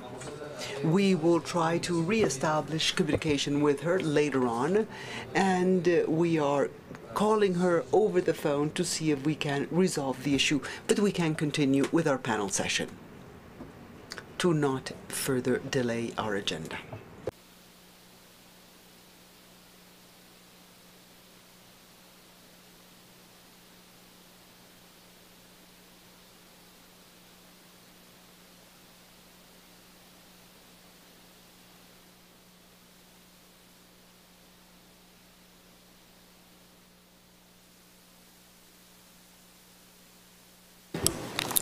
Bueno, vamos a dar un pequeño break. We are going to take a very short 15-minute break so that we have, let's say, a leg stretch break. And please go grab a cup of delicious Colombian coffee while we re-establish communication with our panelists. We apologize for the technical inconvenience.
Ok. Habla. Hola, doctora Susana.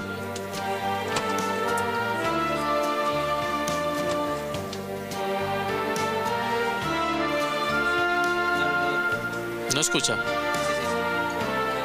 Sí, lo escucho. Ay,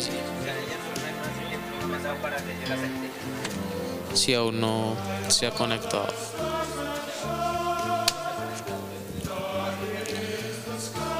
Del equipo técnico, ¿quién más nos acompaña en la llamada?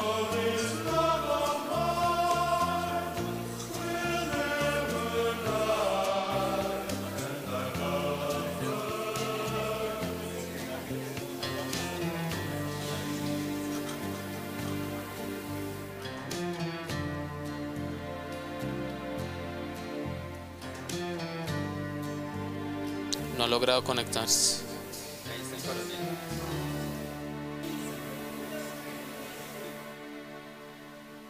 Se conecta el coronel porque él viene para el panel. Apago la cámara.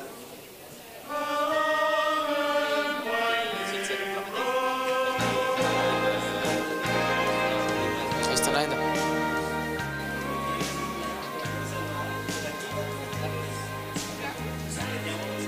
Es que también viene el panel después de ella. Se conecta.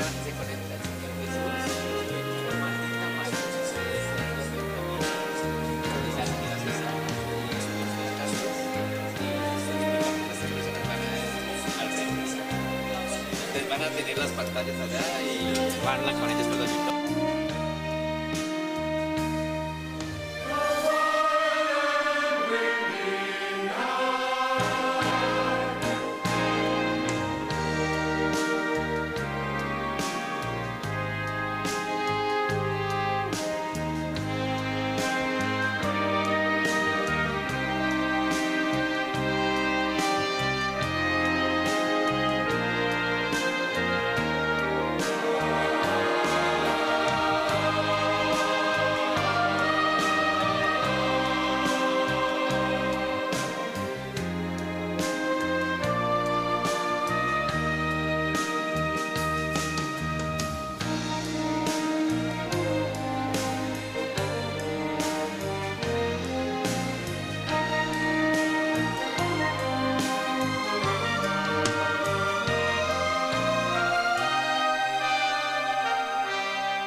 Hola.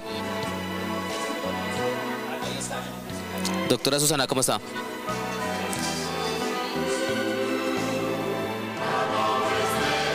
No le escucho.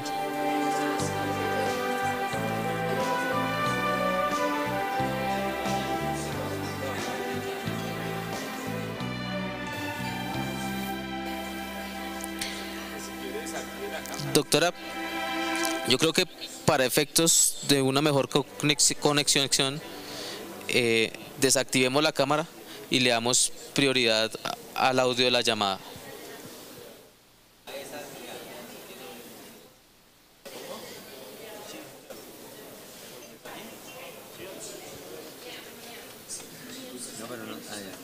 Ahí está perfecto. Bien. Nos está yendo mucho mejor. Están en un pequeño break de café mientras nosotros aseguramos la conectividad.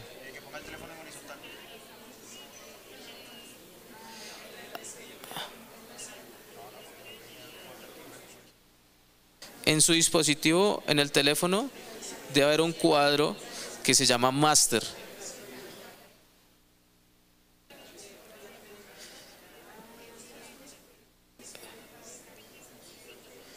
Sí, en ese cuadrito que se llama Master está todo lo que estamos emitiendo desde acá. Entonces, ahí, si quiere usted, seleccione en su teléfono ese cuadrito para que siempre usted tenga esa visual y nos va diciendo en qué momento pasamos el slide.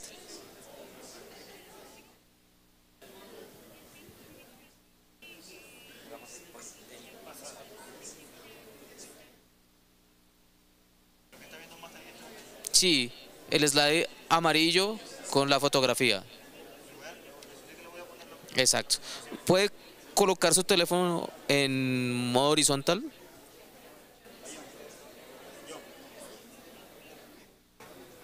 Exacto.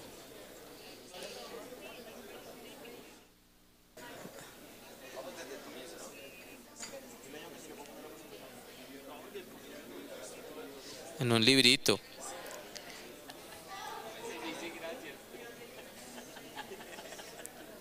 Lo vamos a lograr, doctora, lo vamos a lograr. Eso.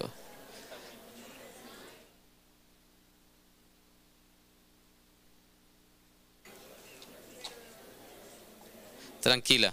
Lo importante es que tengamos buena comunicación, que nos escuche, escucharla bien y la sacamos adelante.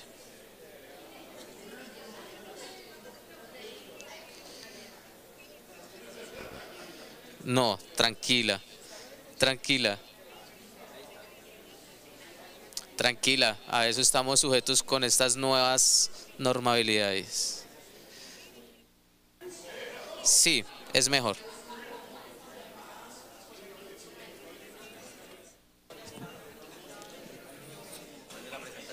Bien.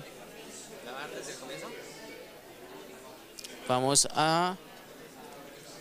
Después de la agenda, sistema logístico de la Defensa Nacional. Perfecto. Entonces arrancamos desde ahí.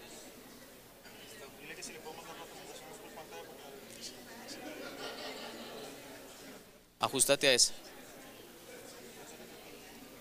Mira que esté bien. Estamos. Si quiere amplifícalo y...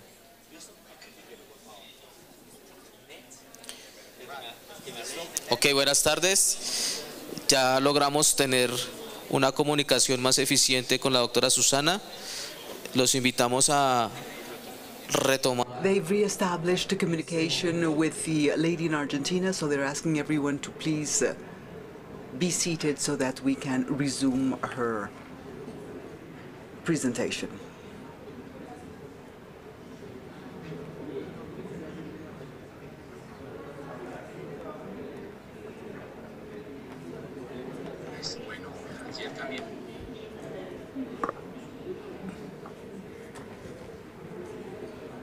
Doctora Susana, ¿está viendo el slide en este momento? They're asking Susanna if she can see the slide. They've tried to reestablish a better communication with her. Allow me to apologize, but you know well, that's Murphy's Law. When things have to happen, they happen.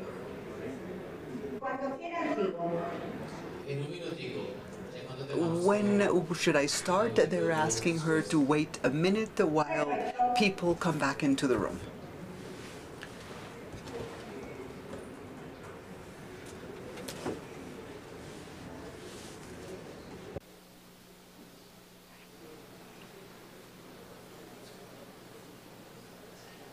¿Qué presentador?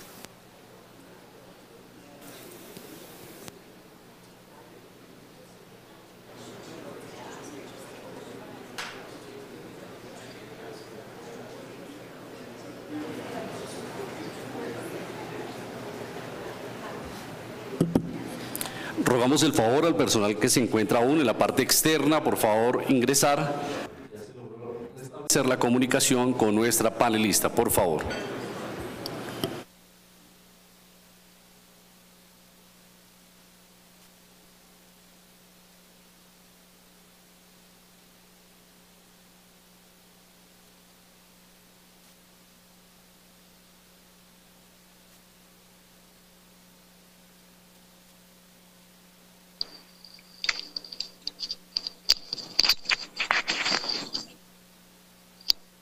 Bueno.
Bueno, muchísimas gracias. Thank you, everyone, for your patience and understanding and for knowing that this kind of thing can happen. So we are going to re-acknowledge Susanna. Please, you can continue. Allow me first and foremost to apologize and to continue with what I was telling you. I was telling you that the logistic defense system of Argentina in 2007 is a turning point because that is when we implement the defense planning cycle based on military capabilities instead of conflict hypotheses, and that in this context we developed a military capability plan called Plan Camil, which is a long-term plan with a 20-year horizon is joint and integrated with logistics. And this allowed us, because up to that point, each service would submit what they had to present, but they would do so individually by armed forces, and it was highly decentralized.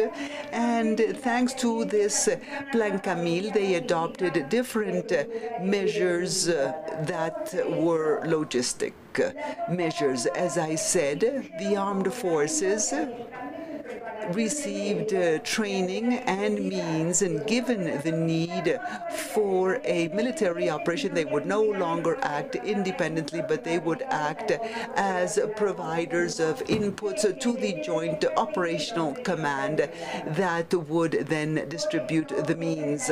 And that's why logistics planning acquires a central role in this decentralized system to assure the interoperability of the material required for the operation.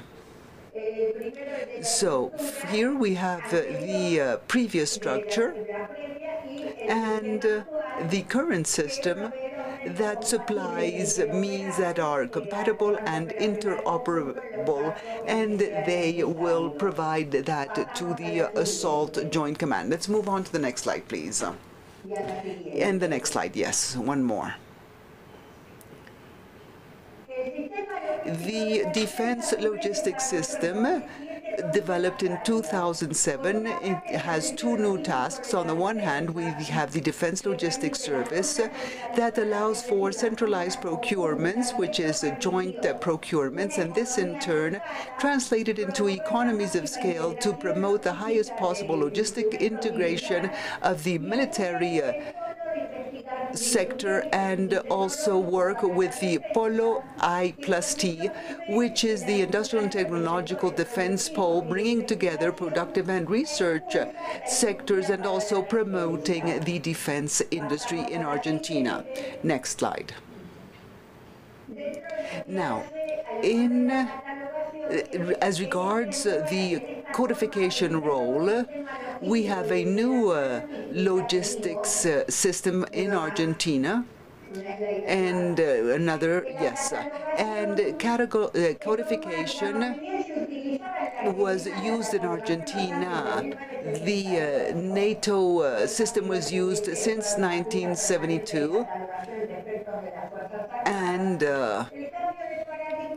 so the new paradigm gives it a clear central role. For you to have an idea, in Argentina, starting in 1962, there was a law in place on codification that provided for the entire public administration to comply with the NSC, but regretfully, the means were never provided.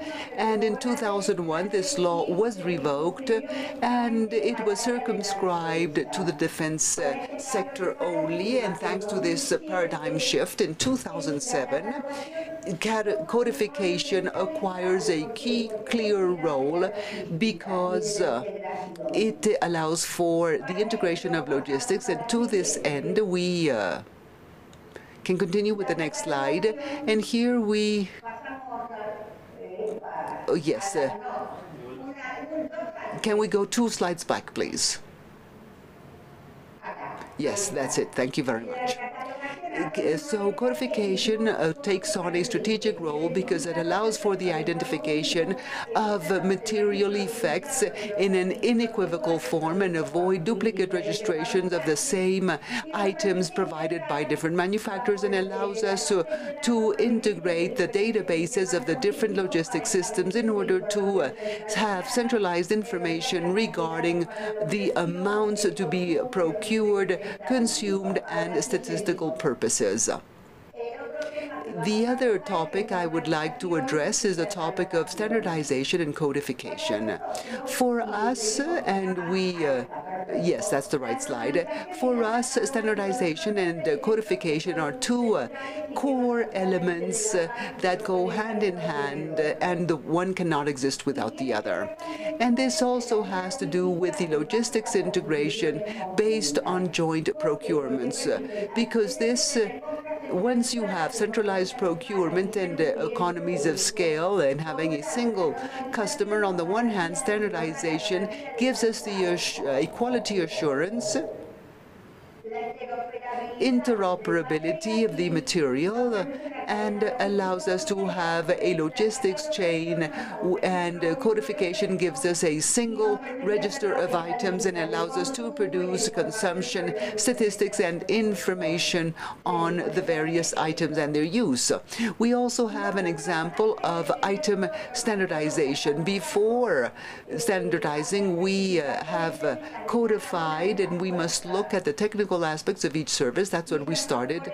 And for example, there are issues as simple as a combat tent. To give you an idea, the Army has these campaign tents for 2 people.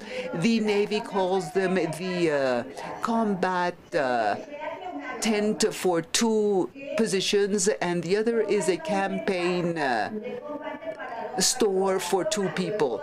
So thanks to the code of items, then it speaks of carpa. So everything that has to do with the standardization of the standards of the Argentine Institute of Standards, in the upper part, the upper right-hand side, you have the standard number. In the third line, you have the supply class.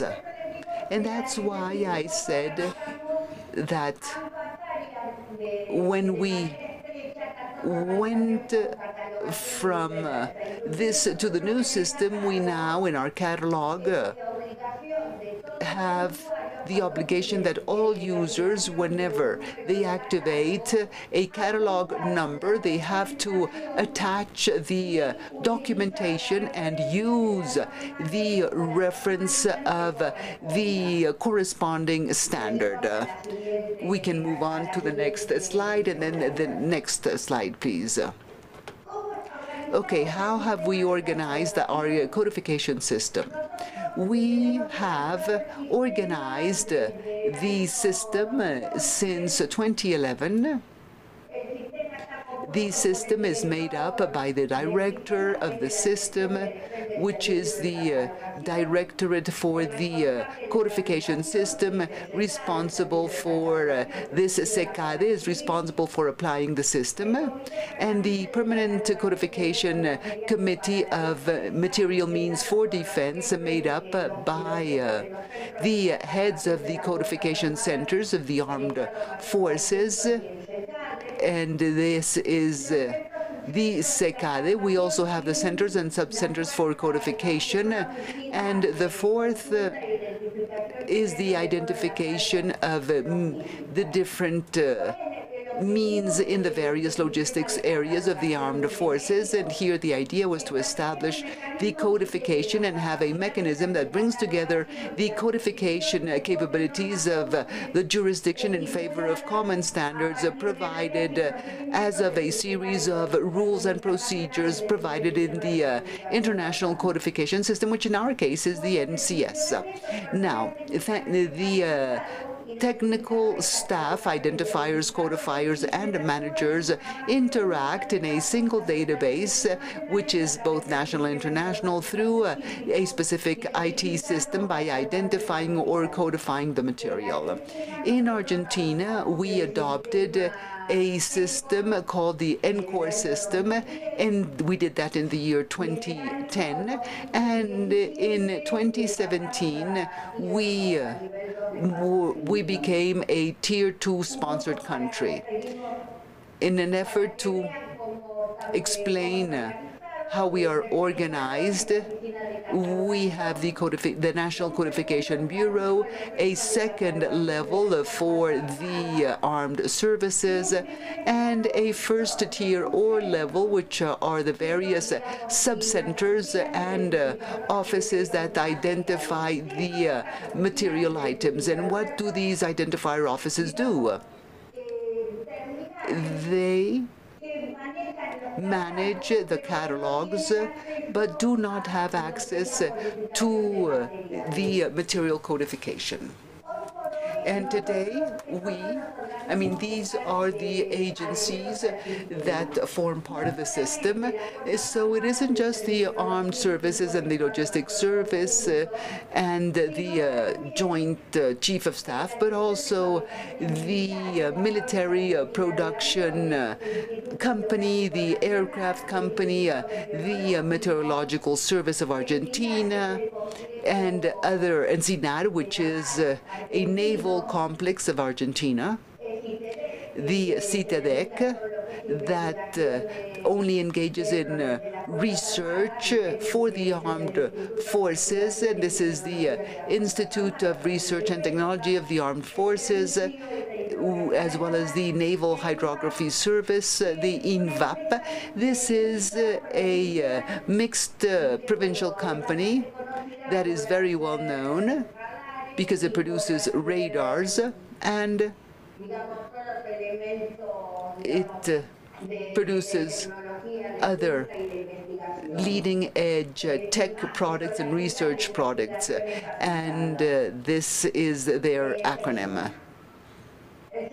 The Defense Codification Service reports to the Standardization Directorate whenever new items are produced, and right now it has 4 main areas.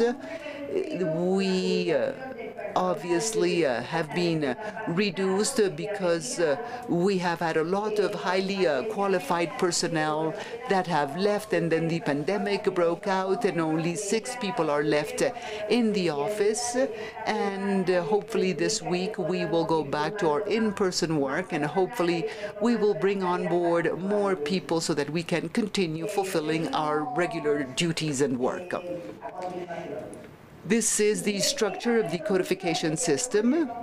This was approved in 2011, and this is a common structure for all the codification centers of the armed forces, and we have a codification center that will have an admin division and a technical division, and the different codification centers report to it, and they can have an administrative section, a technical section, and an identification section, who are the people who actually make the catalog with the various items. Now, each service in Argentina has its own organization. For example, in the Army, they report to the General Directorate of Materials. There they have the Codification Center, and the Codification Center has various directorates: engineers and infrastructure, comms and IT, aviation, this would be Army aviation,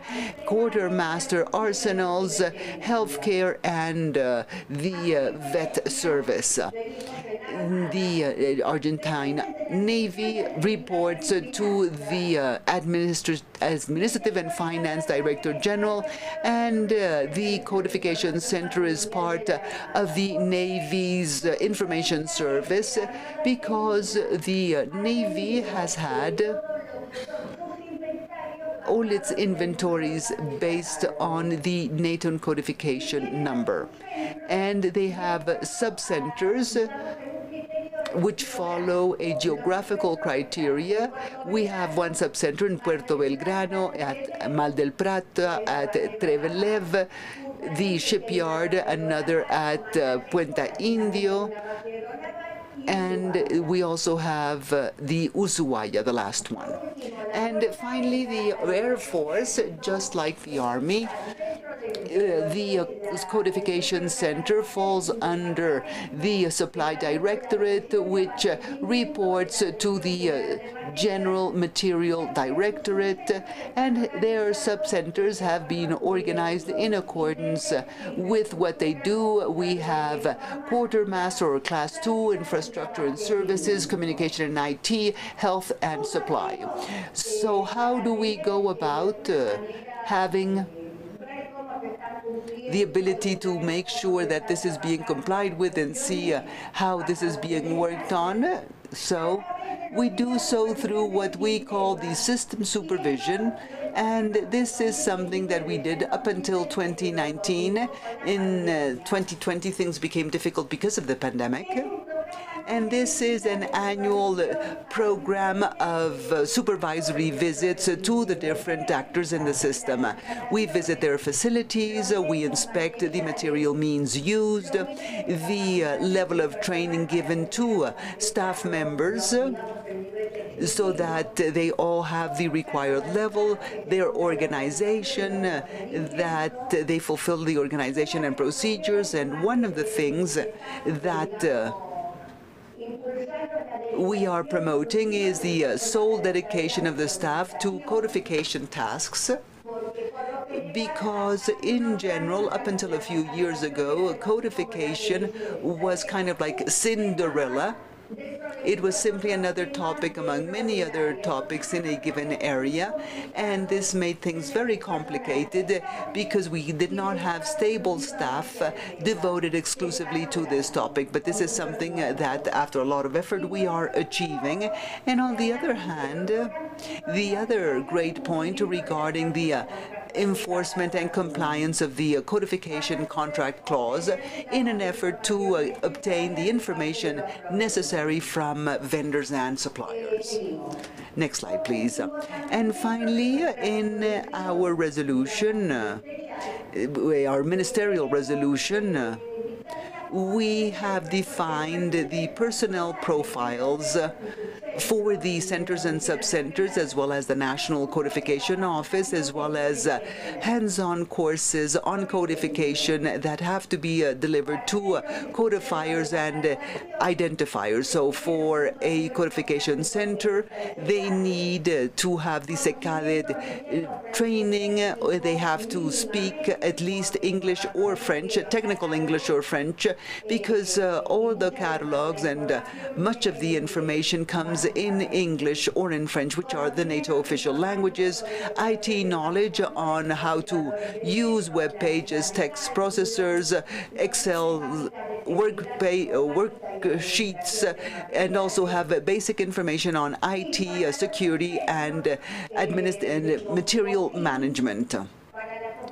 Now, for the offices that do the identification, they have to have some theoretical courses on codification and practical operations for the identification of approved materials, to speak either English or French, to have IT information on the operation of web pages, as well as IT security and material management.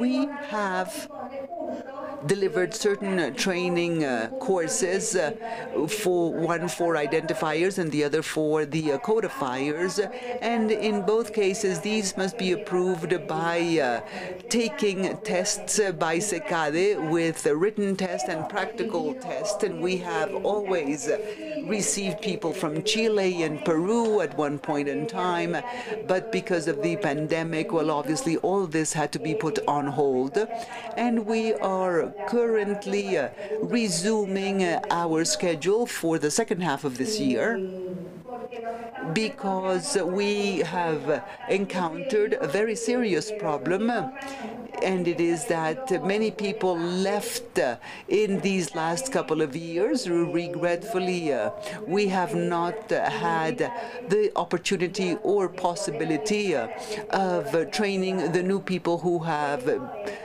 come on board. But yes, we are providing some online training, but we've not been able to implement it as we would like. And obviously, due to the lack of staff in the office, as well as all the the connectivity issues and problems. I mean, you saw this firsthand. I'm working out of my home from here till Thursday. The steps ahead, and even though we have implemented the NDER system for the first 2 tiers of the system, and also to promote the dissemination of the system among industry, and this is working very well in industry that is ascribed to the ministry. So we're talking about the defense companies of the ministry, and that is working very well. Codification is working very nicely, but what we're missing is to work with private industry. I don't have much else to add. I apologize once again for the web problems. And obviously, here is my contact information, and if you want to contact me. Thank you very much for your kind attention.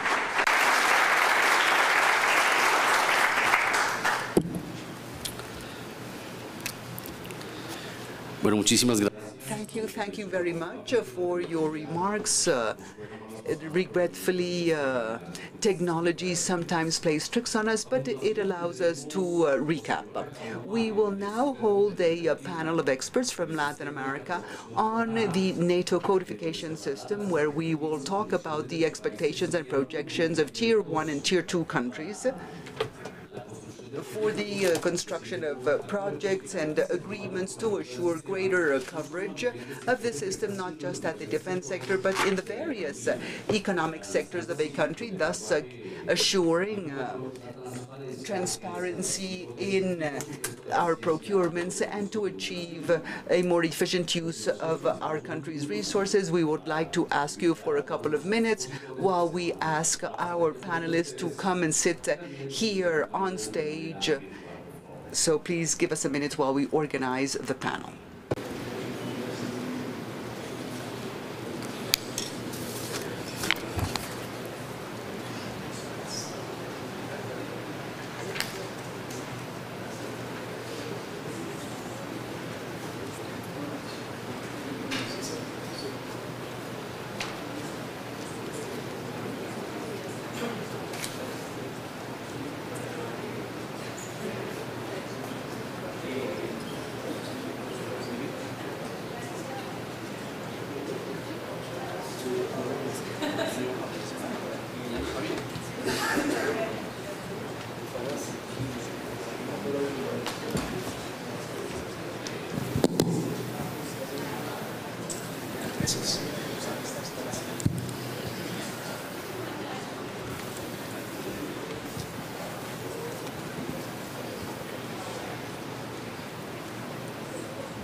Buenas tardes. Damos inicio a... Good afternoon. We are going to start our panel with Tier 2 countries, and we are going to quickly introduce the expectations that everyone raised during their presentations, and we will also have time for a Q&A. So the idea behind this panel session is to acquaint ourselves with our expectations as Tier 2 countries, as well as to answer some specific questions from the U.S. mission. And we also have a representative from Ecuador who is not yet a part of NATO codification, but he does have some couple questions as to how we started the process and how we were able to be promoted to Tier 2 and the benefits that this has represented for Colombia and for South America to be included in the NCS. So I'm going to start with something that touches us all and has to do with the codification contract clause, because we are all cognizant that we need to have technical and management data for us to be able to fully identify a supply item. So we would like to know what that process for implementing that codification contract clause has been like in Argentina, in Brazil, and naturally here in Colombia, and how we went about obtaining the required administrative information in order to codify supply items. Well, thank you very much for your question. I would like to start by sharing the Brazilian experience. We have fine-tuned our process with the passing of time, because in the initial definitions of the great projects of the armed forces, it was very, very common to see failures in this process and the need to take into account the codification contract clause in major contracts. But at the same time, we had the chance to look at the need to have a CASADE representative or a representative from the MOD having the knowledge of this topic, so that every project starting from the very first meeting all the way to its final conception. And I think that we always have to strive for perfection, but today I think that we are doing much, much better regarding the codification contract clause, because that has to be included in every contract of all the armed forces of Brazil to assure the traceability of all the items, all the supplies, and all the technical data required to do a good codification. Well, thank you. Thank you very much. I would now like to turn the microphone over to you, Susana. Yes, well, thank you. We have also started along this avenue or road, and we got to codification. I mean, I wasn't born at the time when we started codification, but this is something that started back in the 60s thanks to the U.S. military assistance plans that would provide X amount of U.S. dollars, you know, in Class 8410. And obviously, they had to know what Class 8410 was actually all about. And that's how we started to approach this topic. While today, when we implement the codification contract clause, we are trying to implement this, but it was decided that it be included in every defense tender process or defense contract, but to have that enforced or to actually deliver it in form and time is a bit more difficult, but I would say that we have inched ourselves closer to this goal, and obviously we have to have, compliance supervision. We have to request annual or quarterly reports on the various contracts to see if conditions were being met, and some services have advanced more than others, and if they did not supply the data for codifying the material, well, then the company won't be paid.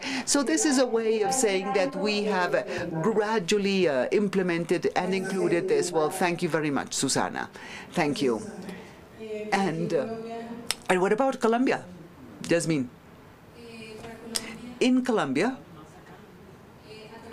through the Directive 034, where we issue guidance to the first codification tiers, and where we have included the services in order to assure a more efficient and joint work with the services, we have implemented the codification contracting clause in the various procurements made by our services and national police, and we've also interacted with contract supervision, because in the structuring of the different contractual processes, and we also follow up on each service in the initial levels to make sure that this information is supplied in the most efficient possible manner.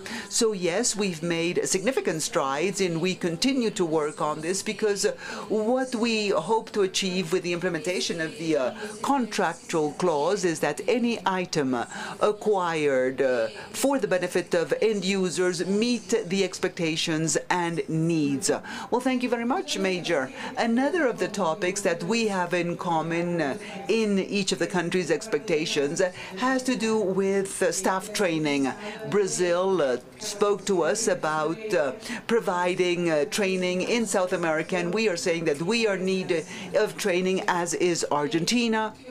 So what is your opinion of our joining forces to deliver joint training, meaning that we, pick the brains of the people in each of our countries so that we can profit from their knowledge, and this would be beneficial to all of us, because obviously that would enhance training.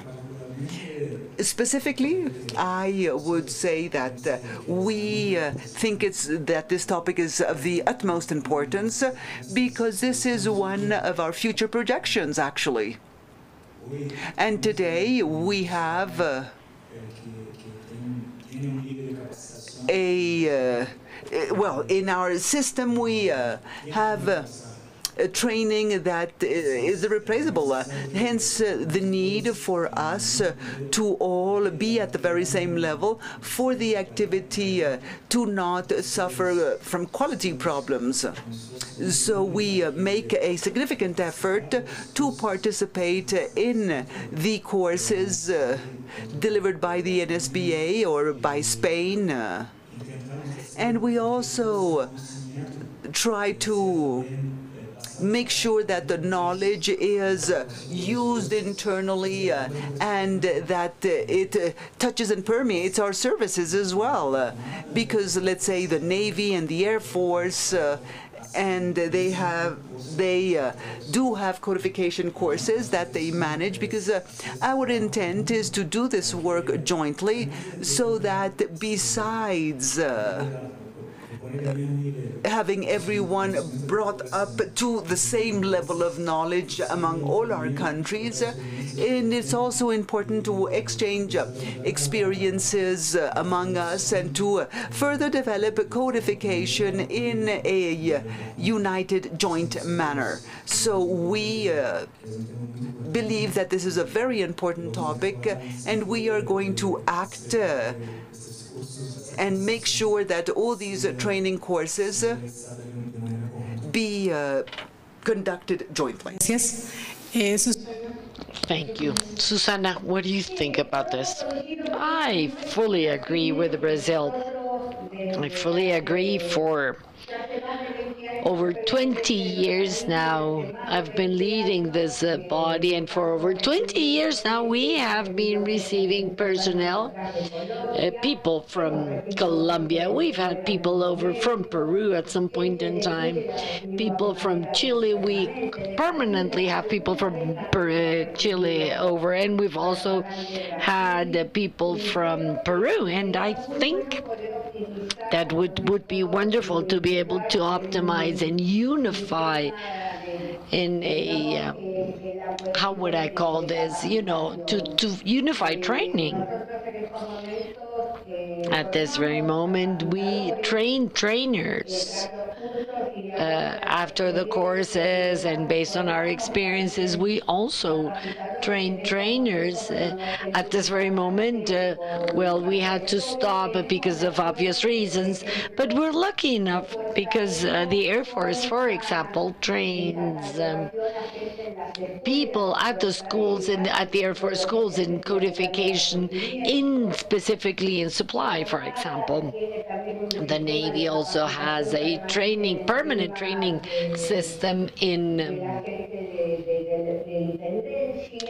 Class 2, and well, the Army also trains their personnel. But I think that it would be important to be able to organize joint training in the future. That's a good idea. We just would have to see if it's feasible and if it's possible at all. I would think it is. I absolutely believe in integration. Thank you, Susana. Colonel Tamayo from Peru, what do you think about us organizing a training seminar for South America?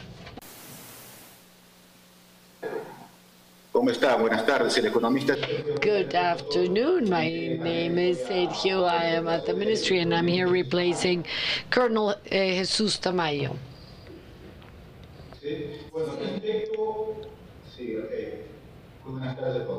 Good afternoon, everyone. Regarding the importance of centralizing codification training, for us, this is a topic that is key. One of the pillars of our objectives as NATO codification systems is, on the one part, that our personnel is committed, having a systems information tool available, having an organic structure, and of course, having duly trained staff. We have received a series of training sessions. Even the National Codification Team trains the Peruvian military services. Nonetheless, exchanging knowledge and experiences between countries is very important. I believe that it is absolutely feasible to centralized training at a South American level. Thank you, Sergio. On behalf of Chile, we have Christian Hez replacing Colonel Kraft. Sir, the floor is yours.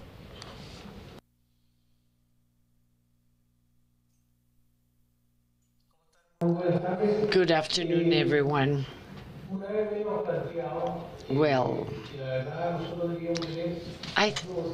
just as there is an NCD college at NATO, here in South America, we should do a South American NCD college for all of those who speak Spanish, Portuguese, and we should, we should provide a proper training. Oftentimes it happens that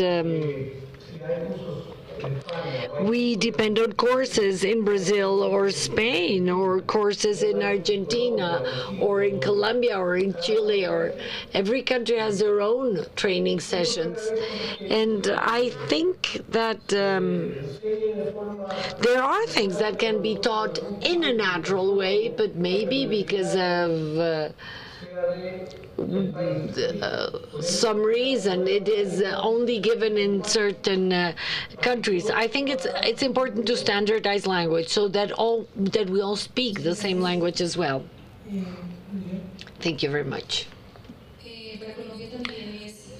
Well, I think that this is a very important topic for Colombia as well. We have been multiplying the NATO codification system during these years, so much so that we have over 400 people trained, but the opportunity of sharing other knowledge and other experiences with other countries, I think that is very important. And we also realize that every country dedicates itself to train people as codifiers, but there is a big gap that we countries have, is that we need to train the codification directors. We need to focus on training the directors so that they in turn help us promote codification, more so in countries that are now starting, like Chile, like is the case of Chile and Peru, where they still need to access Tier 2, and for that they need the participation of the senior leadership.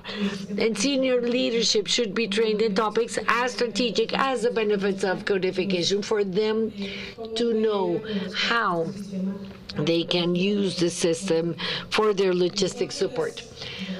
That was it. Another question that arose during the presentations is about the problem that occurs when we do joint operations. So, the question is, how can we try to contact each other, or to enter into mutual cooperation agreements so as to be able to support each other during a certain training? At this very moment, we would only think of training, but if there were joint operations at a Latin American level, we would have to meet and work together.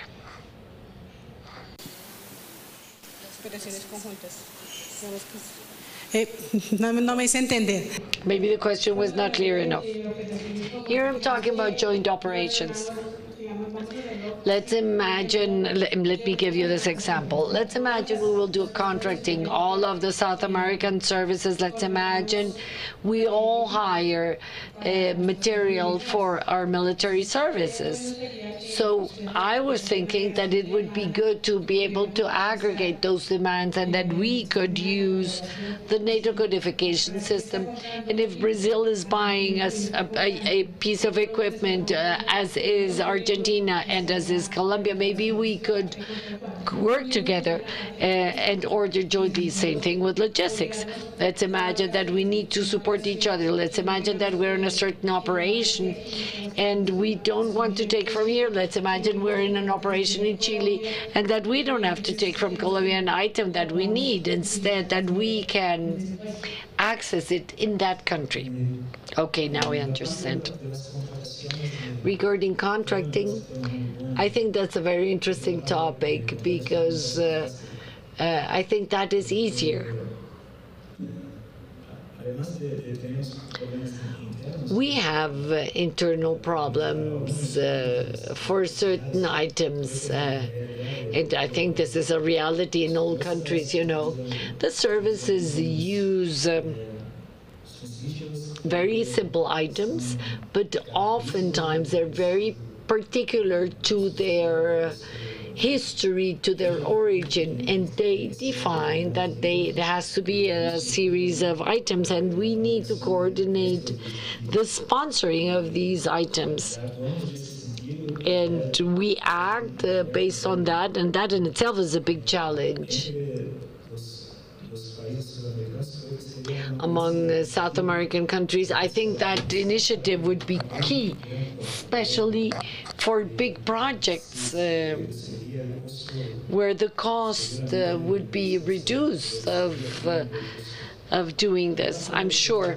In terms of operations, I need to make a confession, and I think that this is a good initiative, but I would not know where to start. Yes, but we still need to see how we in the region can start providing this logistic support.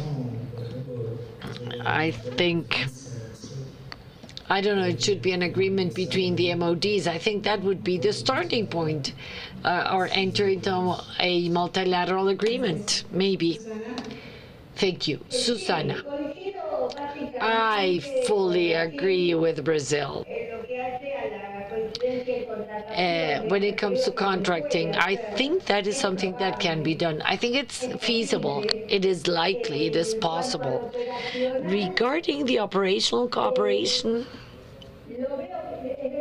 I mean, I don't see how we would do that. Maybe a number of years ago, it would have been easier when the CDF was still functioning. You know, I think we would have to find the way. Today, I think that is a little bit more complicated. And this is my very personal opinion. This is not an opinion representing my bureau. It's a very personal opinion. Thank you, Susana. Sergio Ruiz, what is your opinion?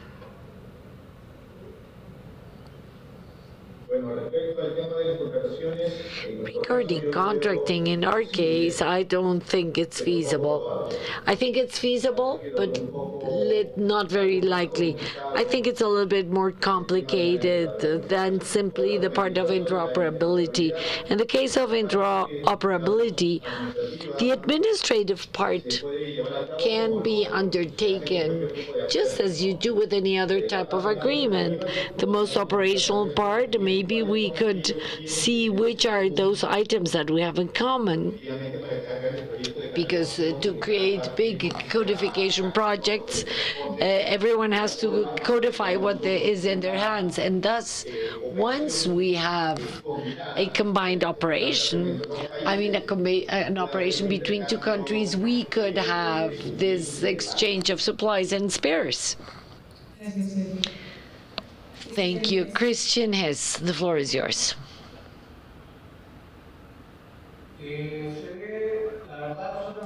The truth is that we have participated in joint exercises with a number of countries in the region, and everything is in green packs and so on. And so far, we've never had problems, except for the fact that we always support all of our operations with what we call a logistics operator. And this is the person who usually does direct contracting with vendors.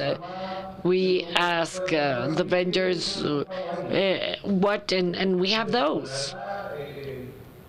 But the truth is, if we had a standardized codification in language at a South American level, so that we can share information that is not sensitive, it would be easier to enter into agreements with other countries. Thank you. I am going to hand the floor to Dan from the American Mission. He has a question.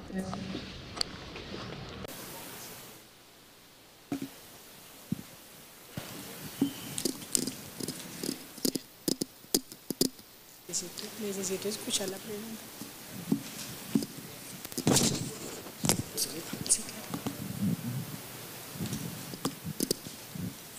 Thank you, Christina, and it's good to see you. My question is for Bruno. Bruno, I noticed on your slides that you've been a Tier 2 nation since 2002. 20 years. Congratulations to you on that. My question is, I've heard that you are a frequent attendee at the AC 135 conferences forward in Europe. How helpful have you seen that in your experience going forward instead of attending virtually? Thank you.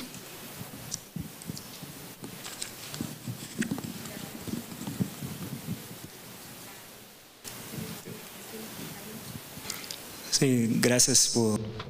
Well, thank you very much for that question.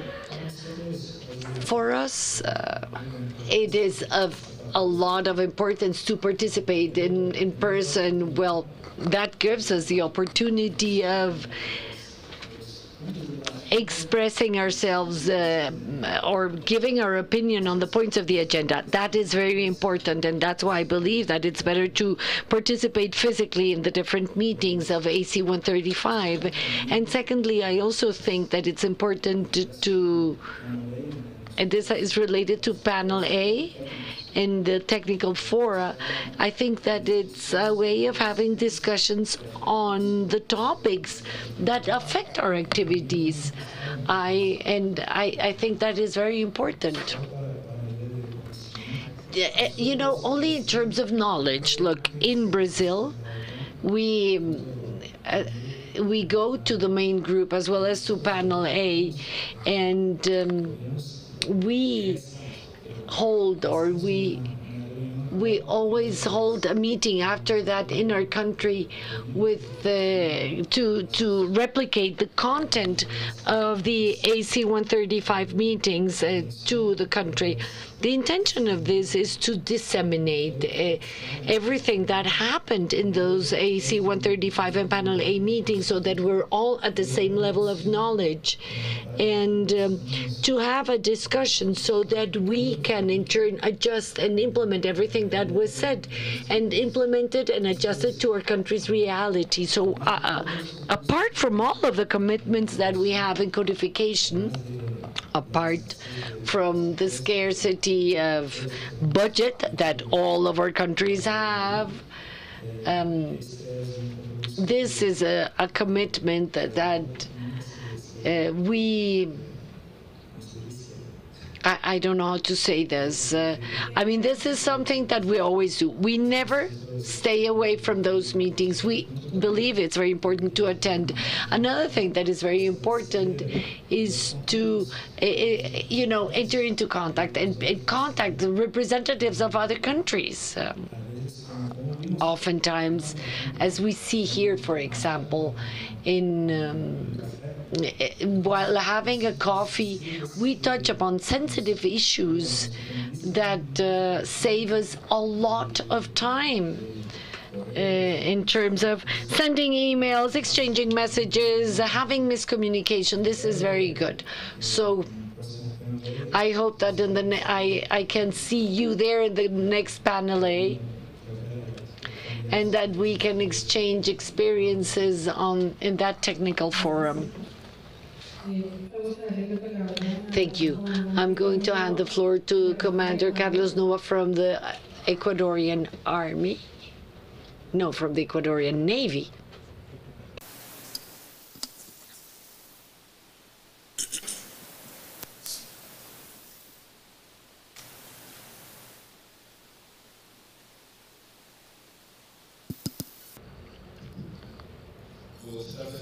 Good afternoon, everyone. I was already introduced, Commander Carlos Nova from the Ecuadorian Navy, and I came to this seminar because of the interest of the Ecuadorian Ministry of Defense and their military services to become a NATO member for the NATO codification system. This interest arose in 2018 as a result of an academic study, and it's already happening. In fact, last week, the Minister of Defense expressed or gave the authorization or expressed the authorization for Ecuador to join. Nonetheless, as Bruno said, and taking advantage of the coffee networking, I have discussed with some of you, and I have asked, because one of the big doubts that we have in my country is the fact that if only a letter of intent, as Michael Kuykendall mentioned a little while ago, if only that letter of intent it generates any obligation for the countries. It seems a little complex. We don't always understand if that in itself brings something with it, you know. So based on your experience, and I have 5 questions, if you allow me. Based on that experience, at the beginning, and I'm talking at the very beginnings, you know, if just the intention, expressing the intention generates an obligation to your country, that is one question. Did you have to become prepared in a way or the other?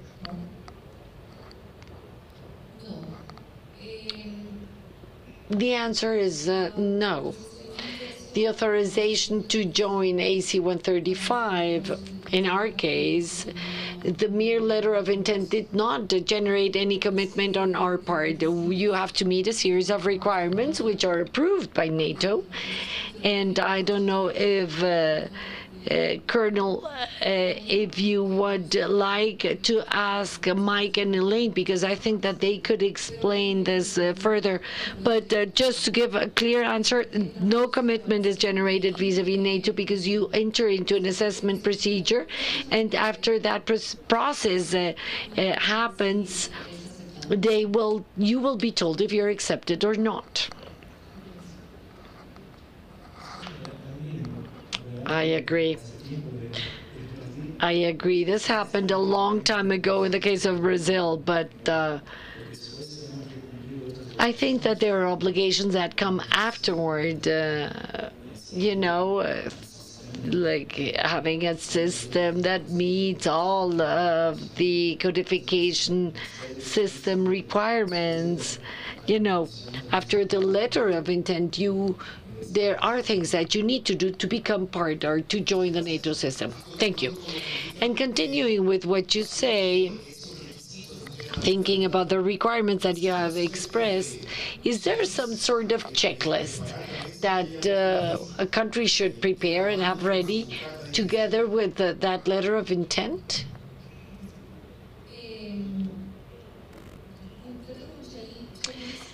So much so as a checklist? No. But in the COD 1 handbook, in that handbook, you can find all the steps that you need to follow to be able to make the request to AC 135 committee.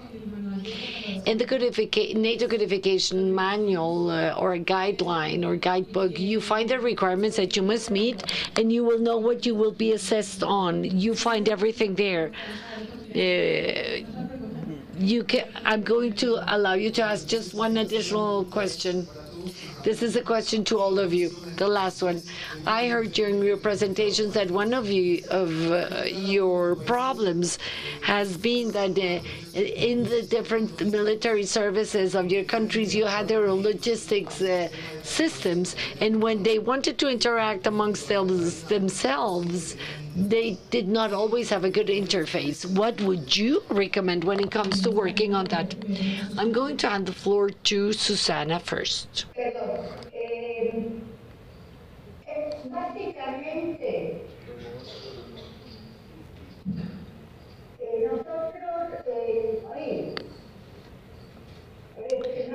We basically, with time, we have been able to unify criteria. At this very moment, we are using a system, and I think we're the only ones in Latin America using this system. And it has been very positive for us to use it.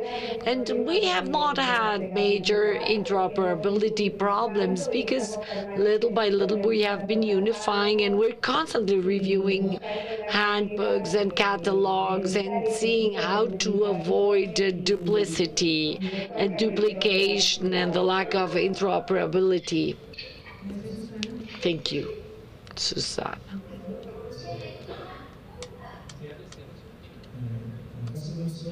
Well, in our case, the system that Brazil uses is a system that was acquired and customized in our country. So there are some systems in the market. Colombia, I think, has CCAT. Yes. From Spain, right?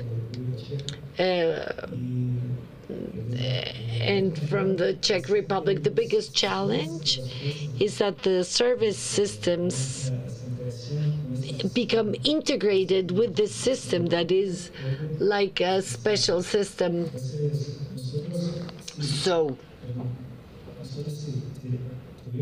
we had big challenges that we adjusted as we moved forward with doing internal customizations. Today we have a good communication, but sometimes we are missing communication, and sometimes we need to make small adjustments, manual adjustments that don't happen automatically for this communication not to stop.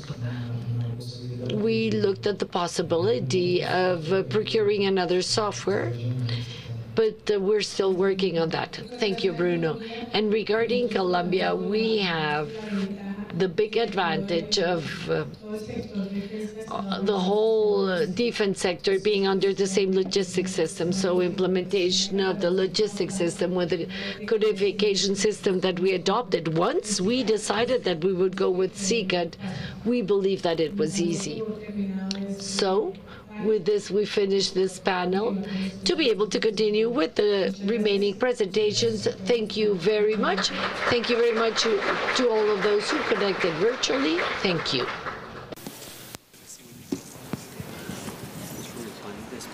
Sí, sí, en España. Intervención por parte de España, empresa Sistemota, de catalogación, SOC. Sí. Presentación, eso es día. No, ya está acá presente. Te ayudo.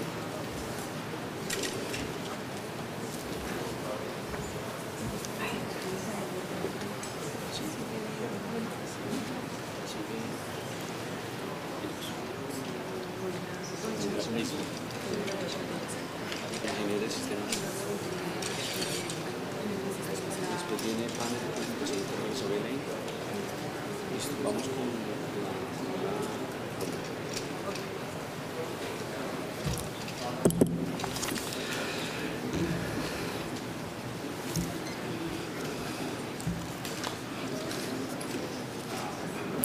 Bueno, muy bien, excelente ese panel.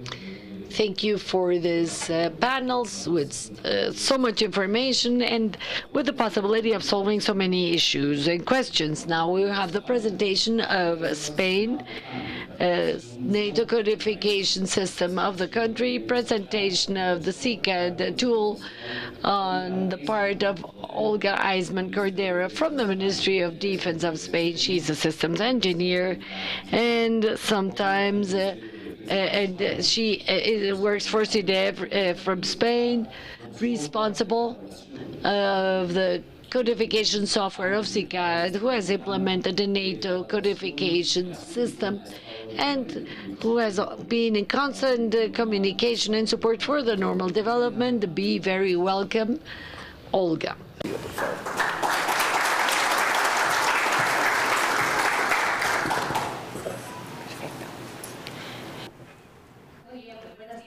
Good morning, good afternoon. In the first portion of my presentation was going to be done by the colonel that heads the Spanish Codification Bureau, but regretfully he was unable to join us. So I am going to deliver both the presentations. They are short because it's very late in the day and I hope not to bore you to sleep. But in the first portion of my talk, I'll tell you how we are organized, and then we will explain the CCAD codification system, which is one of the main pillars of our system. Now, the first is the organization of the National Codification Bureau of Spain. Spain has a decentralized system in place, meaning that on the one hand, we have the Ministry of Defense, and in the Ministry of Defense we have the main body and the armed services. The National Codification Bureau is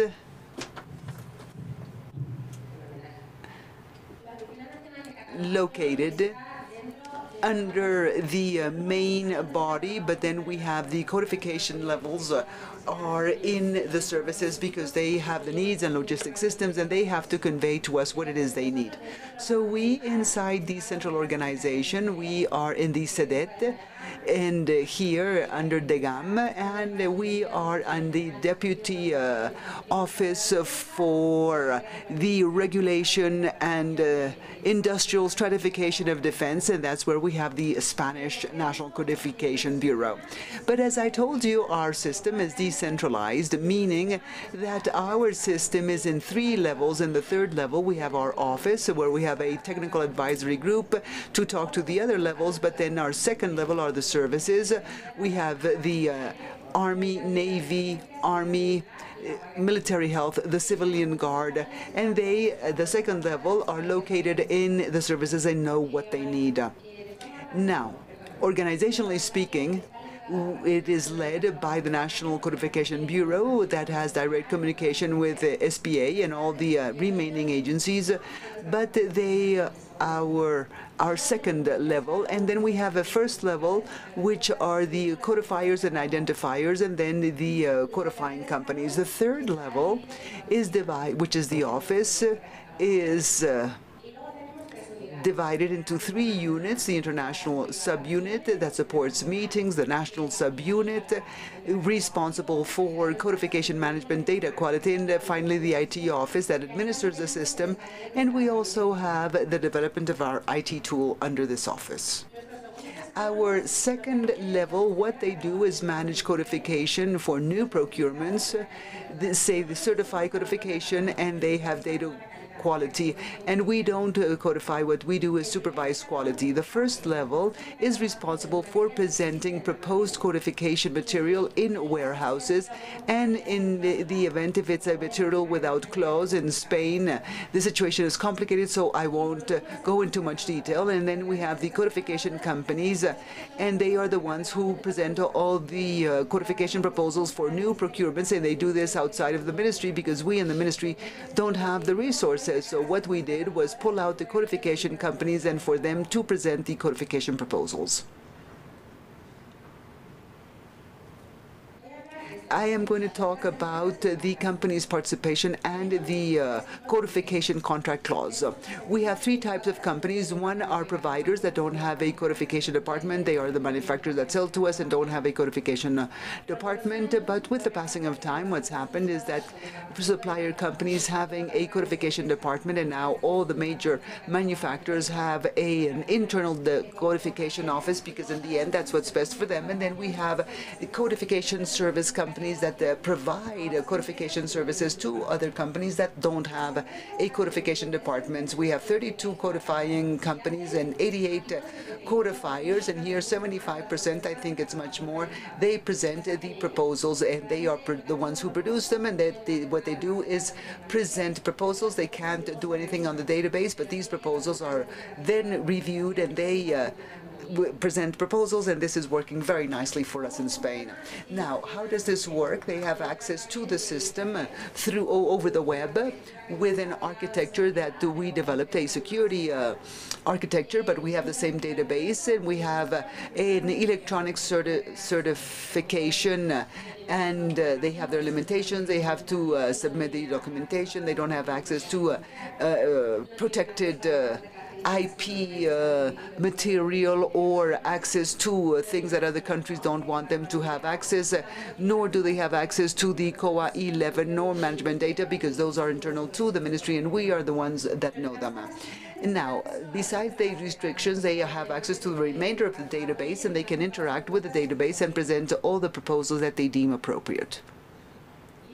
And finally, we have the clause in Spain. It is regulated by royal decree.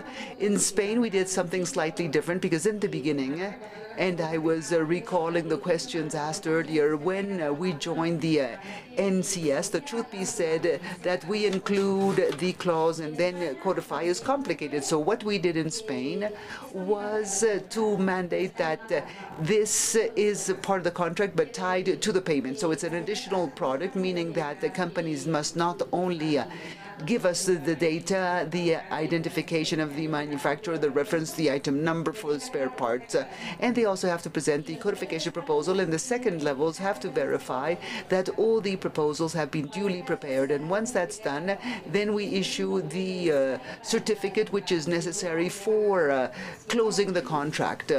Otherwise, they can't charge the contract price.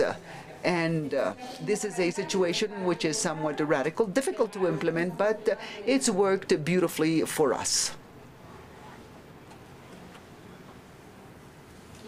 And finally, in this part of the presentation, our codification model. What we understand is that the NATO catalog number is the essence of our work. We use it for management of inventories, of procurements, of writing off, transportation, for everything. I mean, all logistics systems have a single data, which is the NATO catalog number, the NOC. For us, it's critical. And this is the first pillar or the first leg of our model. And the other leg of the model, and I have a very short presentation, is our system. And the codification system is the property of the MOD because we produced it and developed it. And we have shared it with other countries with a ministry guarantee, and is tailored to the logistic needs that we have identified with the passing of time. It has evolved. It's been fine-tuned for this to be a very important component of our codification model. So if we can move on to the next set of slides, I will talk about the defense codification system of Spain.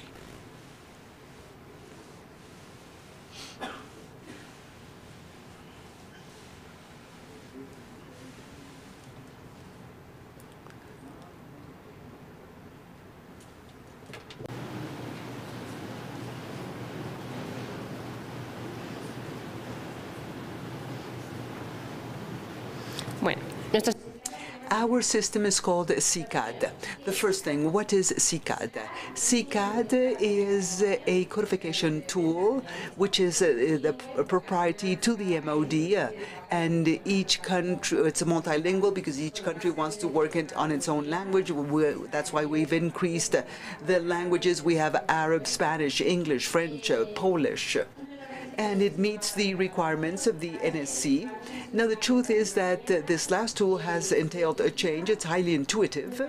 And our bases are the logistic systems, because for us, that is what is truly critical. Codification, if not integrated to the logistic system, has no reason of being. So for us, the bases are the logistic systems and the needs of our logistic systems.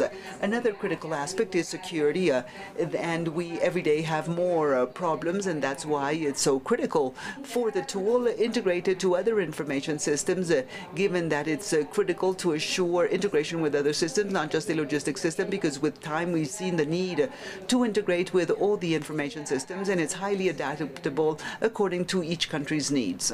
This is brief history. SICAD starts in 1992 with a very old technology called Clipper. In 1999, Belgium joins the system.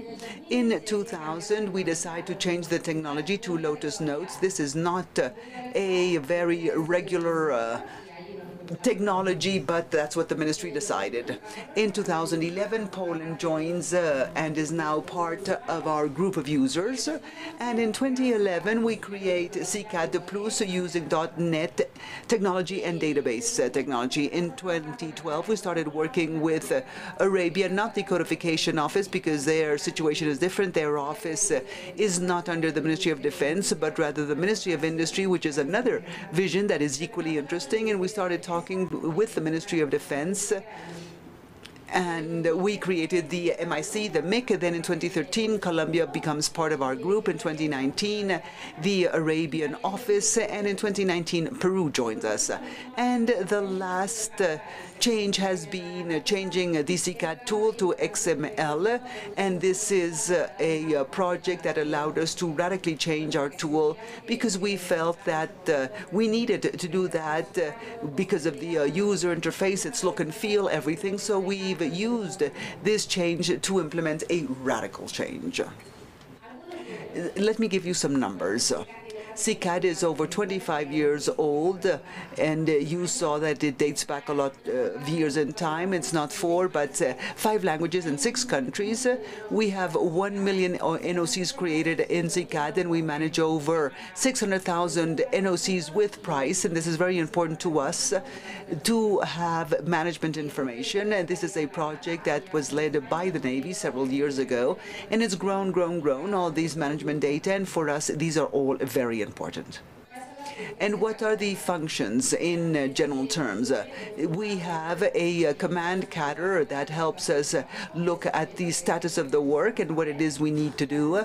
We have the searches, we have codification management, we have reports.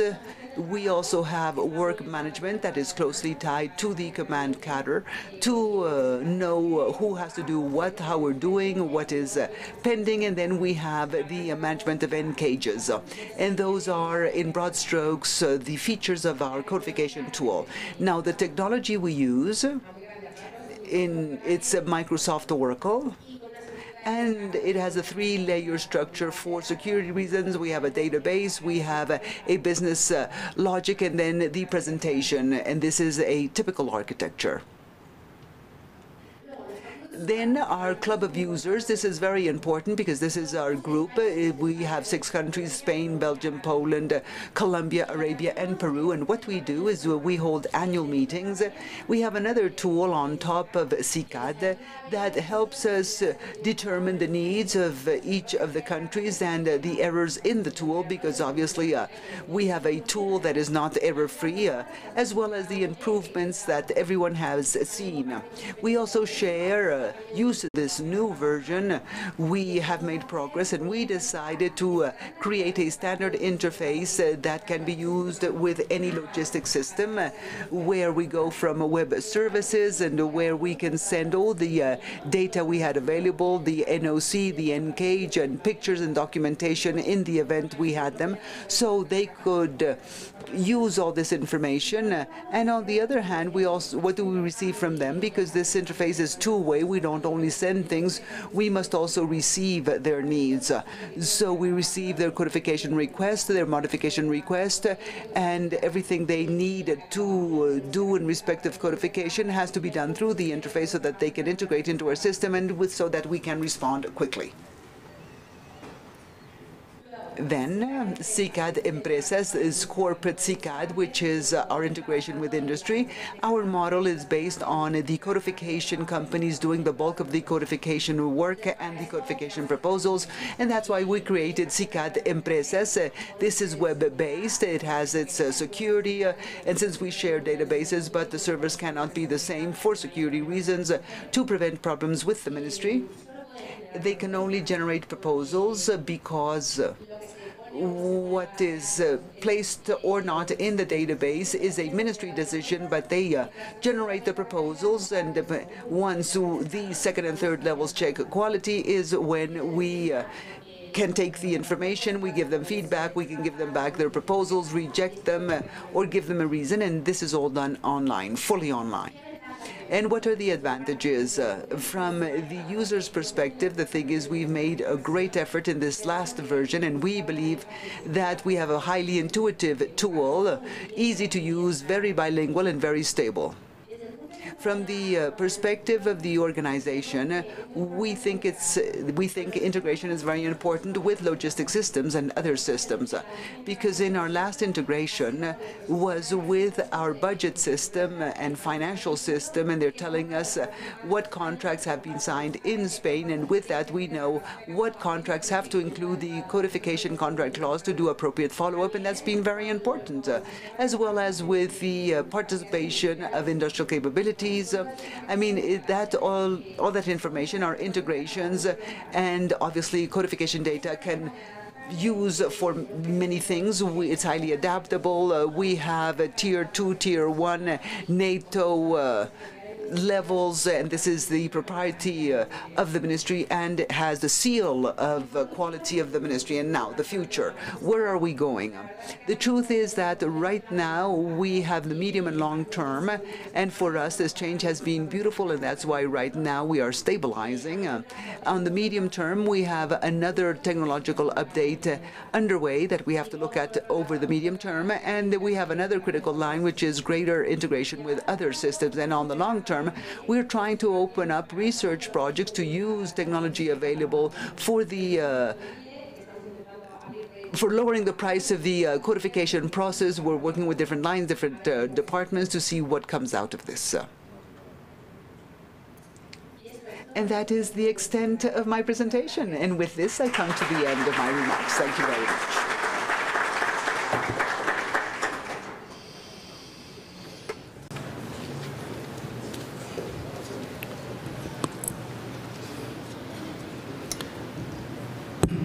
Muchísimas gracias.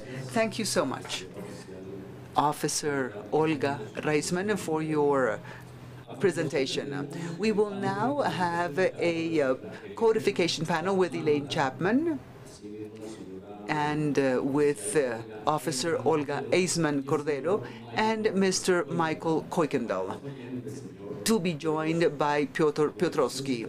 And we will now have an SME panel who will give context to the South American countries as to the medium and long-term goals in codification in the big powers, as well as suggestions and recommendations to Tier 1 and Tier 2 countries from our continent, so that we can continue working under common policies to assure interoperability and the opening up of markets. We would like to take a couple of minutes while our panelists come and take their seats at the front. As a moderator of this panel, we have Maria Cristina Palacios, an expert in audits, has 25 years of experience in logistics, and has participated in administering the CICAD tool in Spain, who from the very onset of codification in Colombia has participated in this great project.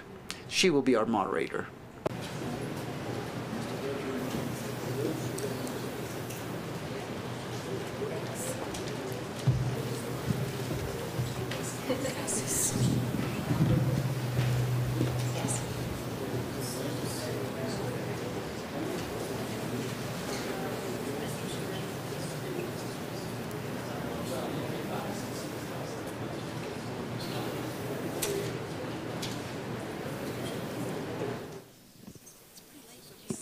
Yeah. Not sure he's really clear.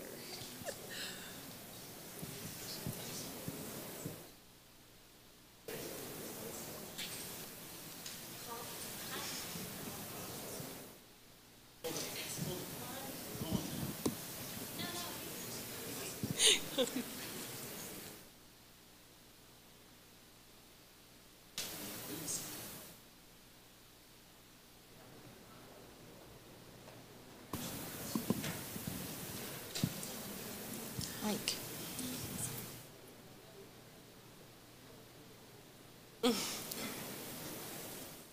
Just check.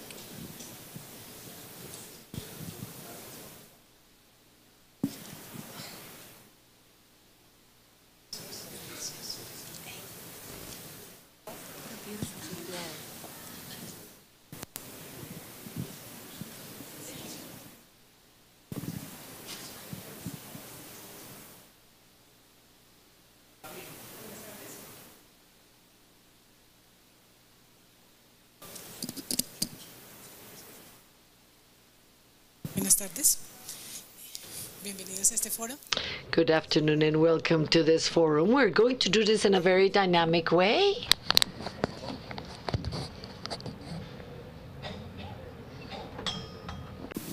Aló, probando sonido. Vamos a hacerlo de manera dinámica. Okay, so we're going to do this in a very dynamic way. The idea is to ask you a series of questions and concerns regarding your presentations, and we're going to add 2 questions from the American mission. La primera pregunta. The first question is from the standpoint of those countries that are still not part of the NATO codification community and who are interested in getting to know the costs of accessing the NATO codification systems. We've heard of the benefits, but we have not heard of the costs of becoming part of that. We would like to hear that. Me too. Each funded, it's completely self-funded. So we have contributions, country contributions, and then we have the sales of the NMCRL, and that's how we fund our system. So when a country joins, they become a tier 1, and as a tier 1, it's a minimal price. It's approximately 2,500 euros a year. And if they also need to purchase the NMCRL, and that depends on how many users they have, and it's approximately, I don't know, 3,800 euros a year for 20 users, for example. But they're not simultaneous users, so you could get one for 5 users, and I'm not sure how much that one is. But as you progress and as you grow to a more sophisticated nation, and you have the ability to assign NSNs for other countries, then the cost is based on a very complex formula. For NATO, it's based on the gross national product, and there's the World Bank puts out the gross national product for NATO for us, and we find a similar country for the tier 2, and we add the military defense spending, and we come up with the cost from that. The cost range is based on your gross national product. So for India, it's quite high, and for Colombia, it's quite low. So it's just based on that. So I think.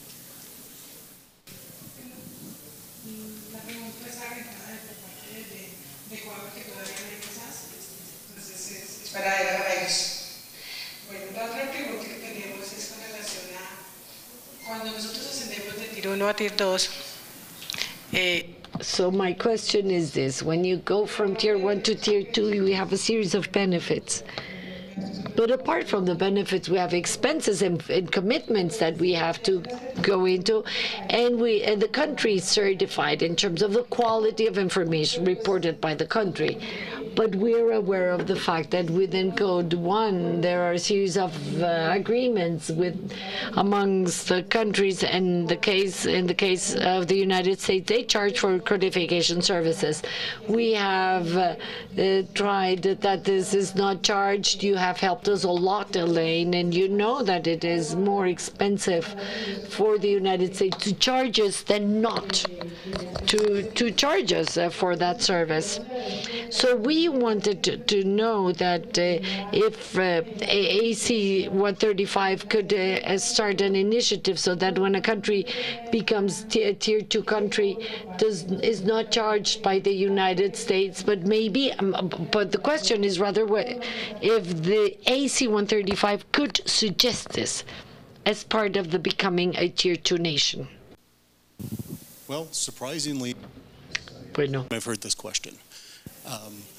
So it's a law within the United States, within the Arms Export Control Act, that requires us to charge for codification services other than to NATO, and there's a few other countries, 5 other countries actually, in the Arms Export Control Act that we don't charge for. And it is a burden. We recognize that from the U.S. perspective on our tier 2 partners. And we're going, right now we have a legislative proposal we're submitting through DLA, the Defense Logistics Agency. Each year there's a data call through what they call the Fourth Estate, the agencies such as DLA, and we can suggest legislative proposals. And what we're putting forward is the fact that we want to rewrite that law to omit that, and anyone that has achieved tier 2 status wouldn't be charged. So that's what we're putting forward. So we have kind of a 2-part attack at this. The second part is we have an internal, we're looking at working with our legal department to strictly define what exactly the codification requests are for. They're from the country, however, they benefit NATO as a whole. So once they're in the NMCRL, anybody, including NATO countries, Tier 2 countries, can access that NSN. So we're looking at that and getting kind of into the weeds with the legal guys, so it's always a good conversation with the lawyers. But it's looking at that. So those are our two-prong pieces. AC 135 proper is definitely, how should we say, definitely encouraging us, very highly encouraging us. It comes up every main group, a lot of times in every panel A meeting, BSC meeting, this topic specifically. So we give updates on a continuous basis of where we are. But we do understand the impact to our Tier 2 partners, and we're working to rectify that. And I'd just like to add that we have just submitted it from our point of view to DLA, and we would solicit Tier 2 countries, Argentina, Colombia, Brazil, have somebody go to the U.S. ministry now, or the U.S. embassy in your country, and ask them to support us. Tell them that the U.S. NCB is putting forth a legislative proposal to change the Arms Export Control Act, and that you would like their support in backing us. And that will help us get it through the Congress.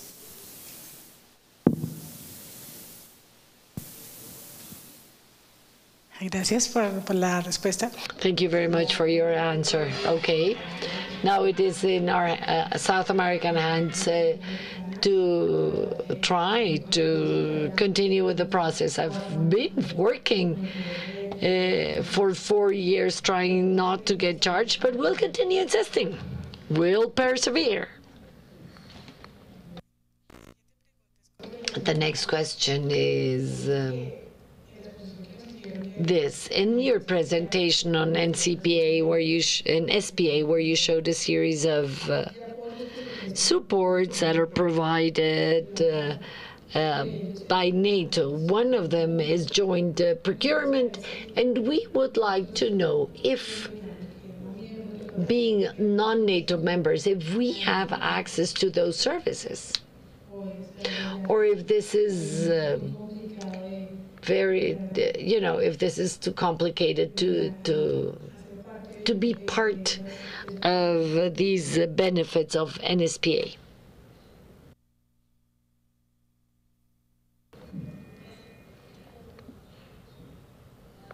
I think when you're talking about, I'm not quite sure I understood the question, honestly.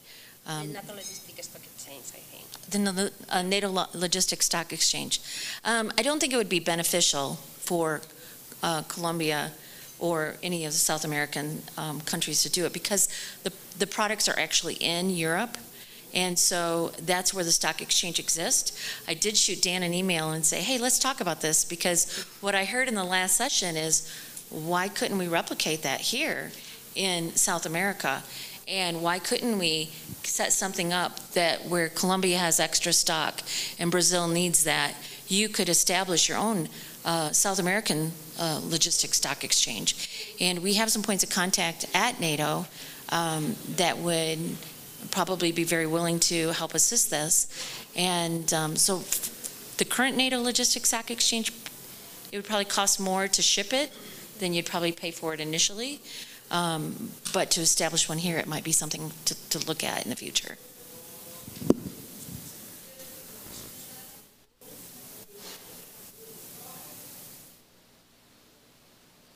Gracias. Well, so your proposal, if I understand correctly, is that considering those items that you have and that are already obsolete and that maybe you could sell them at a better price, what you suggest is that we do it regionally first, and that we then see if you can support us with a series of items or references, but then not through NATO, but directly to the country. Is that what I hear you say? Two different things. So, for example, the U.S. currently has F-14s that we no longer use, and we do sell those to other countries through an FMS case, and that is available to all of our allies right now. There's a series of wickets that you have to go through that are far beyond my knowledge, but that capability exists. Well, the stock exchange is really just a stock exchange. Colombia has a whole warehouse full of battering rams, and Brazil needs them. And they have a whole warehouse full of, I don't know, screws for bolts for the aircraft that you need. The stock exchange would exist that way, where you wouldn't purchase from each other, you'd exchange. So, but with that, it comes the cost of the transportation. So the transportation cost would be much cheaper within a South American area, or even, United States, Canada could be part of that since we're on the same side of the hemisphere. But definitely keeping it regional helps that cost stay low, where in Europe the cost is exchanged in that area. And the U.S. does use it while we're in theater, from what I understand, but we don't bring stuff back to the United States from there. Muchas gracias, Elaine. Thank you, Elaine. The other question is a question about the industry. Here we have the defense industry, and every country has their own defense industry. Within the NATO groups, one group is a group that advises the industry. I would like to know what are the requirements for our industries. For example, Colombian industries could participate in that committee, or that Colombia could participate in that industry committee. The NIAG, the NATO Industry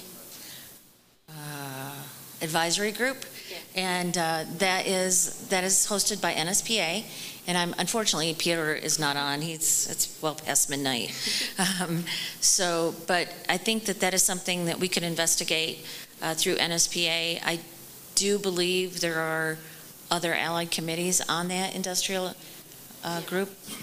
Yeah, but I don't know. La única. There is this one group that is the NIAG group that supports the defense industry, and I do not know the requirements. It's true, NSPA holds these groups, and I think that's something that you have to discuss with NSPA, I think. ¿Hay miembros que no sean de la OTAN? Yo ahora mismo creo que no, pero no estoy segura. I don't know. I don't think so, but I'm not sure. Okay, the other question is,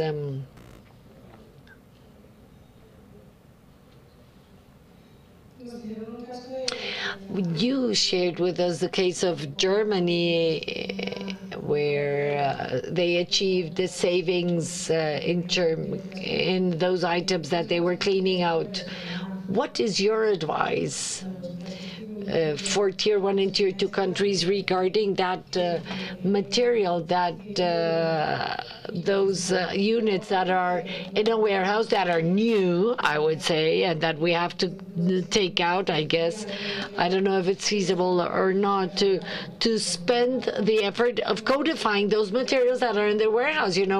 We have not identified them. We're in the process of identifying, cleaning out. What do you advise? What should we do? Should we codify that material or not? Or maybe, I don't know your opinion on this, but the work that we did with some countries is that the codification priority is actually what is used and moved in the logistics system. At a certain point, when one country joins the codification system, they have lots of items that need to be codified, and that is something that doesn't happen overnight. So for us, the priority and the way we've dealt with other countries is that the priority is what is moved in the logistics system, because this is what you actually benefit from, because you see that the system is working. In the end, if there are items in a warehouse that are not moved that much, well, it's not really critical that they're codified. But if you have an item that you're constantly moving and you already have it codified, that helps more. So, to me, the first thing would be to do a study with the logistics system to see what is moving, what is being procured, so as to give it a priority when it comes to codifying.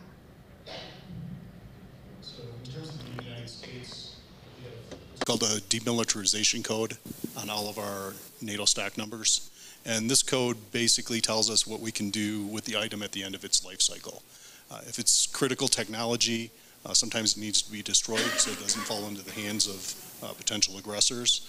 Other times we can reutilize the item back into the military services or our allied partner military services.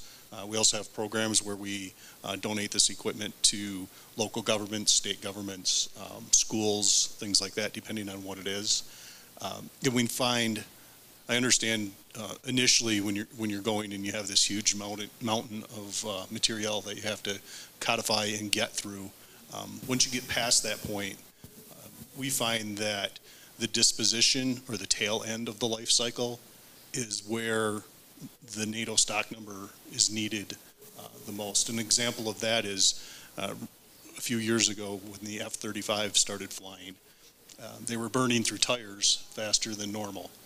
So the lifespan on it was about a third of what they had predicted. And our disposition services were getting these tires off the jets, and they didn't know what to do with them because it didn't have a NATO stock number. So it didn't have a demilitarization code. So it was important at the end of the life cycle to see what the disposition of that item would be, whether it could be recycled, if it had to be destroyed, that type of thing. So that's specific to the U.S. though.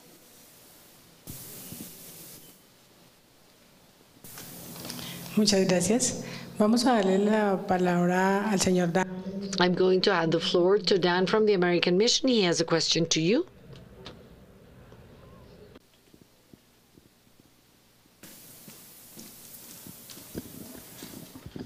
Thanks, Christina. I was wondering if I could ask just two very quick questions, one for Olga and one for Elaine. First question for Olga. Olga, what do you find the most helpful and what do you lose without the support of the AC-135 in the process? Bueno, yo creo que I think that AC-135 for newcomers, for new countries, is a big support, especially through NSPA. In the end, they get a lot of support. It's true. Oftentimes, countries do not know how to use these sources of help because maybe we haven't given them the information of whom to resort to at every point in time to get the information, because in the end, all the information is centralized there. It's a very good way of getting it. It's official information centralized. But oftentimes, it's true, they do not know whom to address. So to me, it's very important that countries go to NSPA and AC-135, that they talk to the chairman and the secretary, because they're the ones who have the information. They're the ones who know what the next steps are in the process. They are the ones who guide. Oftentimes, they put them in contact with another country who can help them in the process because they use the same tool or because they have similar experiences. But it is true. You need to contact AC-135. Elaine, a quick question. On March 10th, President Biden and President Duque signed an agreement listing Colombia as a major non-NATO ally. What does that mean to Colombia? I'm not totally sure. Pues no estoy muy segura, le pido disculpas. Significa, sí, que la alianza que nosotros vemos con Colombia a mi nivel es una alianza muy fuerte y que nosotros estamos aquí para ayudarles de la manera en que podamos. Yo les digo que voy a utilizar esa carta cuando tratemos de pasar la propuesta legislativa para apalancar eso y que por lo menos Colombia quede incluida en esta ley para no cobrarle por los NSNs. Pero la especificidad de qué significa el detalle, lo siento, no le puedo contestar. No lo sé.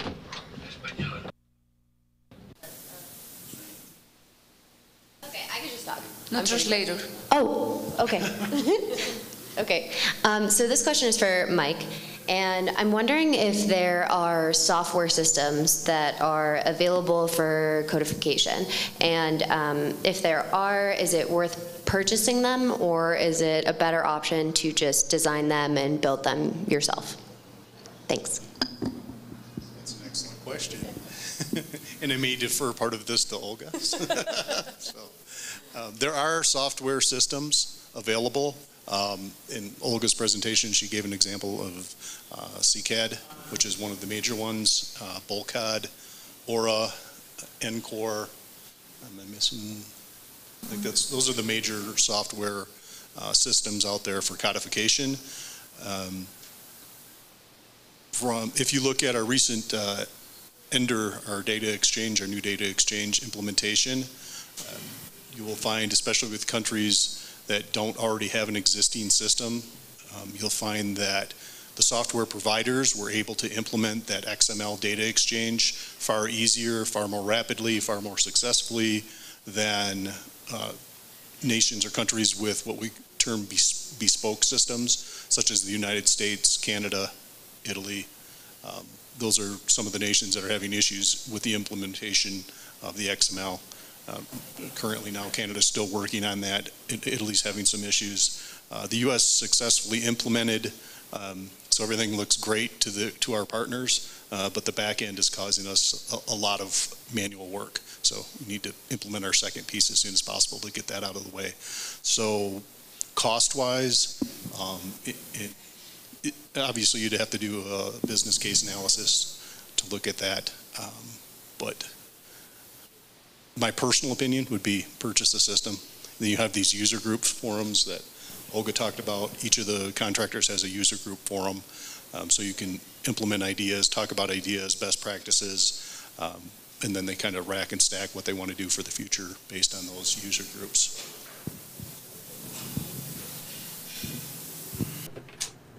Gracias. Thank you. We have a comment by Captain Pablo Medina from the Colombian Navy, who actually has a question for you.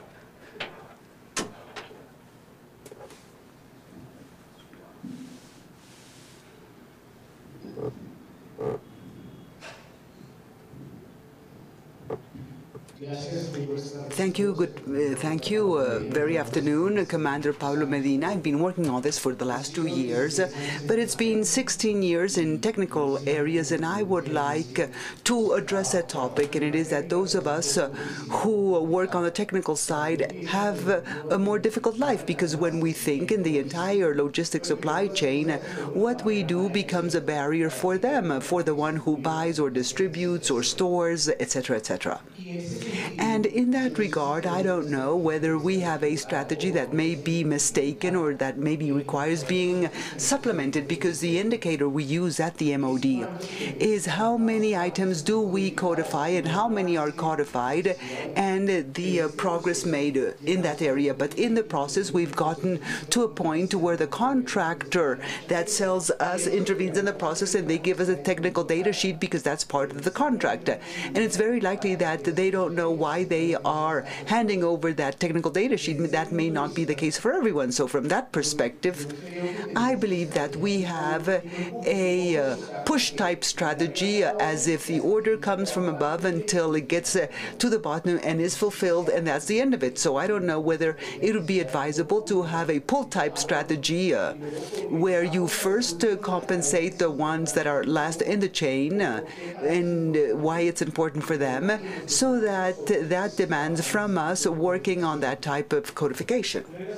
And one of the requests made by the Navy for this event was that the majority of attendees were companies, that we could invite companies, because to the extent we raise their awareness as to the importance of all this, when they have a contract and see the codification clause, they will say, yes, of course, create my in-cage, what have you.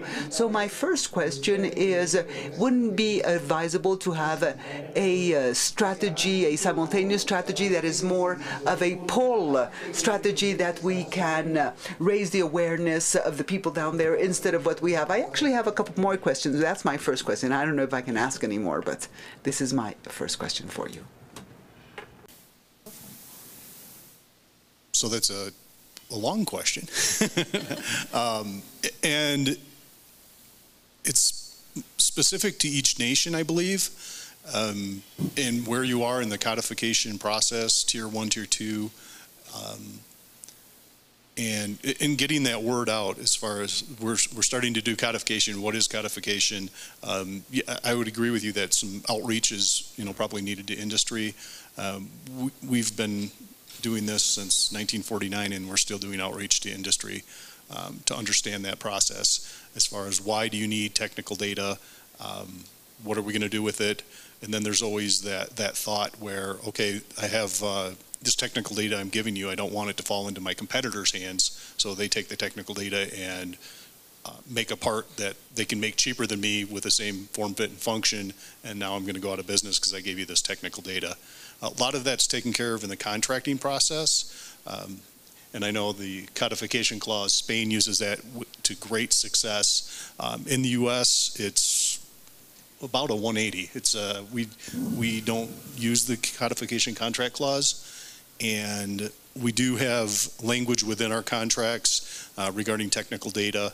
A lot of times technical data is purchased as part of the negotiations on a weapon system.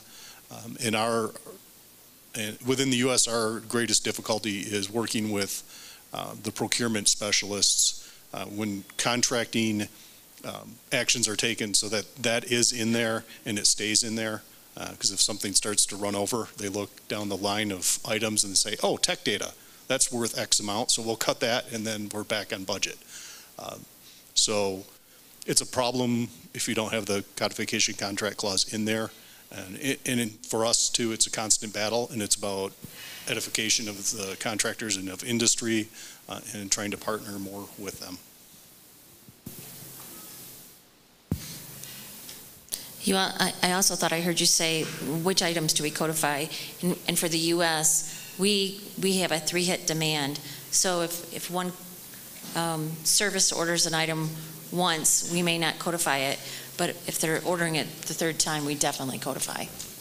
Yeah, and also in regards to that, if it's a new weapon system, we have provisioning conferences where the codification people, the contractor, and then the service that's purchasing the weapon system, they sit down and they go over the entire breakout of the weapon system. And at that time, the service decides what parts are going to be repair parts, which parts are going to be major end parts. So we don't necessarily have to codify every single tiny part on the weapon system. If it's going to be replaced, what's an example? Take an engine for an example. If they decide that, you know what, if the engine goes bad, we're just going to pull the entire thing out and replace it. If that decision's made, we don't have to codify the piece parts on that engine because they're not ever going to use that. They're just going to pull the entire engine out and do that. So that's how we go about also determining what to codify and what not to. Bueno, muchas gracias.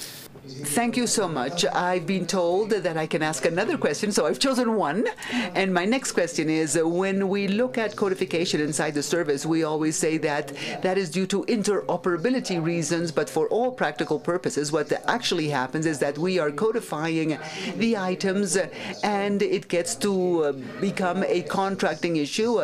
And I'm not perceiving this as an operations thing. So I think that there's a gap from the moment in which we identify the entire NATO codification system in respect of what we're doing today, which simply boils down to codifying items, and now we are incorporating this in the contracting process. So that's how I am viewing it right now. There is a gap between these two things. And since I can't ask any more questions, I would simply like to make a comment.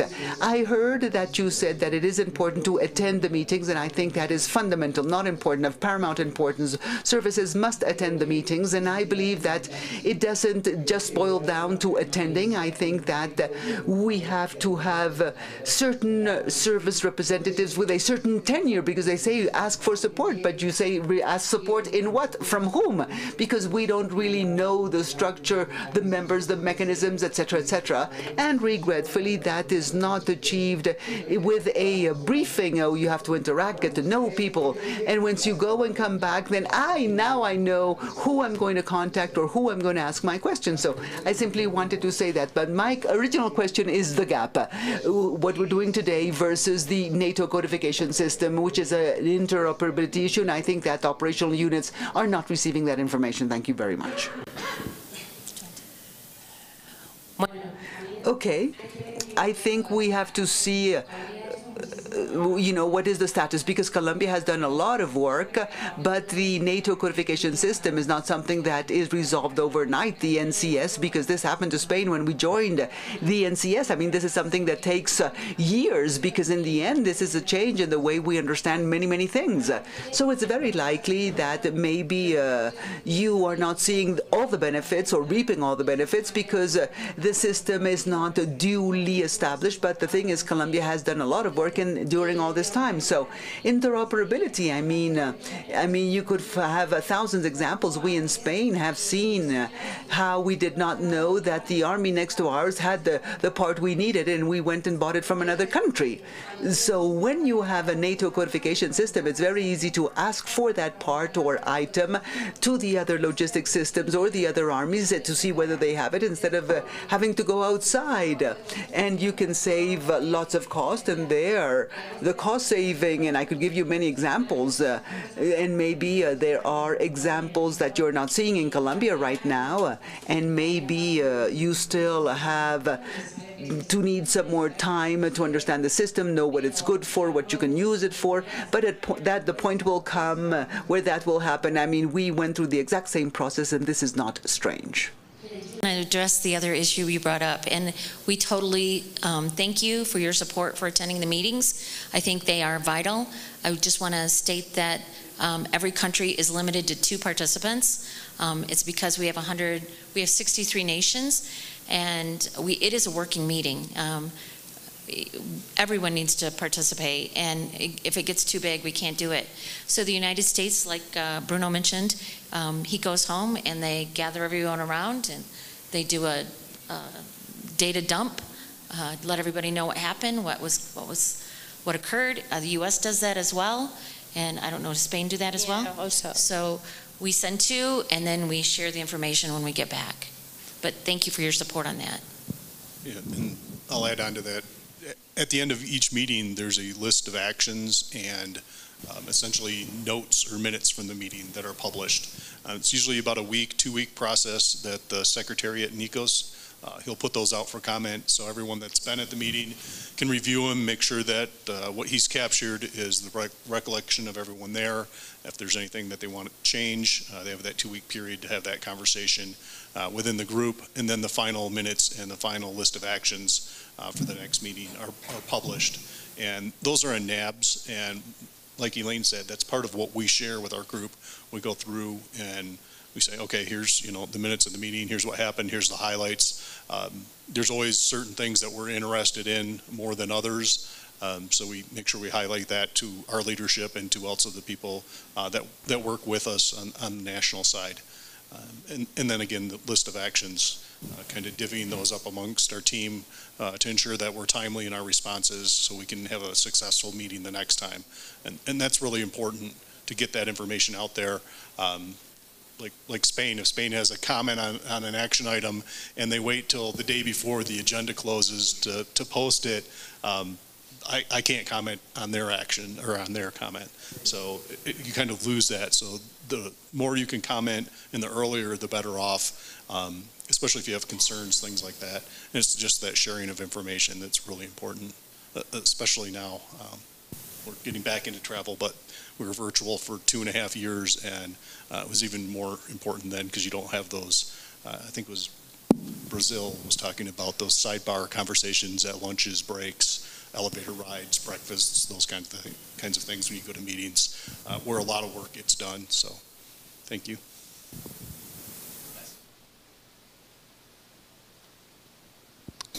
Muchas gracias por la respuesta. Thank you very much for your answers. Thank you, Elaine. Thank you, Olga. Thank you, Michael, for sharing your experience with us and for answering all our questions. So that brings us to the end of this panel session. Thank you very much.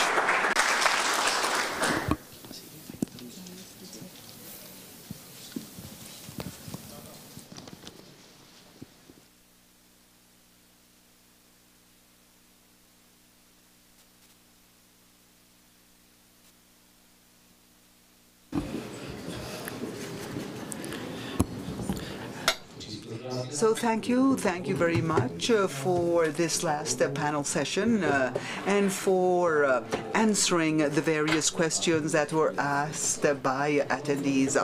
So we have come to the end of our day one of our seminar on codification and standardization, common characteristics to assure quality. But for the closing of today, of this very important session, we would like to invite the Logistics Director of the Ministry of National Defense, Mr. Antonio Moscarra Moran, to please close the day.